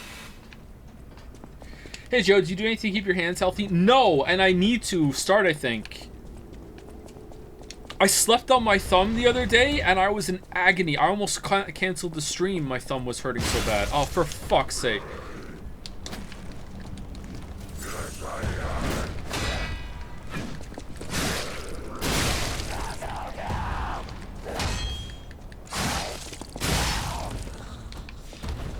Hand stretches? What are the best kind?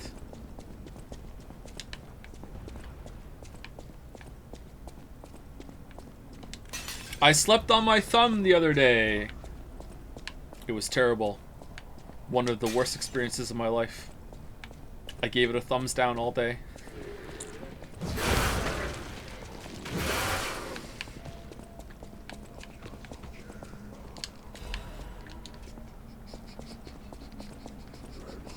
I didn't say eh. Come on, +2. You know what? There's more +2s this time. That's good. All right, all right. I've solved the puzzle. Just don't laugh at your own joke. -2, but I left. Then it's a +2. I could hear the grin. You can't hear a grin.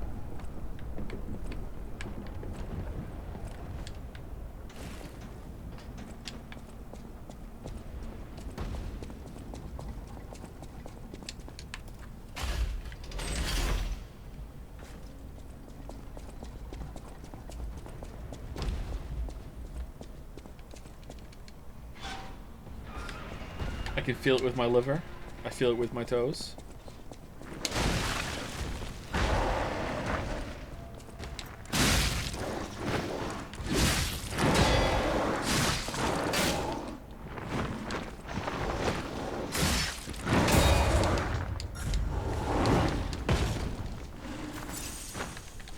Basic weapon buff.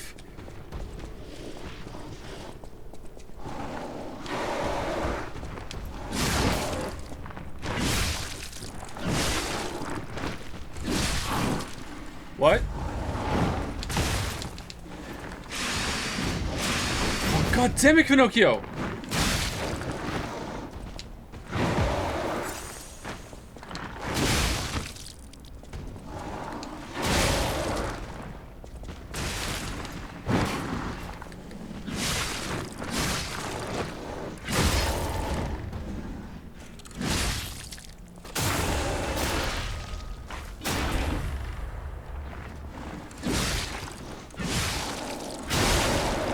Ah, this one does drop a quartz.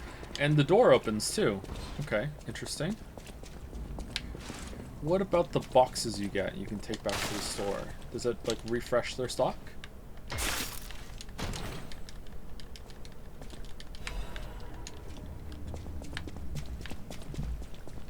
Man, I'm kind of nervous to play Sekiro. What if I'm even worse than I remember being? Oh man, I got halfway decent at it. But it's been a while since I played Sekiro. It's been a while. I think I did a quick playthrough again for the Elden Ring video, but it was like a very quick playthrough, just like blast through it for footage.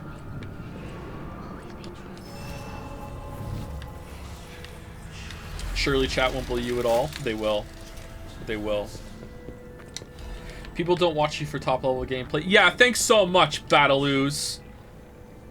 People don't come to you for nice chat messages.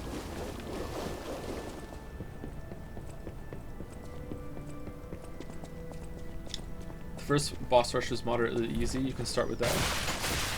Oh, in Sekiro you mean? No, I don't just play the game. Oh shit.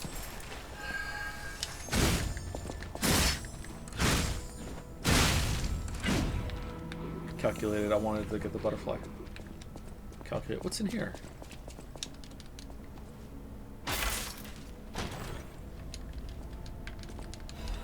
Joe, there's a weapon you missed by riding the spinning wheel back at the last bit. Oh, is there? You can ride it up? I didn't think that would work. Is it a good one?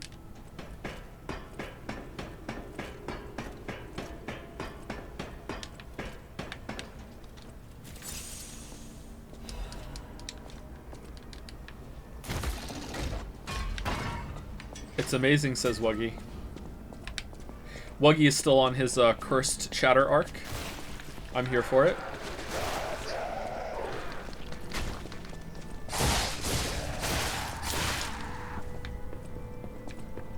Oh, we're wait, what? Oh, I got all turned around. Never mind. You're looking for your car, but you're all turned around.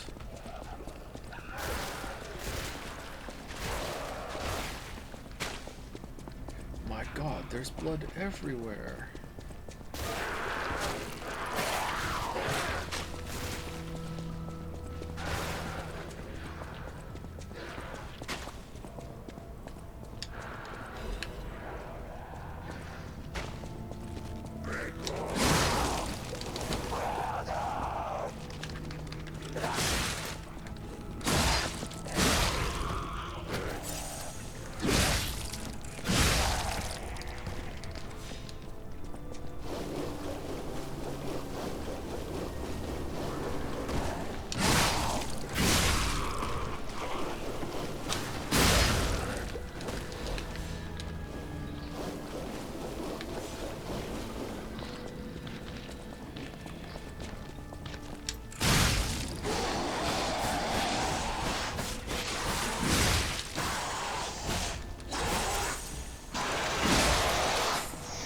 Okay, Millennia, what the hell?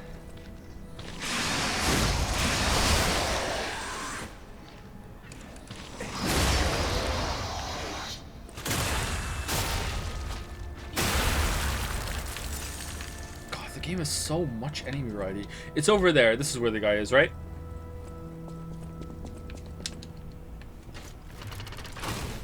Who's your favorite Moomin? Probably Mr. Moomin.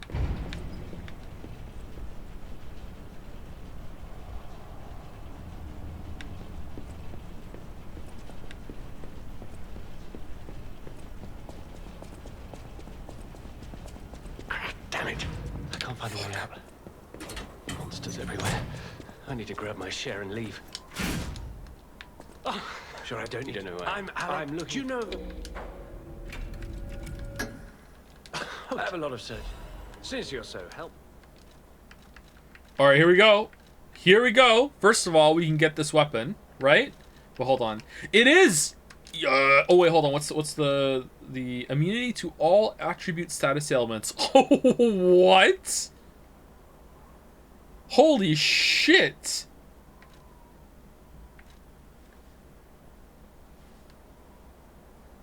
Not just one? Proof of humanity. Alright, what's this Holy Sword of the Ark? Would this have been our weapon for the run if we had gotten it?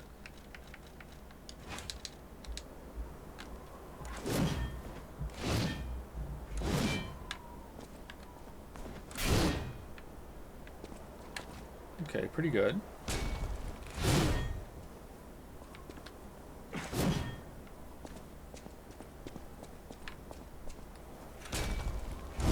Trick weapon? What's the trick? Doesn't look like a trick weapon to me.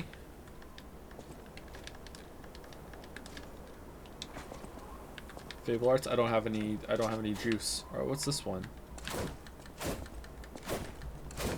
Ooh, daddy like. Alright, what about... Oh, damn!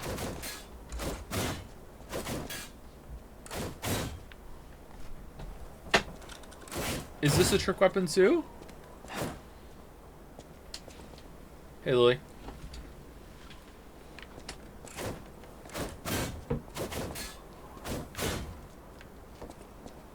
Thank you.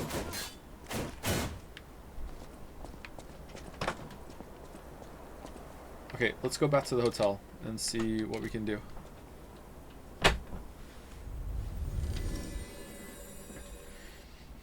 You can scissor enemies to death. See?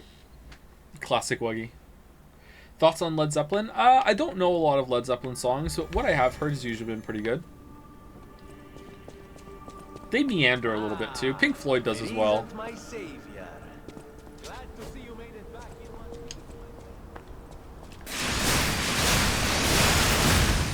Holy... Okay, I really like this one. This is like, I will like 4 different playthroughs of different weapons I want to do right now.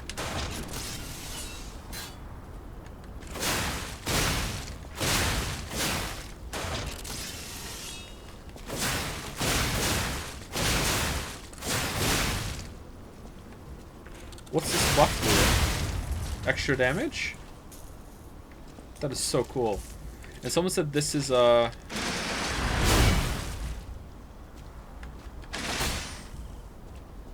Oh. Is that forever?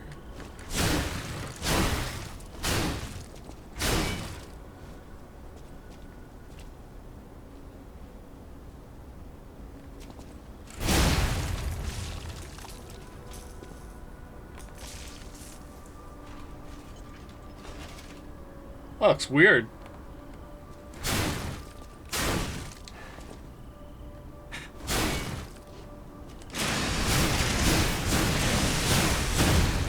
Oh, wow. That's powerful. Has its own moveset, too. Interesting.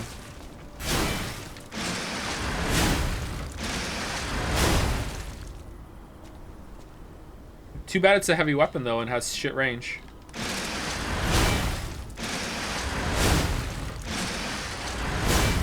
Oh, can you hold it down? Is that what you're trying to tell me?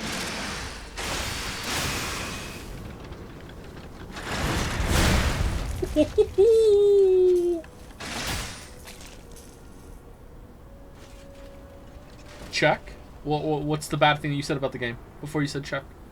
I don't see it in chat. Do I have to scroll up?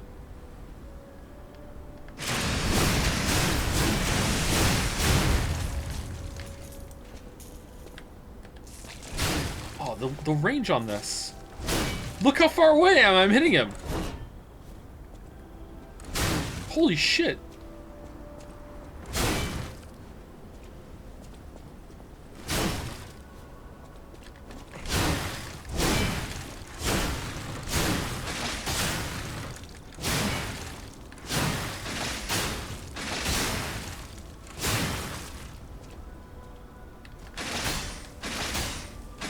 Oh, cool, you can attack and change it. You can string transformations together. Alright, I really like that weapon, that's cool. I don't like how it looks, but I like the effect of it. It looks more like a display piece than a sword, right? That's what I don't like about it. It looks like it would break. But this is really cool.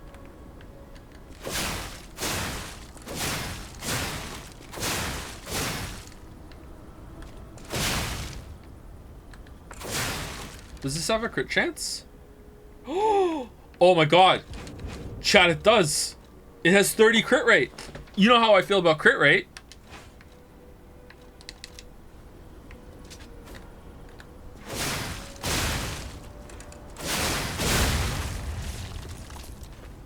This is my weapon, chat. I found my weapon. I have found my weapon. Read the LB plus Y.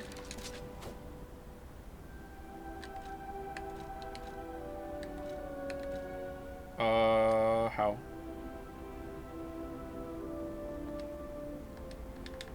Increases crit hit chance temporarily.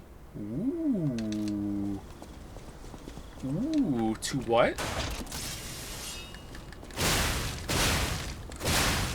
Like 100%? Almost.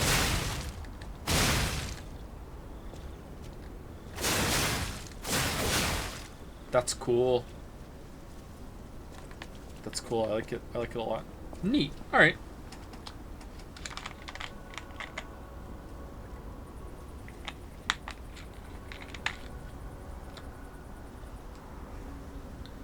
Oh, do you think Dark Souls games should make you fight enemies, or do you like that you can run around everything? I like you can just run around everything. I'm cool with that. Sometimes I wish that they would force you to fight some enemies in some areas, but typically I don't like the run backs anymore. Sekiro time? Yeah, I think we should do Sekiro. If we have enough materials to upgrade this weapon, I wouldn't mind going fighting Archbishop with it, but I don't think we do. I know my way around. I know my way around a weapon. Yeah, absolutely not. Alright, let's try Sekiro. So, see you later, Eliza P. I don't think we'll ever stream this again. I love this game. This is one of my favorite games we've ever streamed. One of the biggest surprises since I started the channel and streaming. I really, really enjoyed this. This is one of my new favorite Souls-likes. It's not number one. I think Sekiro is still going to be number one, but it's definitely up there. I think it is in the top 3. It's a really, really good experience. I had a lot of fun with this. I do agree that the level design is a little lacking. Not a little lacking, it's moderately lacking. It's not a deal breaker or anything, but it is lacking, and I wish it was better. But, you know, as a first attempt at this from this developer, they have made other games, I believe, but this is their first attempt at a Souls-like. Absurdly impressive. Absurdly impressive. Probably the second best boss combat I've seen in one of these kind of games. Very, very enjoyable. The bosses themselves, and not just the combat system, the bosses themselves are very varied. Each of them comes with like this package of movesets that you need to learn. I feel like they all have their own kind of theme as well, apart from that fire robot. Like they all have their own kind of flavor. So it really feels like you're fighting what you're fighting. Has a lot of charm, a lot of soul. Really, really has a lot of souls in it, I would say. Yeah, it's a good game. I enjoyed it. This might be a weird question, but where does the top 3 Souls-like fitting games overall for you? Like, is this top 3 behind hundreds of games? They're near the top. I don't know. I don't really keep things organized like that. If you ask me, I could probably give you like a list of like top 20 games or whatever, but it might change from time to time. I play a lot of different games, so my taste is pretty broad. Better than Dark Souls 3? Yeah. Absolutely.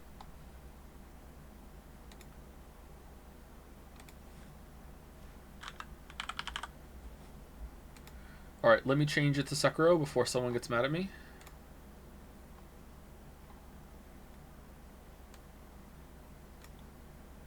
Crosscode is the top 3. I don't know if Crosscode is in my top 3 of all time. I don't think so.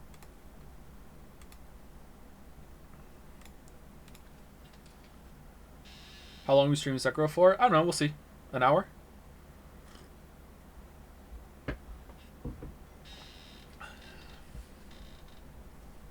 Why black screen? Because the game's not on yet!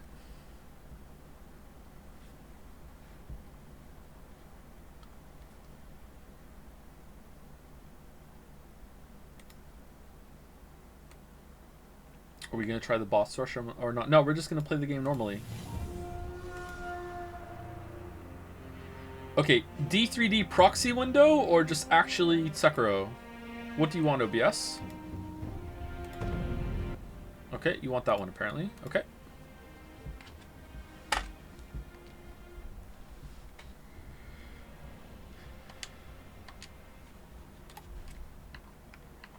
Okay, let me know how the sound is when we get in. I think I had it turned down. Do we want to watch the opening? I don't think we do, right? We're just getting into the game.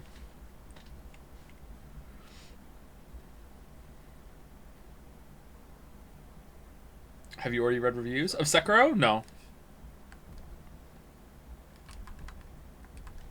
Of Liza P, yeah, we read them already. Sound and display. Let's turn it up.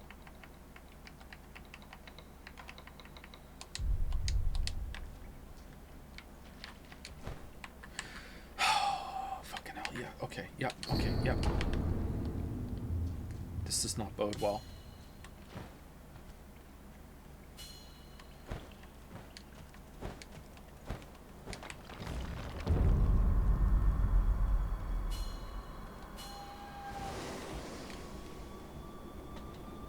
I made a comment for the final area about how the game was consistently good. The last area being a bit weak changed your mind about the game's consistency.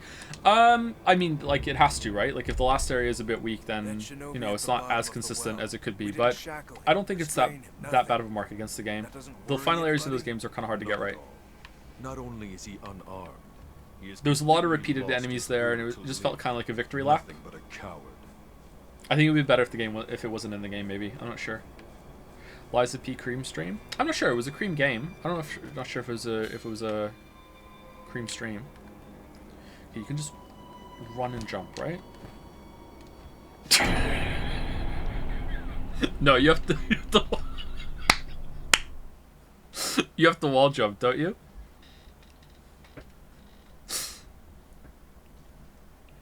Yeah.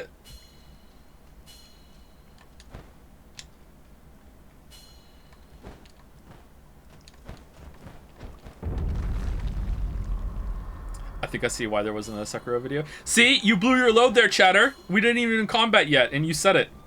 You fell for my cunning trap.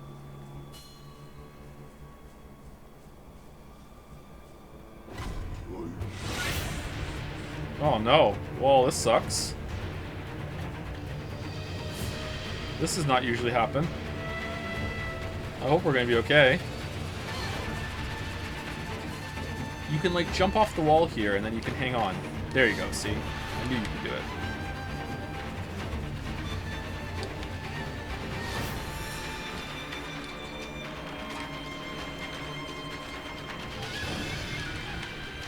Sound okay? Too loud? Too quiet?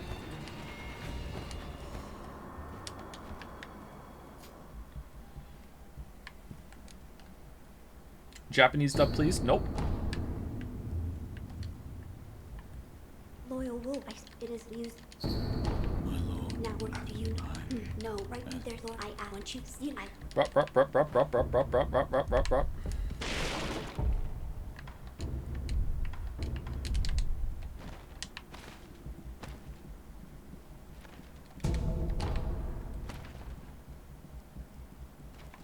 I played it this area earlier today, by the way. I'm not just like a god at remembering the beginning of the game. It took me a lot of fiddling earlier to get to adjust to it.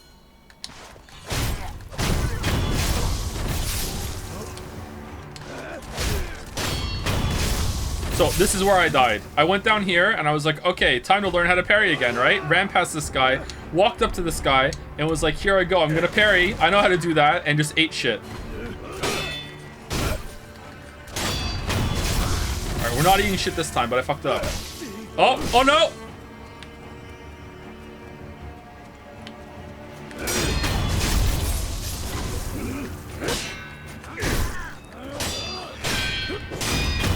So in this game, you need to parry just ever so slightly before they hit you, but in Lies of P, you need to like parry as they hit you, is the thing I think.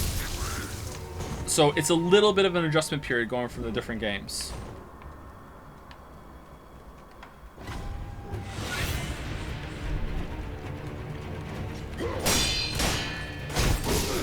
And we died. We're dead.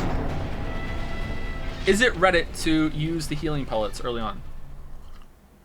You can parry even later in Lies of P? Yeah, you can parry like almost as they're hitting you in Lies of P, whereas in this game you need to time it. Like a little bit before.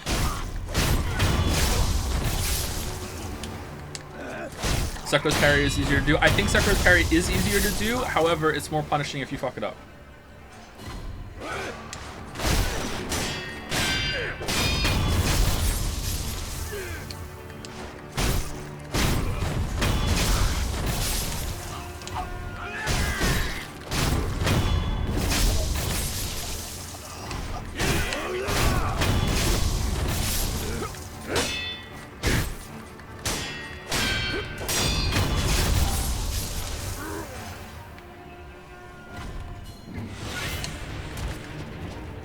Hey, dude.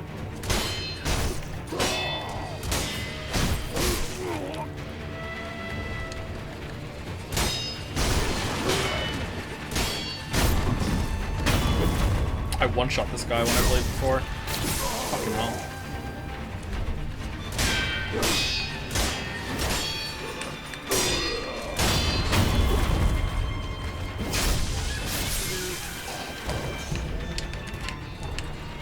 I hate all the tutorial messages that pop up in this game. It's possibly my biggest gripe of the game, is all the shit that appears on the screen.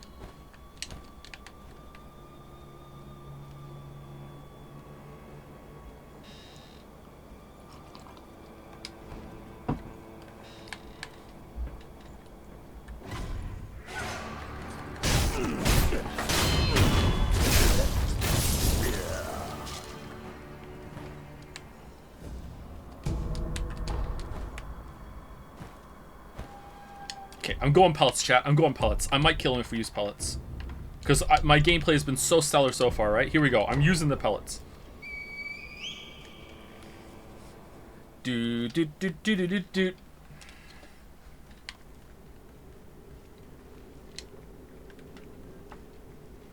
Alright, you don't have a Makiri counter yet, Joe. You don't have a Makiri counter, so if you're gonna fucking parry his forward stab, you have to do it perfectly, or you just need to avoid it. You don't have a Makiri counter, Joe. Don't dodge into his fucking stab. You don't have a Makiri counter. You face Ichiro Ashina.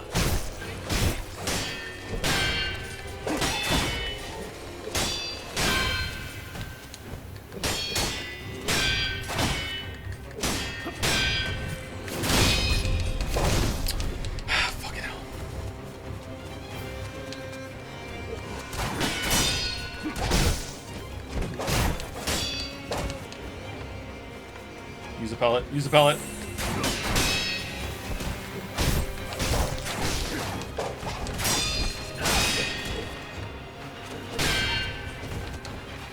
Okay, run away. Get our sense back.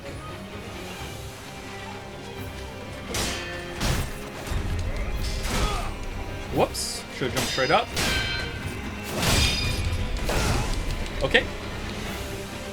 What do I do for that? I can't remember. Now, if I don't have a Makiri counter, what do I do? Do I have to perfectly deflect it?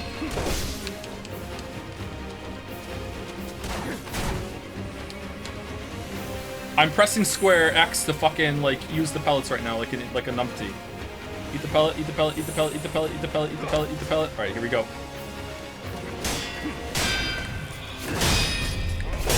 Yeah!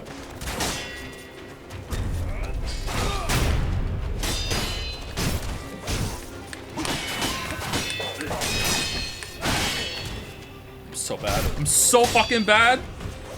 God fucking damn it. I was good at this game before. I'm spamming. Look at me spamming, man. Look at me spamming to get parried.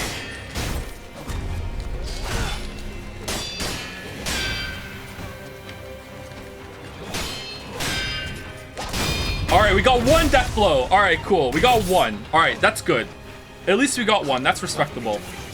I cannot. Shit. He did a sweep that time instead of the fucking stab.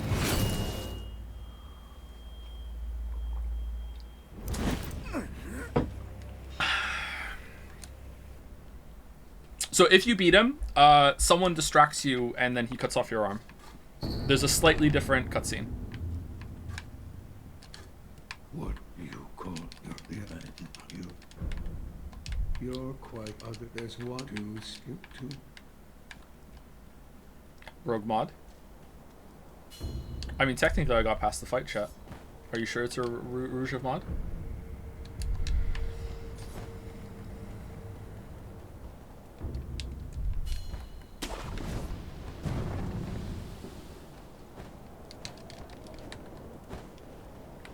Okay, so, I am of the opinion that Sekiro is a difficulty sandwich. I think that some of the hardest encounters are at the beginning of the game, especially before you have certain unlocks, and then it gets pretty easy for a while, with some hard moments here and there, and then it gets really hard again at the end.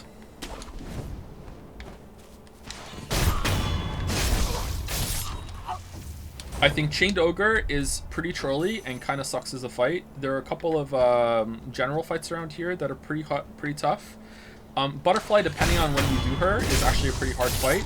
The first Butterfly was the first boss I killed in this game when I first played it at launch. I count Chained Ogre as a mini boss. Butterfly was the first boss that I killed, and the second boss I killed was the monk. So I had a fun time, let me tell you. I was on Butterfly for a long fucking time.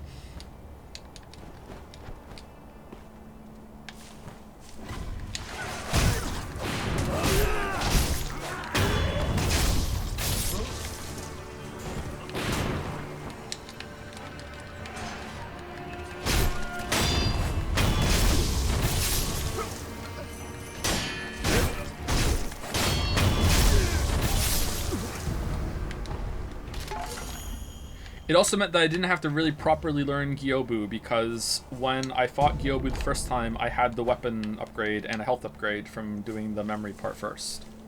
I don't know if I could do Butterfly again like that. That was really hard. Oh, shit. Okay, where more? Is there important pickups around here? Sorry, I'm kind of nervous actually, chat. I'm sorry. Please bear with me.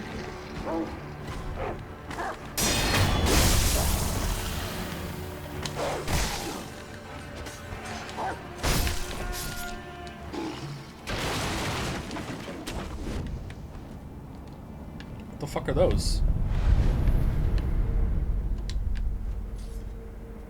Touch Remnant. I don't recognize those. What are those?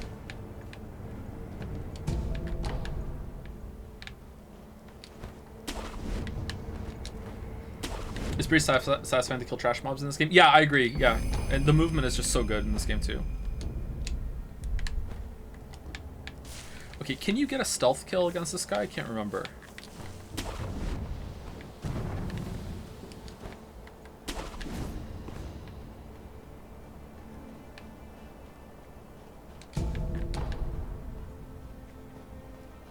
Did you ever play Ghost of Tsumigi? I did not know.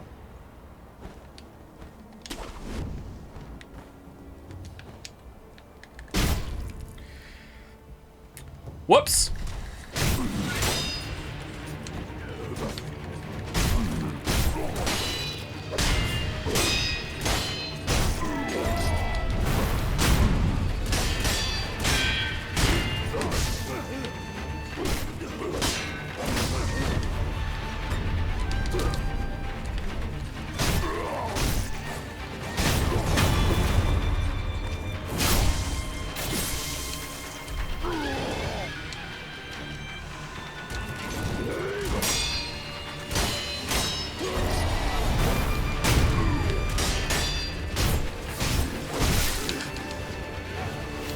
one fuck up and you're just fucking eating shit.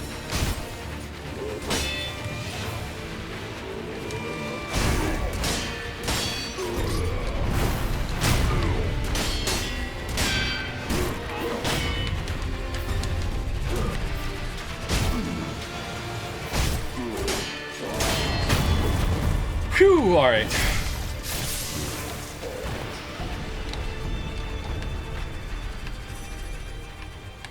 Let's go back and upgrade the healing flask.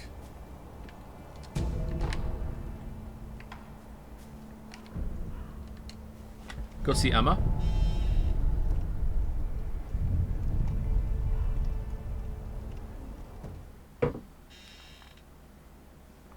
Can finally breathe easier. This isn't even the hardest enemy in here. The big, slow-moving ogre guy is trolly as hell.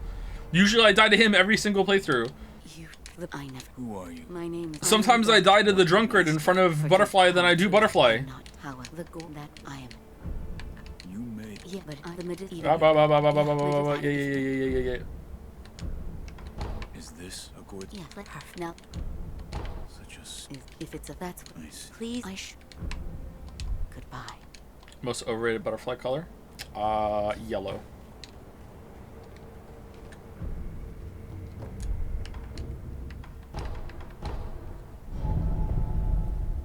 I can kill Ishin first try now, but Ogre Dude still kills me. Yeah, Ogre's trolly as hell.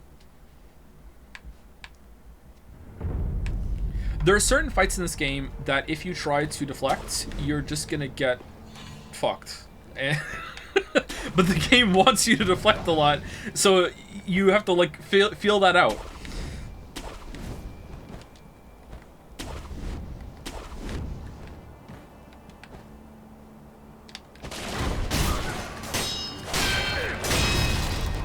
Whoops. Can we dive him? Where is he? Oh, you can stealth kill him! Oh shit, I didn't know that. I learned something new today.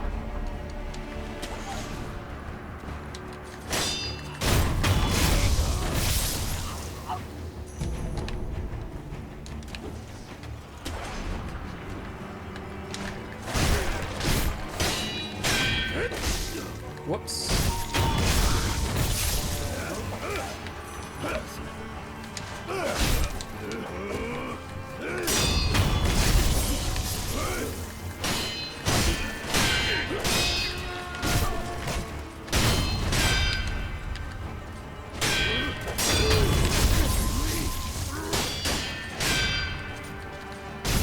No, no hit? No? Oh, okay. Alright, cool, thank you.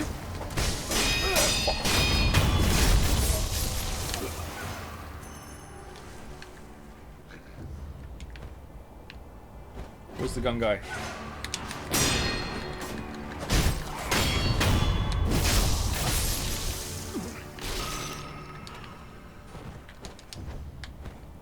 Where's the cock?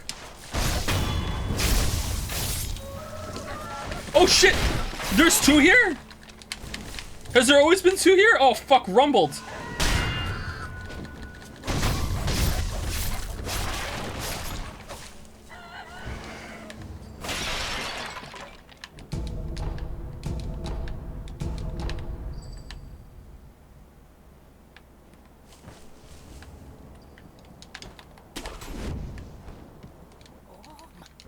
I am not your son. You take it.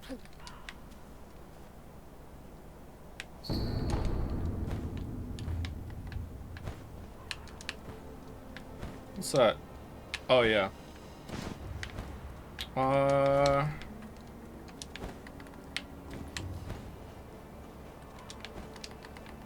Really? Okay, let's go the other way.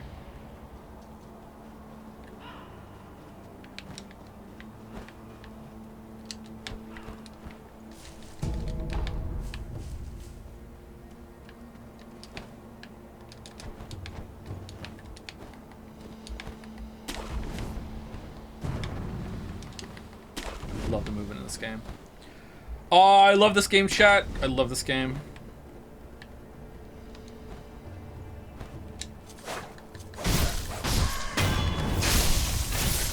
It's actually pretty rare that we stream a game that I've already played before, huh? And I like know where to go and I can talk to chat about what's going on and what I like and what I don't like.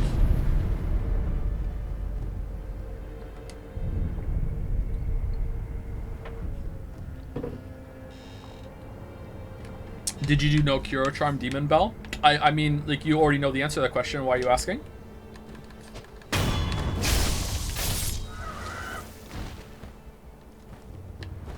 Sekiro Joseph plays it twice, yeah.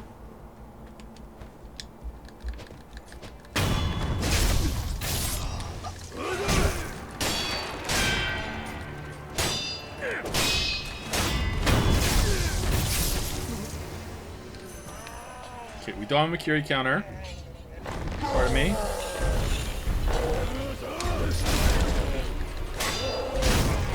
Sometimes this guy can aggro in the fight, so we want to kill him. Alright, here we go! I'm gonna die here. Alright, so you don't want to really parry this guy, because he does his fucking grab attack, and it's fucking bullshit.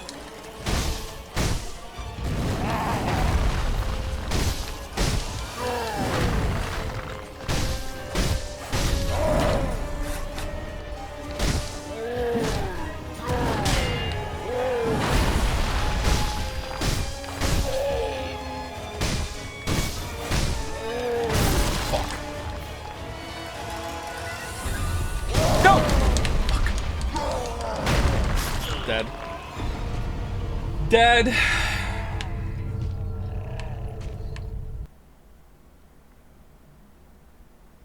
Loyal wolf, take my blood and live again.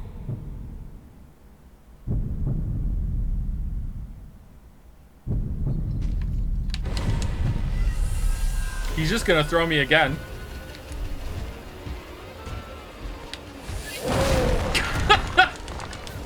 I hate this fight so much.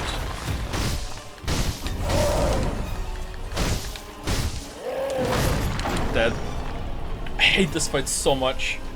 So much I hate this fight. Good thing it's only repeated 3 times. Well, later you have so much damage you can just kind of brute force it.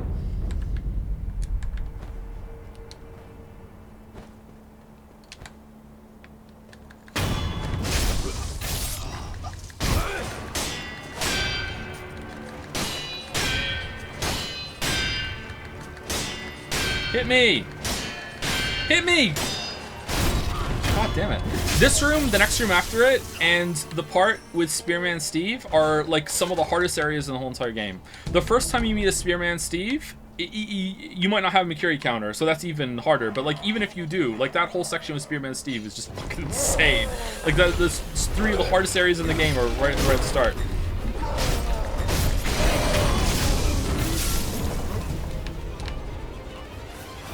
Alright, let's cheese him.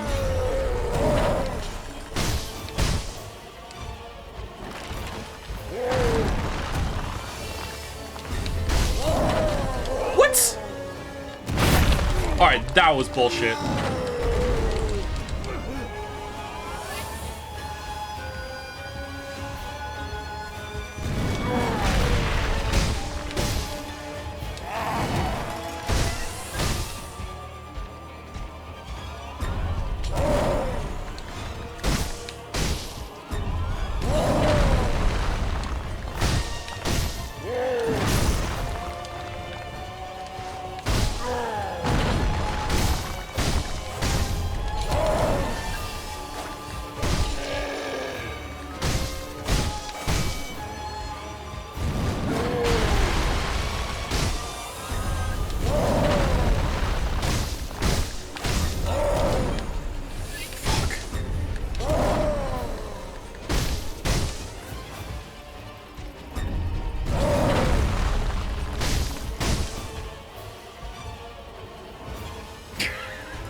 See how like evasively I have to play, man?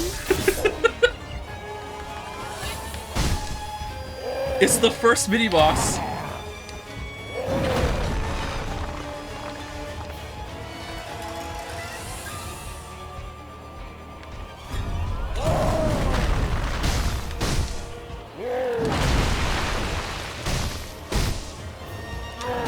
Ah, fuck. Alright, we can come back.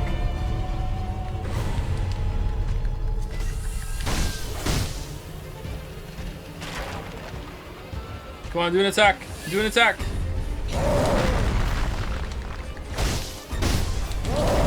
Fuck.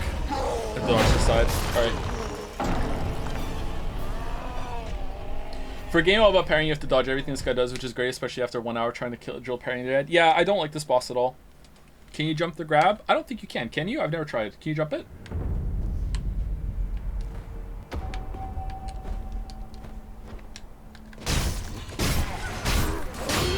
This guy, the bull's really easy.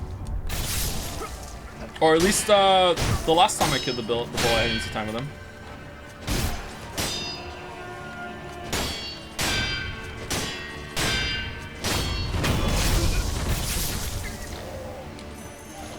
The bull is also parryable. Yeah, if you parry the bull's charge, you get a lot of free damage. The bull is pretty easy for that.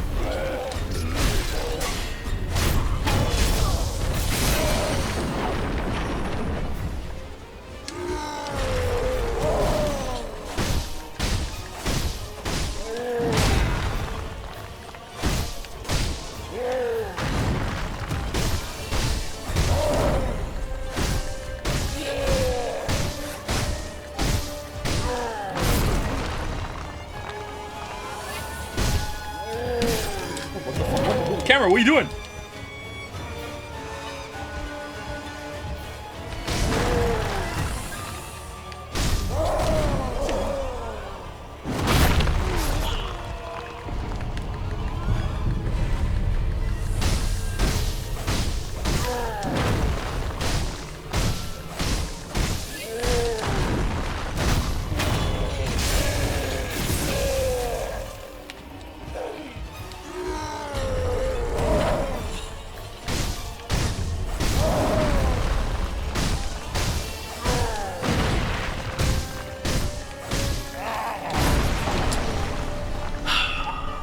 What do you do for that one? Do you parry it?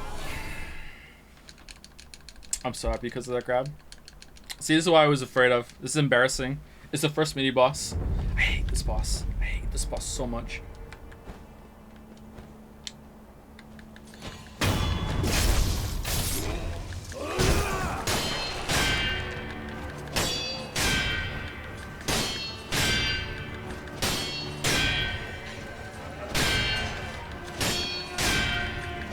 Well, I'm having fun.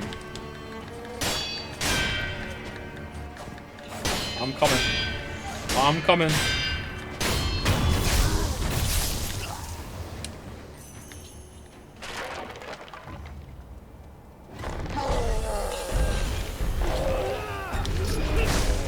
Shit.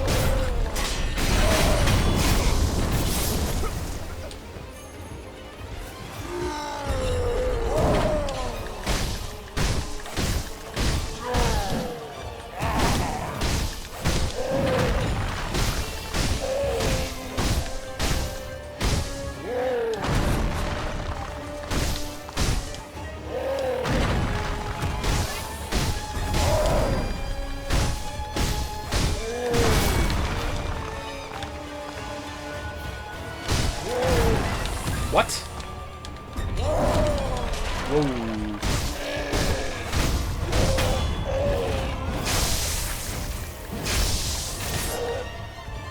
Does this game not have stamina? No, it doesn't. See the yellow bar in the bottom? That's the equivalent of stamina in this. I'll explain that in a second. How the fuck? I don't think so.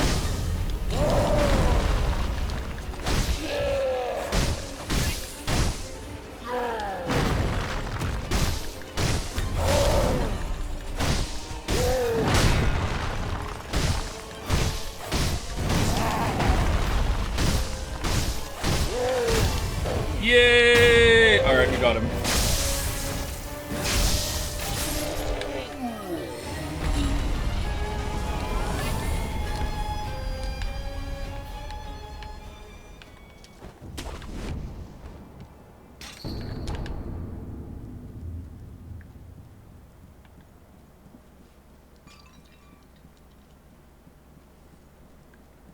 Do headless now? How many people can do headless right at the start like that?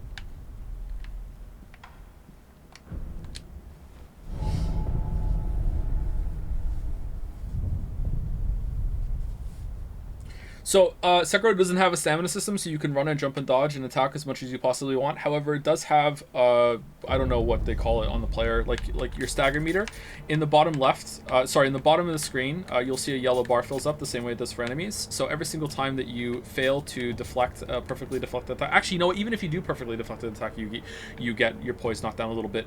That means sometimes you might choose to run away from an enemy in the middle of a fight and get far away from them and hold your block state in order to regain your posture faster, and then you can risk taking more blocks and fucking up, because if it caps out, you get stunned. It's pretty minor though, and sometimes you can just ignore it. And as you lower your health is, the slower it recovers, right? And it's the same for enemies. So sometimes you want to damage an enemy significantly before you start trying to build up their posture. Some enemies are different though. So there's kind of a flow in the fight sometimes where you don't want to go for deflections, you instead want to deal damage, you want to dodge and punish in order to get it. To get them low, and then you can maximize your posture damage that you do to them. I was told. Worth knowing that posture never breaks your character. Yes, if you do perfectly deflect, you will never have your posture broken, but if you perfectly deflect, you will still gain some posture damage a little bit. What's it take? What is it? Record whether it should know. I found one. Yeah. I see. But that's all. The more activity. No, I'm good. Good. So the game does not have leveling up in terms of stats. Instead, it has skills. You can acquire skills through experience points that you get for killing enemies. It also has prayer beads and memories. So memories come from main bosses, and they increase your attack power permanently. Prayer beads, you need 4, like heart pieces. After every 4 you find, usually you find these in hard to reach locations or from mini bosses, and you get extra health. And also, I think you get extra posture from it too. So that's how you level up in this game. It's very direct. There's no fucking around with different threats and everything like that. And this is the skill tree. It's a little overwhelming. I think we want to get 2 points to get Makiri counters as fast as we possibly can. Do we want to farm for that? I can't remember. Do we want to just farm real quick and get some? If I hadn't died, I would have had enough for this shit. The next boss, there's a mini boss right after the Chained Ogre that I think is easier than Chained Ogre, but is still pretty hard at this stage of the game. I don't know if I'm going to be able to do it, but we'll try. Does he have a thrust?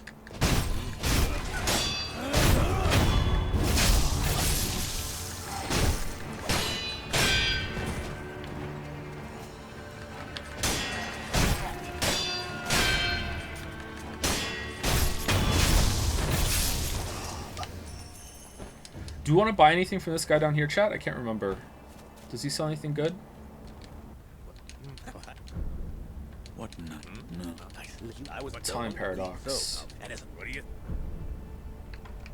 Yeah, sure. Here's no.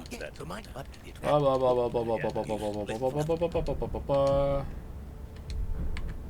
No, he doesn't. Okay, he doesn't have anything yet.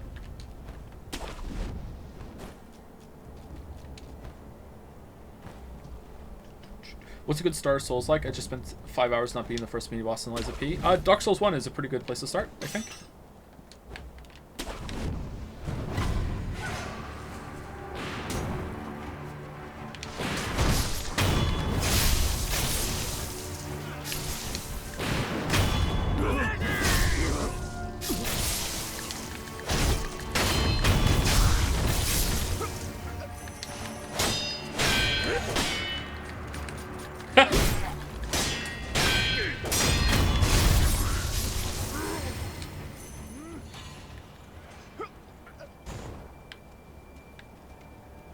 Don't come here. Don't come here. Don't come here. I want to kill everyone before I fight you. No. Don't see me. Don't see me. Don't see me. Don't see me. Don't see me. Go away. Go away. Oh shit.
I don't have... Fuck.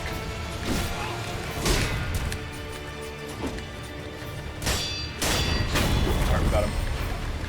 Oh, man. I don't have mid-air deflection, is what I said there, or was about to say.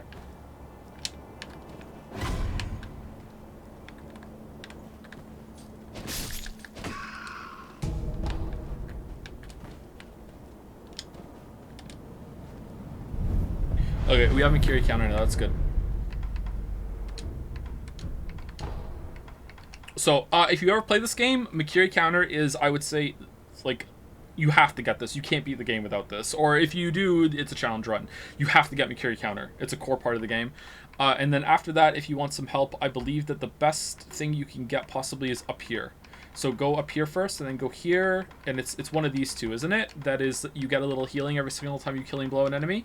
This gives you huge amount of sustain going through the levels. It's one up here. Like, these matter quite a lot.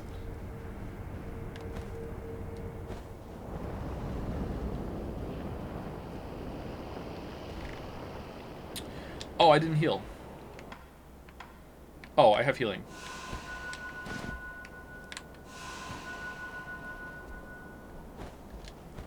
You ready, chat?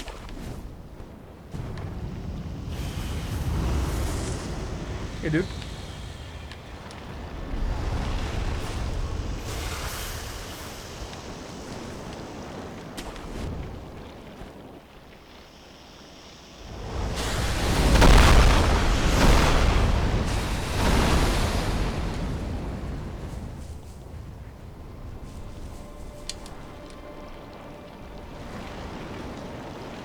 Oh, did I forget to suck up all the coins from that battle? Fuck, I keep forgetting to do that.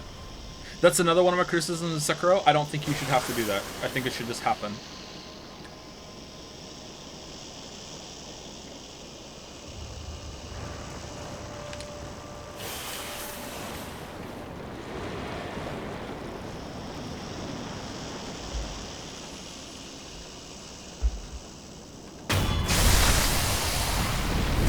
First time I played this, right before the red showed up, I'm like, oh god, the red's gonna show up and we're gonna stab his eye, and then it happened and I was like, oh shit!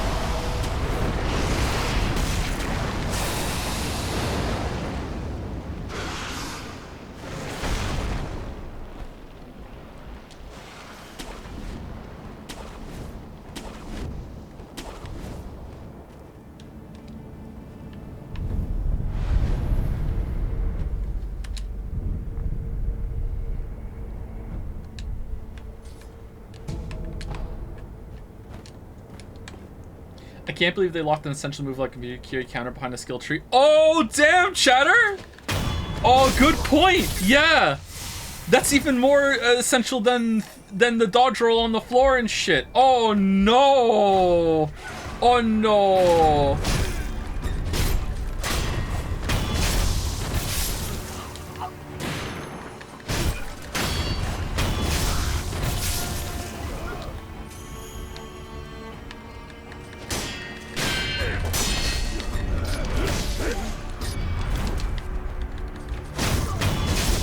So this is what Mikiri counter does. He's gonna run at me and stab me, and I'm gonna jump on his spear. Fucking awesome. Oh, man. How's it going, dude? These guys can be a little trolly.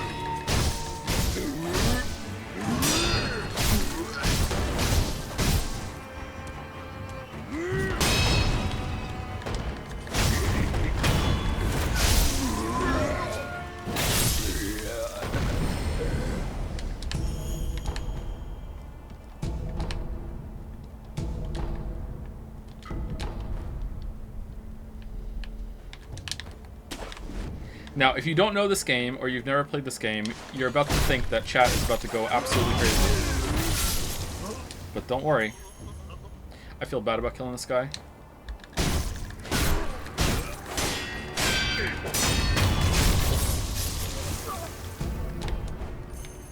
Liza P, yay or P for Joe?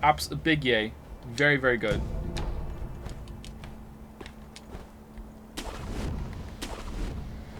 Okay, so I'm not the best at this fight, because I've never had to properly learn it. Because usually when I get here I have a memory. So let's see how it goes. Should be okay. All right, here we go. Say the line, chat. Oh, I cut it off.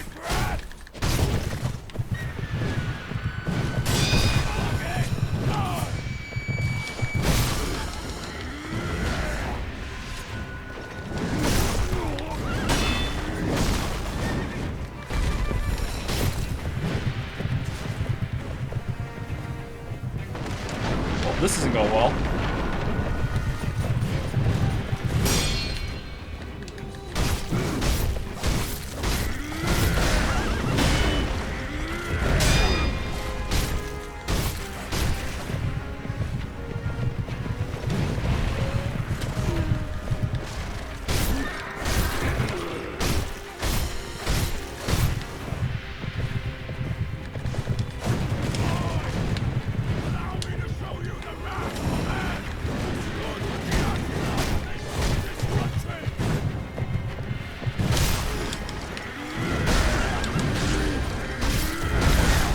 Oh, he died! Oh, shit. Oh, we died in Yobu! No!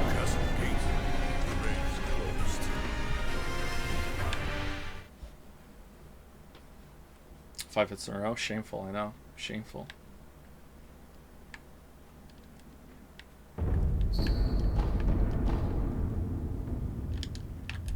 So Dragon Rot doesn't matter, right? Like, it doesn't really change much?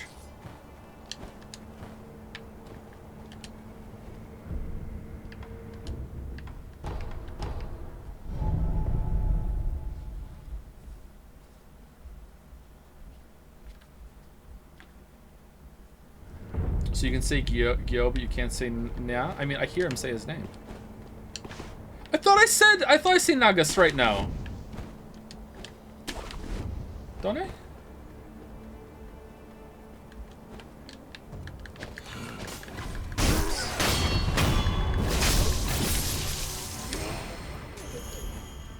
Do I not? I thought I do.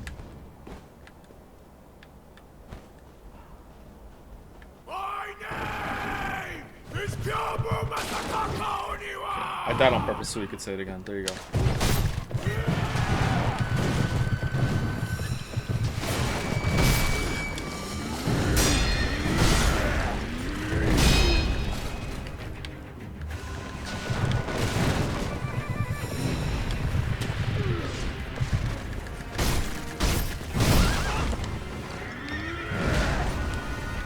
That might have been the first time I've ever died this fight, chat. This is gonna be the second one, maybe? Oh, what the fuck? So see how my yellow bar is capped? I can run away and I can hold LB and see how it regains faster. I know you may feel like, oh, that doesn't make sense. It should like not holding block should make it go up faster, but no. It's like regaining your stance a little bit.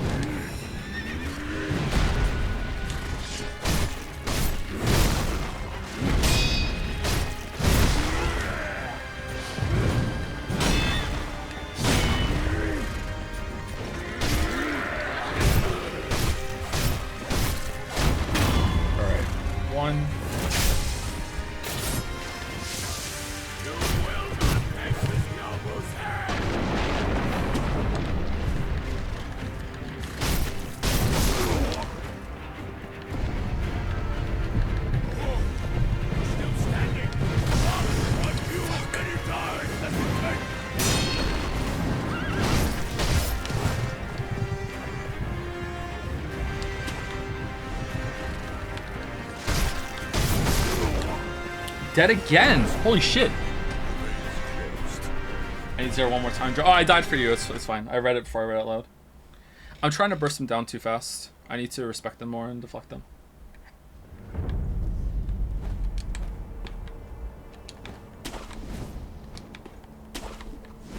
Did you ever play the boss rush mode? No, I've never played the boss rush mode.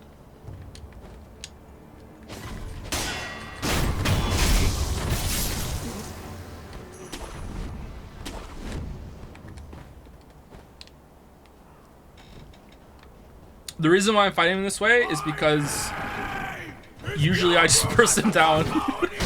Because I come here with memories and or a memory from Butterfly and just like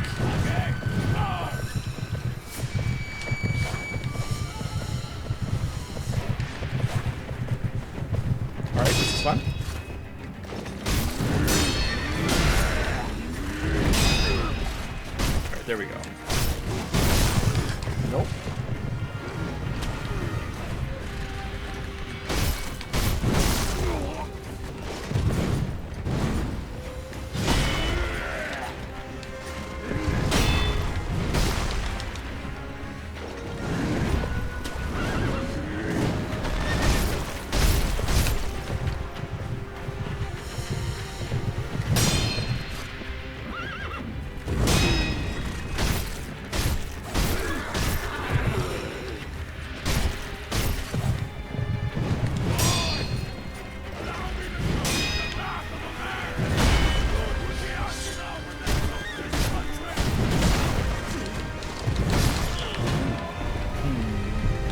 I thought I parried there.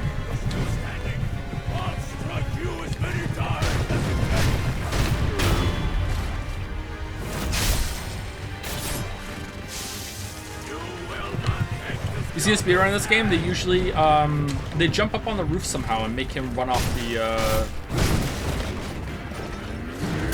cliff, don't they?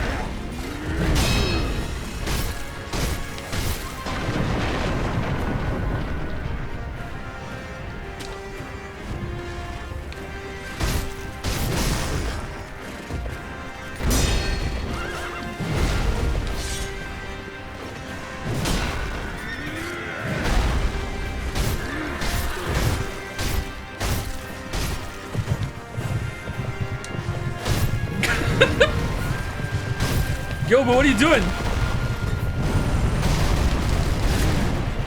Okay, I have never seen that move before.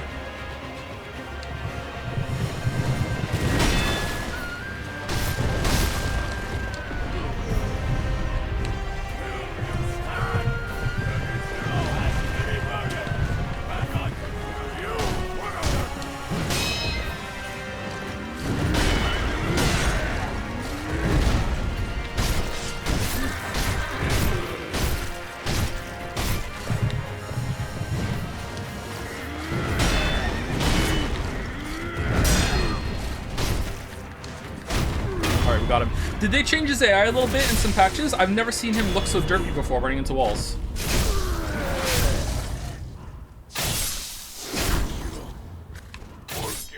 I have never seen him act like that way before.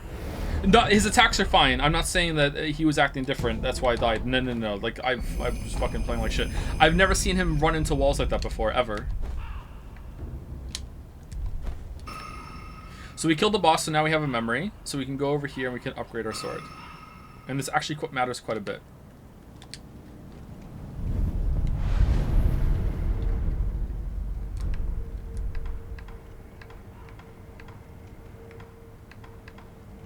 So we can... So first time I played this game, I thought that enhanced attack power and then confront memory meant you were going to do like a harder version of the rematch with the boss. And then honestly, I was a little disappointed when it just does this, and there you go. Now you have more attack power.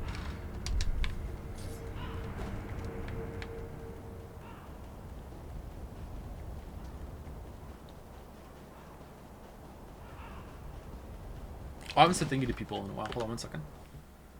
Oh, it doesn't like being alt-tabbed.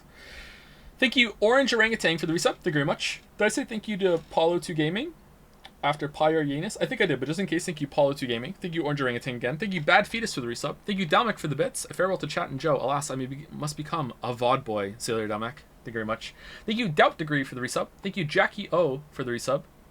Speen? What's going on? Jackie O for the resub. Thank you, Big Bill 69420. Nice for the resub. Oh, I can see OBS. Oh, why is it doing that? Because I alt-tabbed out. Alright, I'm almost done. 1 second. Thank you, Big Bill 69420. And thank you, Edicus, for the hype chat with the Makiri counter bit. Thank you.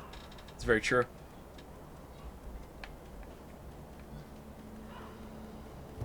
And yet they'll criticize Liza P for it. How curious.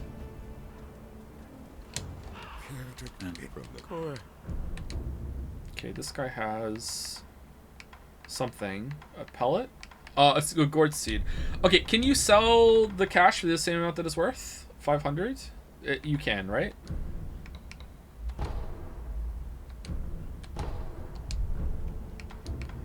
I still don't have enough. Now I do. where you find the departed. Go ahead. Buy an offering. Why are you playing Sekiro? Why not? It's a good game. For no reason at all, we're going to listen to this guy talk. Another rat.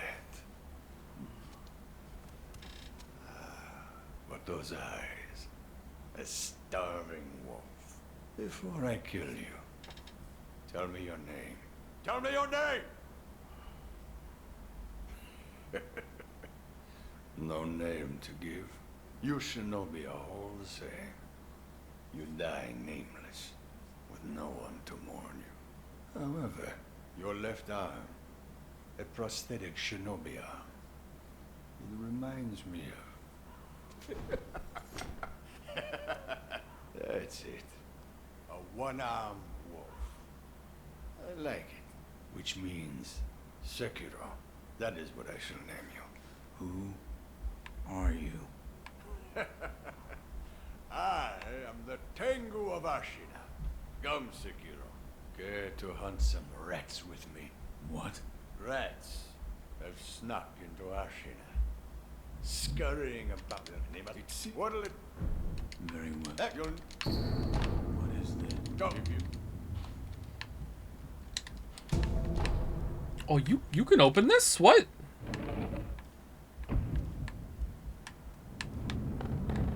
Oh, fuck, I didn't know that.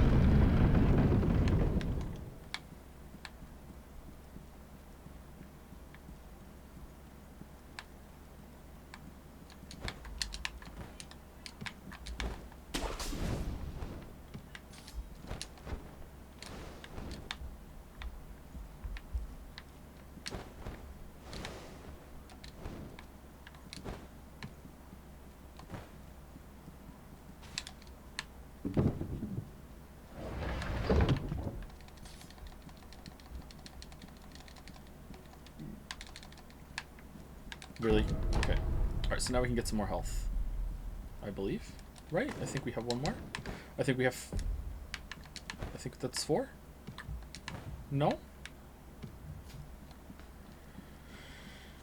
Alright, how do you kill the little hack guys without the axe, chat? I think last time I played this game I found a way to kill the shield dudes without an axe, but how do you kill the hack guys without an axe? Carefully? Oh god, I'm not a careful gamer.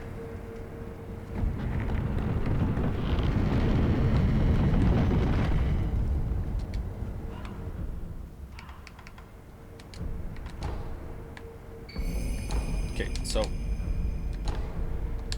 posture and vitality up, this matters a lot. Like, there's a huge difference from where you start and where you end.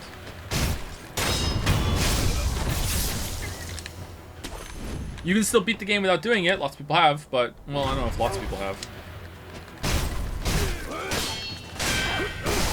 Oh, shit.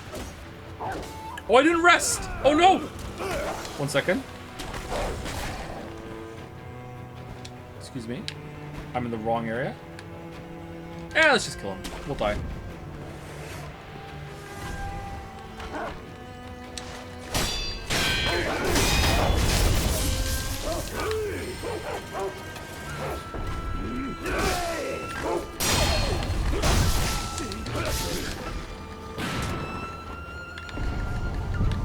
Thought I would have gotten a killing blow on that guy.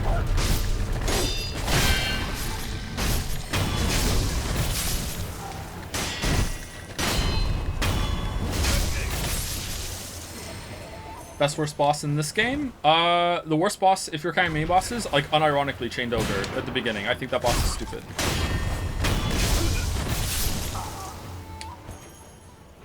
I don't think I'm particularly good at that boss, as you saw earlier, but even, like, that aside, I think that boss is dumb for this kind of gameplay. Especially that early. If we're talking main bosses, like, I think they're all good still. Maybe Butterfly is the worst boss. I don't know. Butterfly's kind of whatever, but it's still, like, good compared to the other ones. Alright, can we stealth kill? And that's just 1.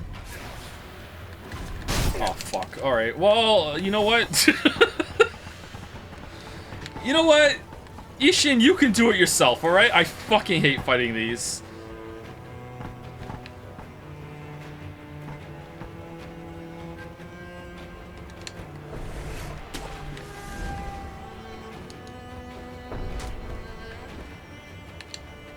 let's just go back. Let's go get our healing gourd. And the worst boss are the headless. Oh, if the headless count, then definitely the headless, yeah.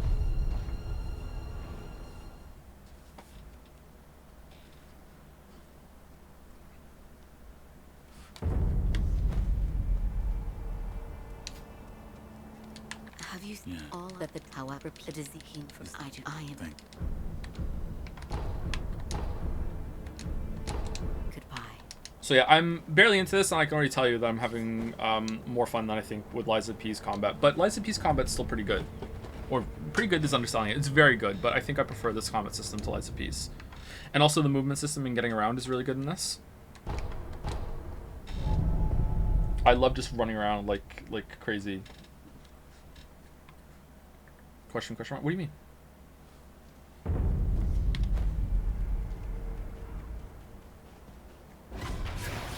You're also much more familiar with the system for you. I mean, like, I died to Gyobu, Boulder, twice.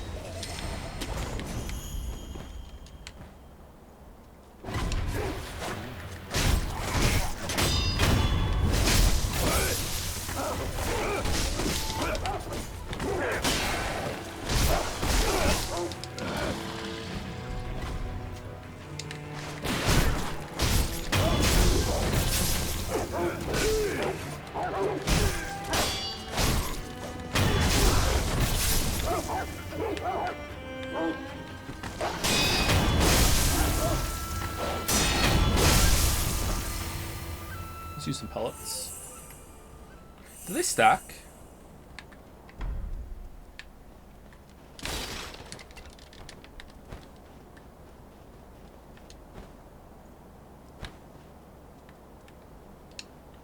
Alright.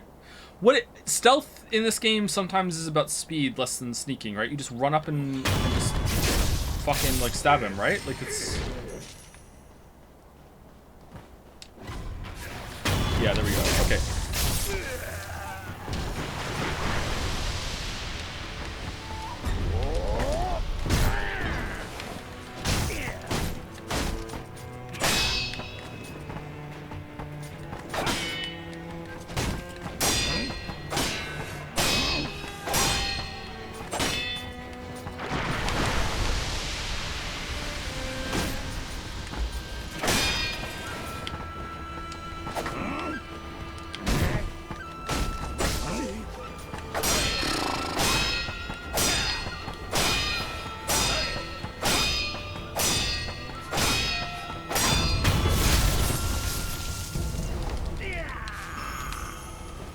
Don't like those enemies.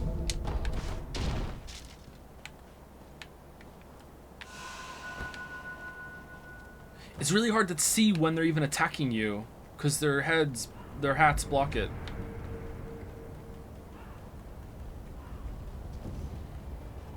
So this quest is pretty important. I've never not done it, so I don't know if there's an opportunity to get this later, but if you do this quest, this guy gives you like a whole ass skill tree. The skills on it aren't very good. I don't use them.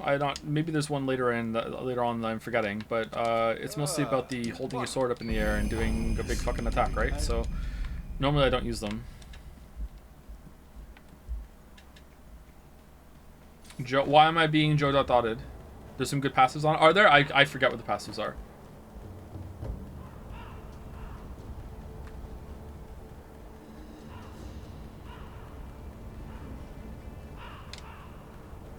He gives posture passives. Yeah, maybe the passives are really good, and I don't remember what they are. Alright, let's see if we can one-shot the bull. I used to die to the bull all the time, and then I figured out that you can parry his charge, and since then it's been better, but again, it's been a while since I played it.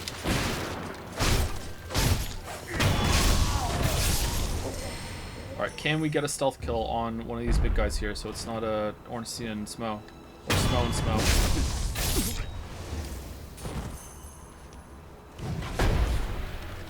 Oh, we can. Nice.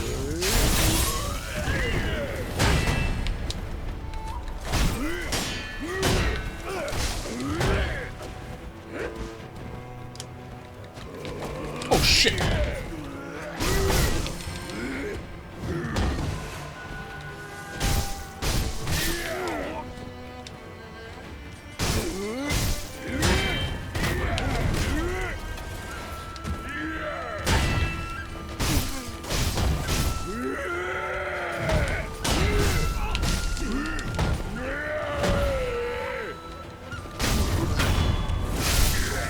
sloppy, but it's a kill.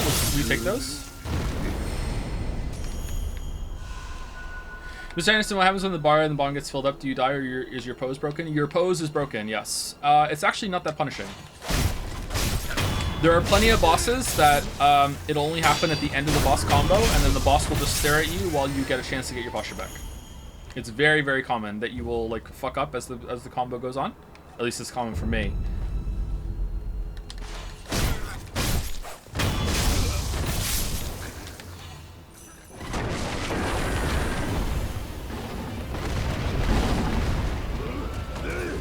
Yes, let's attack me instead of the bull. Let's see it. Good. Nope.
This fight is bullshit. Some might even say it's flaming bullshit.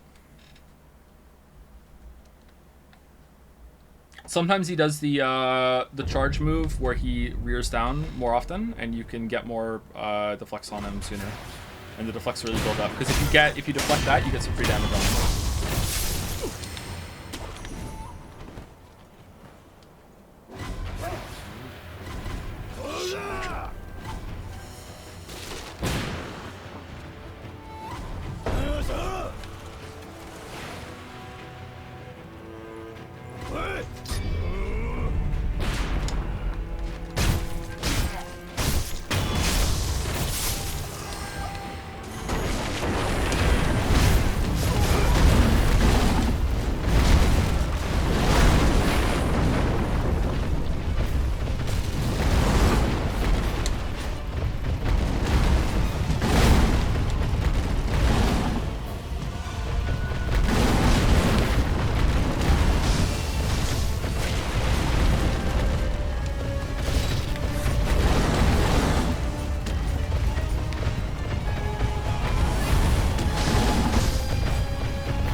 Don't stop.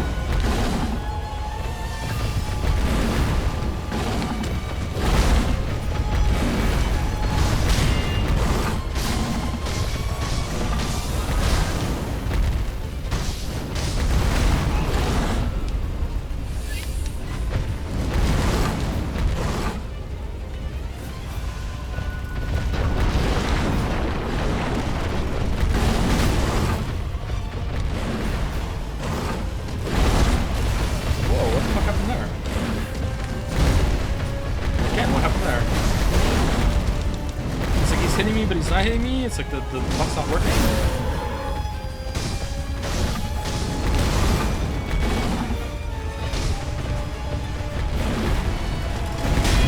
There we go.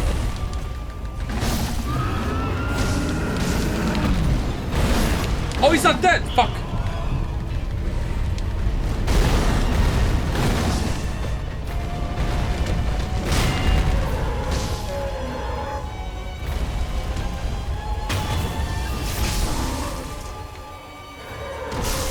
Always liked how he puts his hand on his head, like he's saying sorry.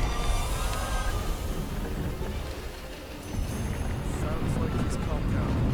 What? The enemy is still alive! Shh. Where's the boat?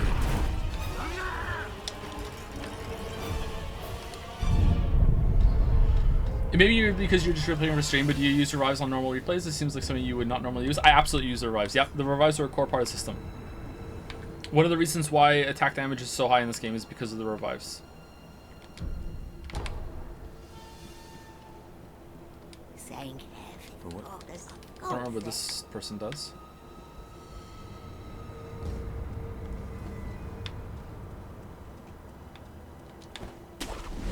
I'm sure you are all aware already.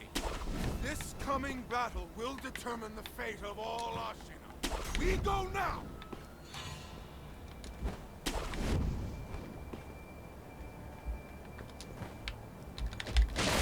Fucking hell.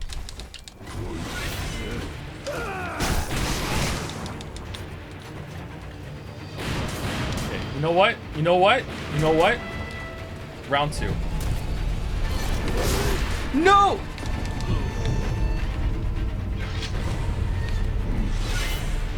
So you're a good guy in Sekiro? You're absolutely a good guy. I have never fucked that up. I have never fucked that up. I would be the worst speedrunner. I have never fucked that up. I don't do well with nerves. I'm sure you are all aware already. This coming battle will determine the fate of all Ashina. We go...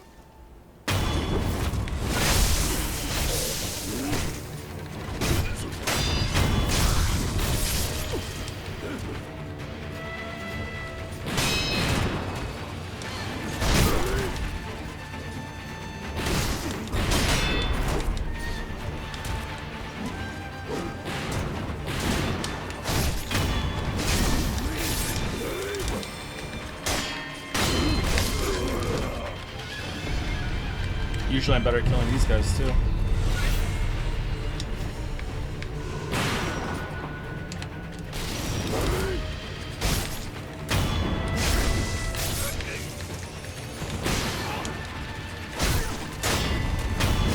So the cool thing about the death blow system is it kind of acts like an execution in Doom Eternal.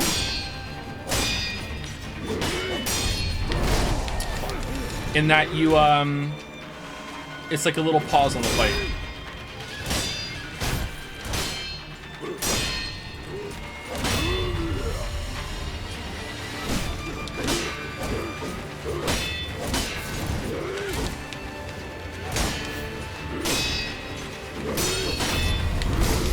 Wait, what? Oh, was that posture broken? Like a glory, yeah, like a glory kill, yeah. It gives you a second to like reset the fight a little bit. Was I posture broken there? Because I hit forward and dash and it didn't happen. Maybe I was posture broken. Have you tried to play Sekiro without Kuro's charm? No, I haven't played it with that. No.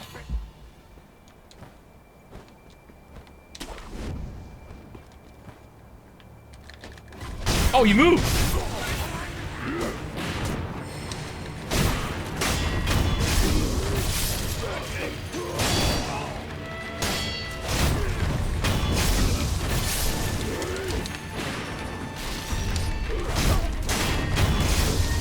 Alright, there's one more, isn't there?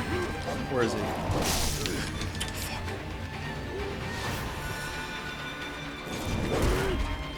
Is he dead? Oh, it's just me and him now, okay.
So one of the most consistent fuck-ups I do in this game is that when I dodge over an enemy sweep, or jump over an enemy sweep, I dodge too far forward or far away from them, and I don't get my boost on, which really sucks. Oh, that's bad. I almost got him.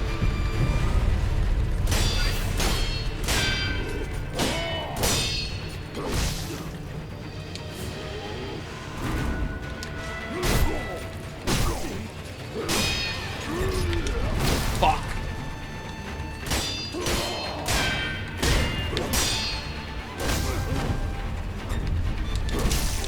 And I'm dead. Oh man, I was doing well there too.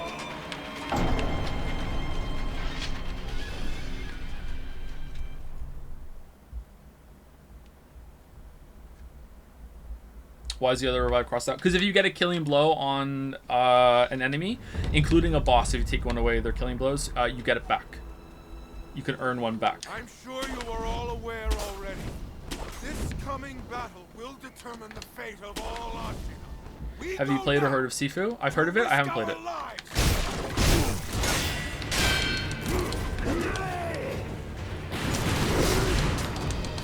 Why didn't it work that time? Was it far enough above him?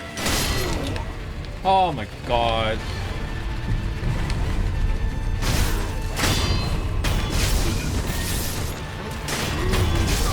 Killing blow has to be on a boss, I think, for you to get back, right? It doesn't count for little enemies.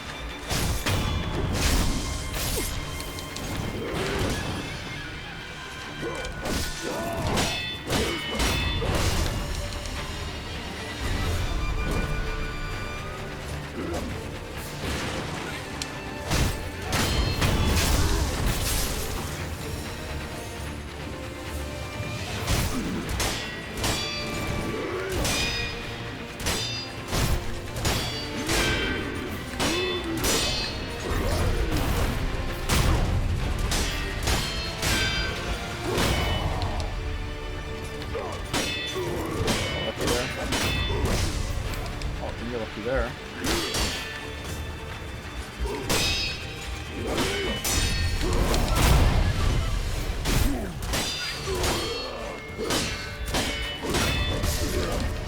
Holy fuck!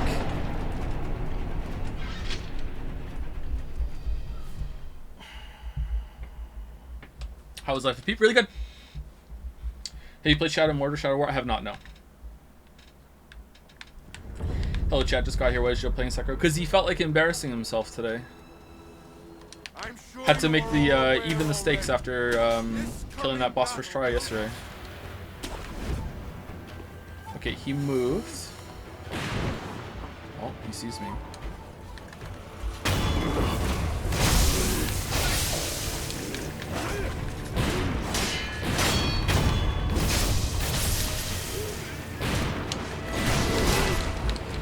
What the fuck?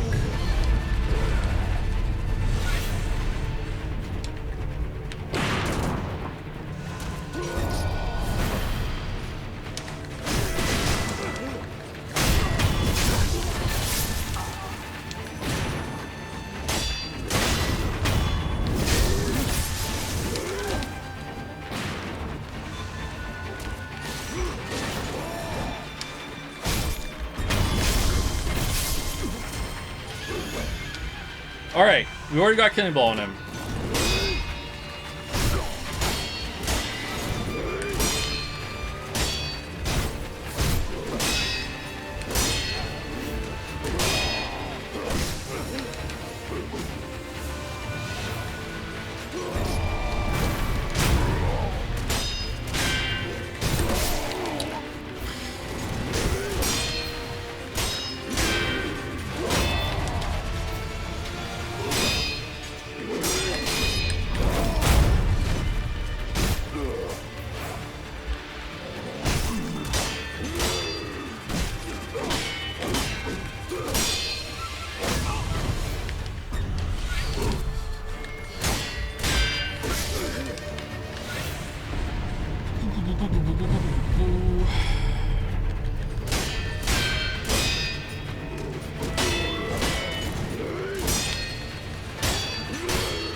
Pretty tough. Pretty tough. I don't remember him capping out my fucking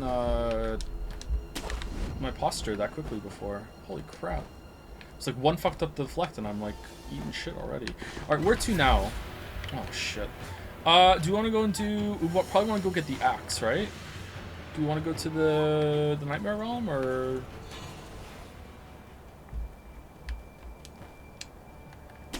Or the... Time travel?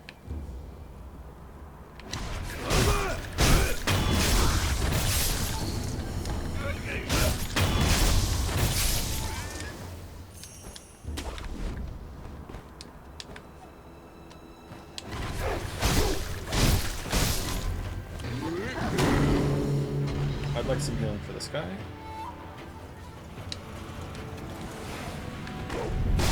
Oh, what the?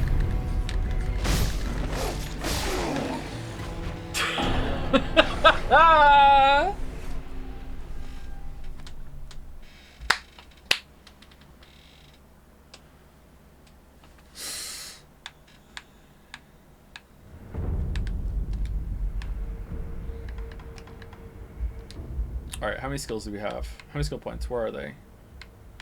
3. We want to go up here, don't we? Do we want to get run and slide? Suppress? No, I think we want to. So here's the tree that we got from that guy that wanted us to kill the rats. I think some of these are good, but I never use Ichimonji. Mid-air deflection's good. I want that. And you get Breath of Life Light, which is why I keep thinking I'm gonna get heals back whenever I killing blow somebody, but I don't.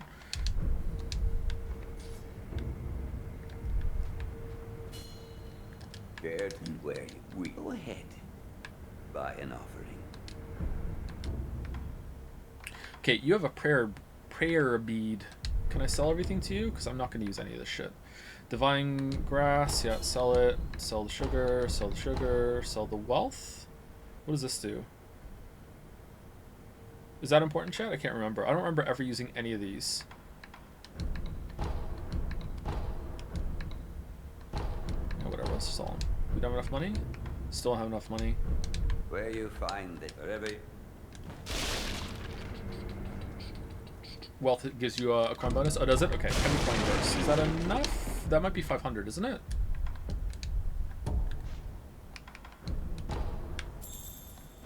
Was it 1200 or 1400? Ah, it's 1400. We need 200. Hold on, maybe there's coins down here.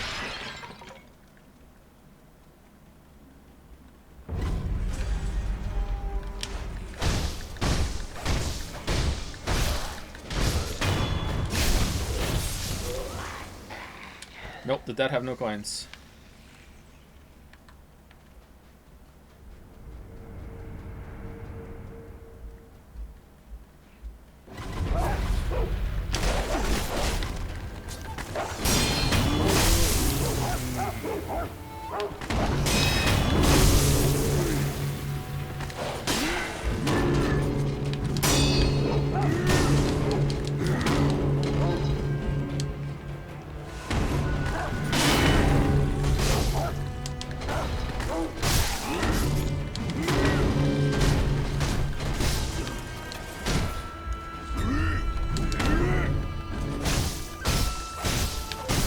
What's happening there?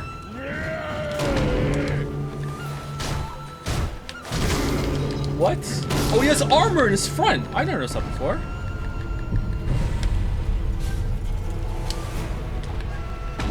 Hold on, before we die to this guy, we'll get some coins we can get, because I think you lose coins when you die, don't you? I probably did notice it, just don't remember.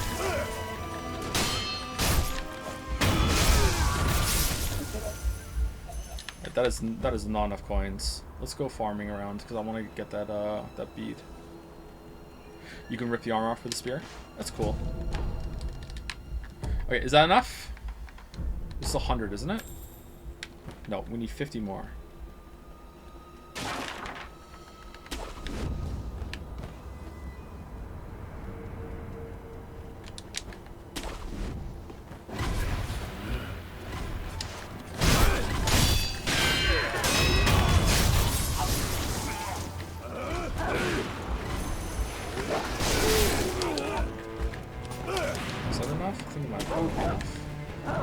Nope, it's not enough still.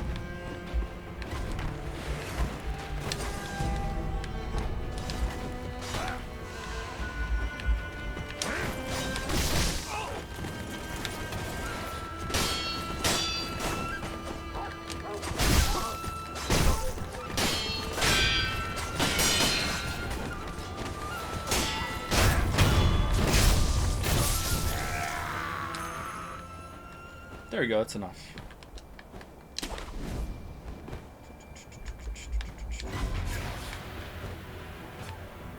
There is fall damage, by the way, if you do fall enough from high enough. Like, not only will a pit kill you, obviously, but there is fall damage even if there is no pit. It's pretty hard to trigger, though. I don't know why I'm explaining it like people haven't played this game, but there must be someone in chat who hasn't played it.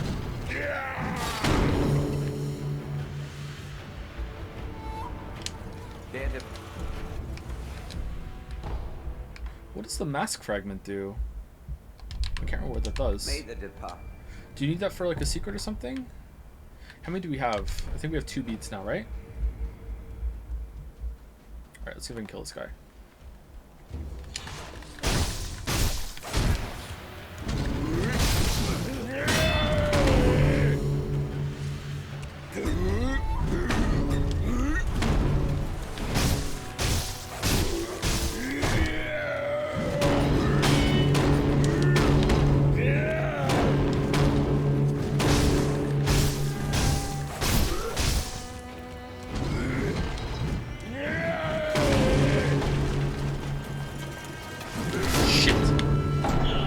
Healed.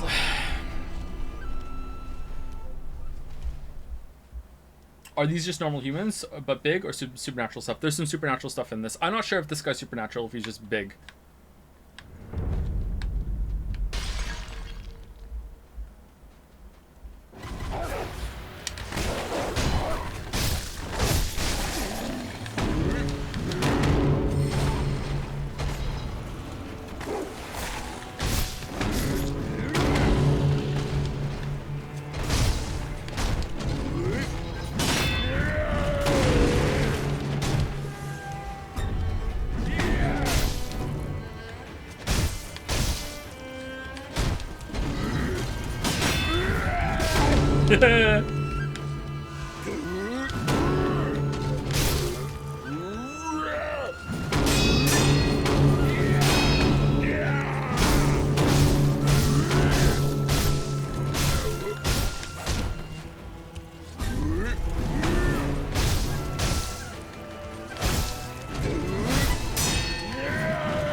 Stream going today? Should be over soon. Should we go and see if we can try and kill Genichiro? Good old Genny? I don't know if I can. We have 3 memory, 3 pair beads. Usually I have another memory before I go and kill him.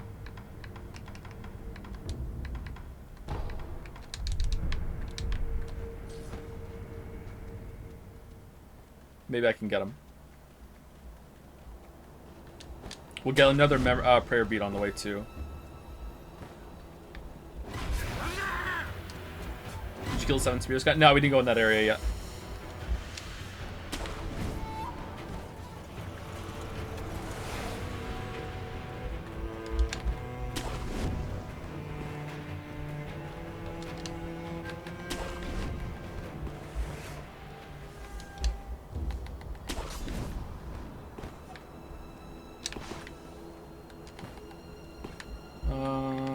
Go up a little bit more, right? Should be enough.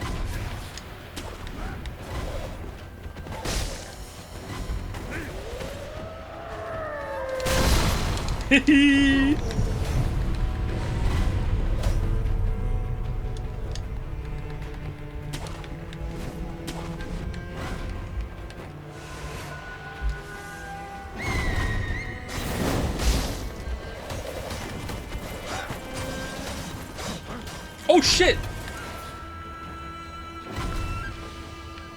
How do we get back up?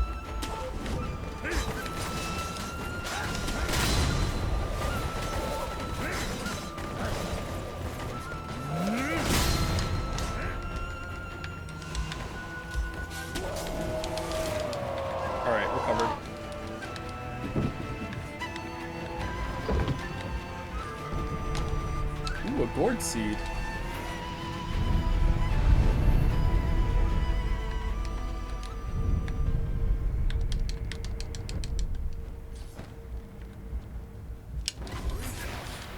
Open! Open! Open the fuck! Whoa, what happened over there?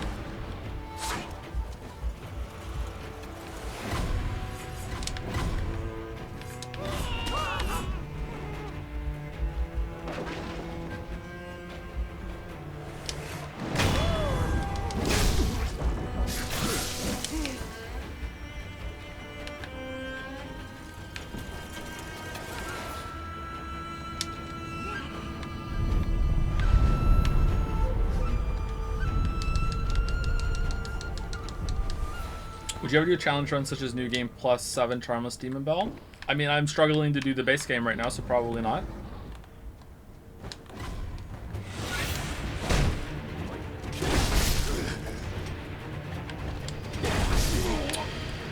Fuck, rolled into it.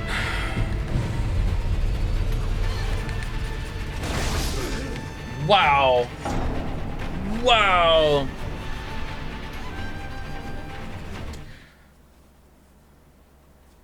I'm wowing at how bad I am. I'm not wowing at how fast he is.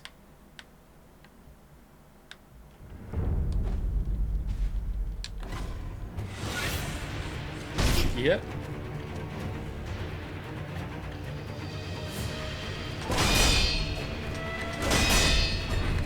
Oh, fuck.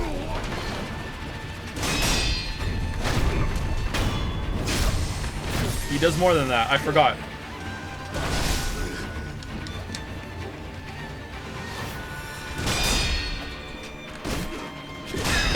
You motherfucker!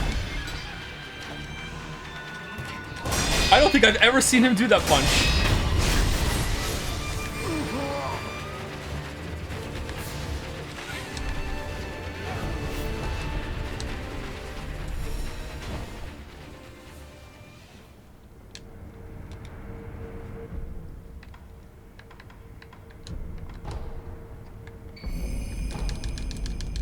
Joe's seeing so many things. I know, right? I must have seen it. What probably happened is I probably saw most of these things on my first playthrough, and since then, when I go through it, it's like I know how to get through it faster. And now that it's been so long and I'm fucking rusty as hell, I'm seeing all the new stuff. All right. Oh, I'm not gonna get my fucking. I used to be so good at this fight. Face me.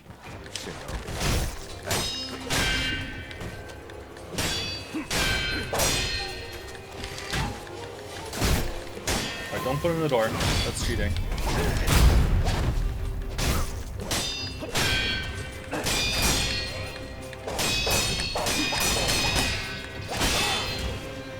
Not bad, not bad. Couple spams there, but not bad.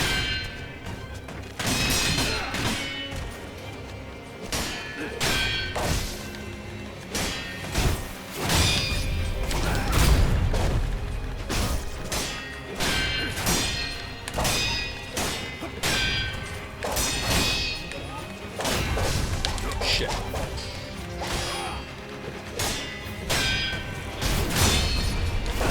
No! He does a sweep sometimes. Oh, I didn't get my fucking healing back!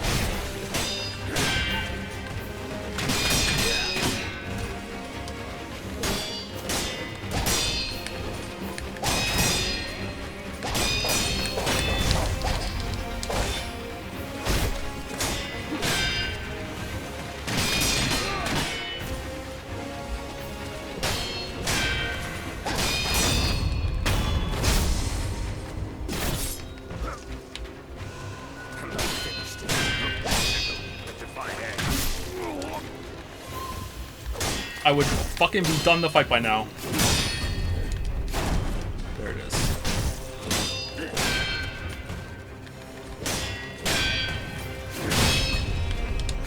Fuck, it's this. Whoa, what was that? Oh, this is crap.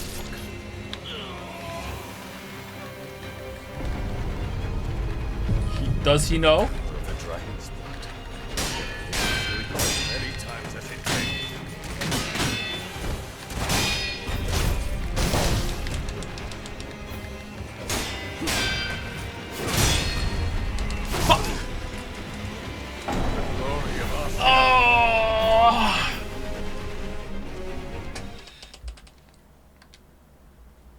think I can get him. I think I can get him. He always follows it up with a sweep. Nah, he can do a thrust. Sometimes he mixes it up.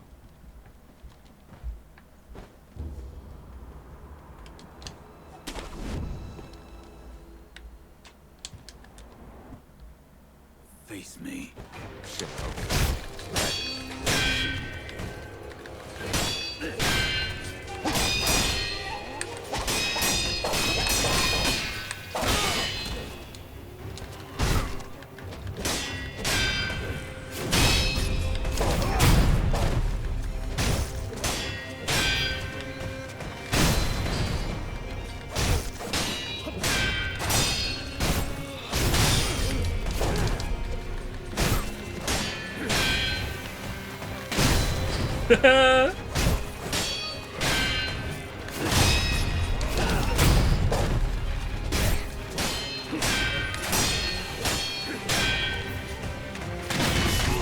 Fuck, deserved. Deserved.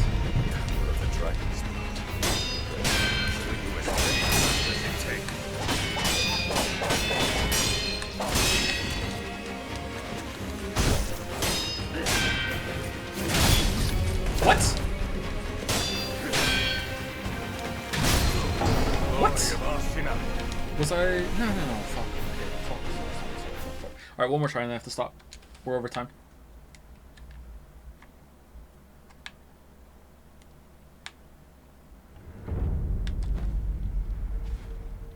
Wow, this Lies of P game looks great. Did I not change the game to Sakura underneath?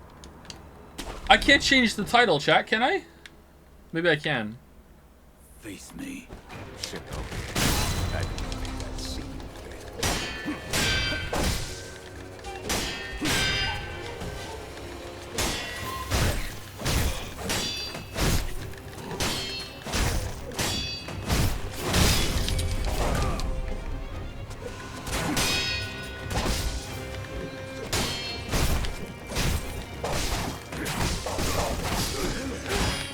Okay. The dragon's blood. Kill you as many times as it takes.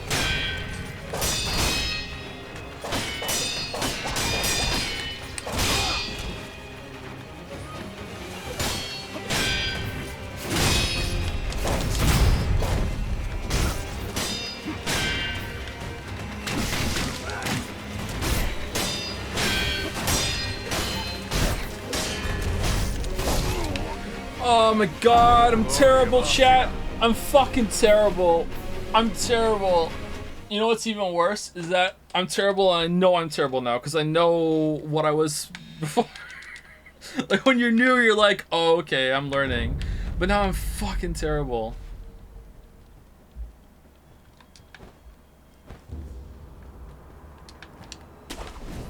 So, see how it's harder than Lies of P, that the punishment, like, you can die so fucking fast? Like, fucking one thing up and you're, like, so fucked. Whereas in Lies of P, you can fuck up quite a few times.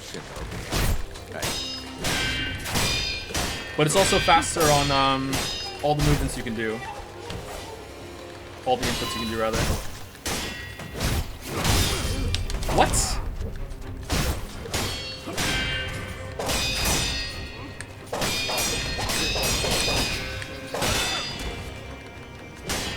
Shut up.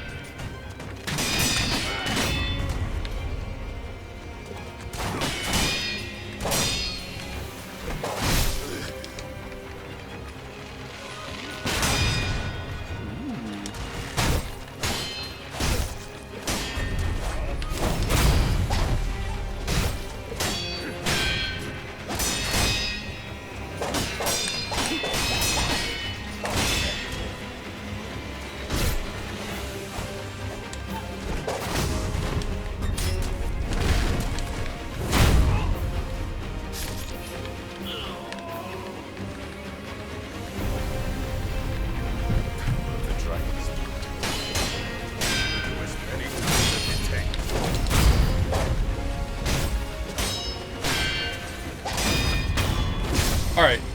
Got to revive back. Alright, run away. Okay, now he can do the sweep after he jumps up.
think I have time to heal, right? I think. Impressive, Shinobi of the Divine Air. You deserve better. I think I have time. Would you not answer to He it? always opens with the forward thrust, and then he does lightning. Heresy. I think I have time to heal.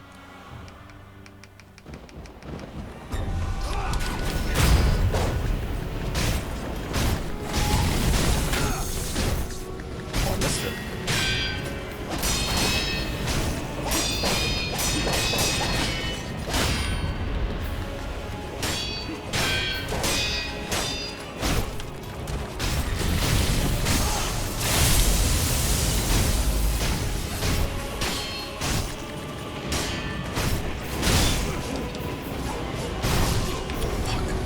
Get back up, baby. Come on. Got it. There we go. Nice. Sorry, we killed him.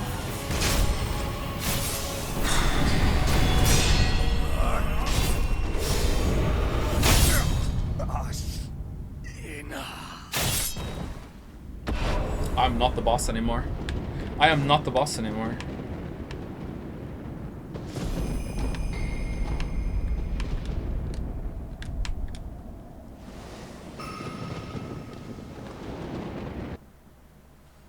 Joe, I'm so bad at this. It took me fucking like 5 tries!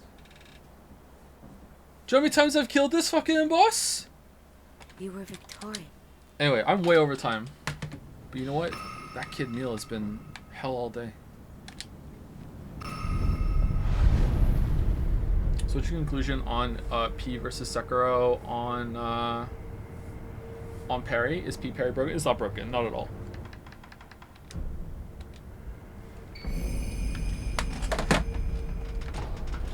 Man, I want to play more now. Maybe I will. Maybe I'll just play more. Maybe I'll just mute the microphone and just keep playing. I can keep playing, I just can't keep talking. Anyway, see you later, chat. I will see you, I don't know when. October 23rd, I think it is. October 23rd. For Alan Wake 1. So excited. But we're playing for Alan Wake 2, which is a new game. A new game. Anyway, see you later. Have a good one. Final drink of water.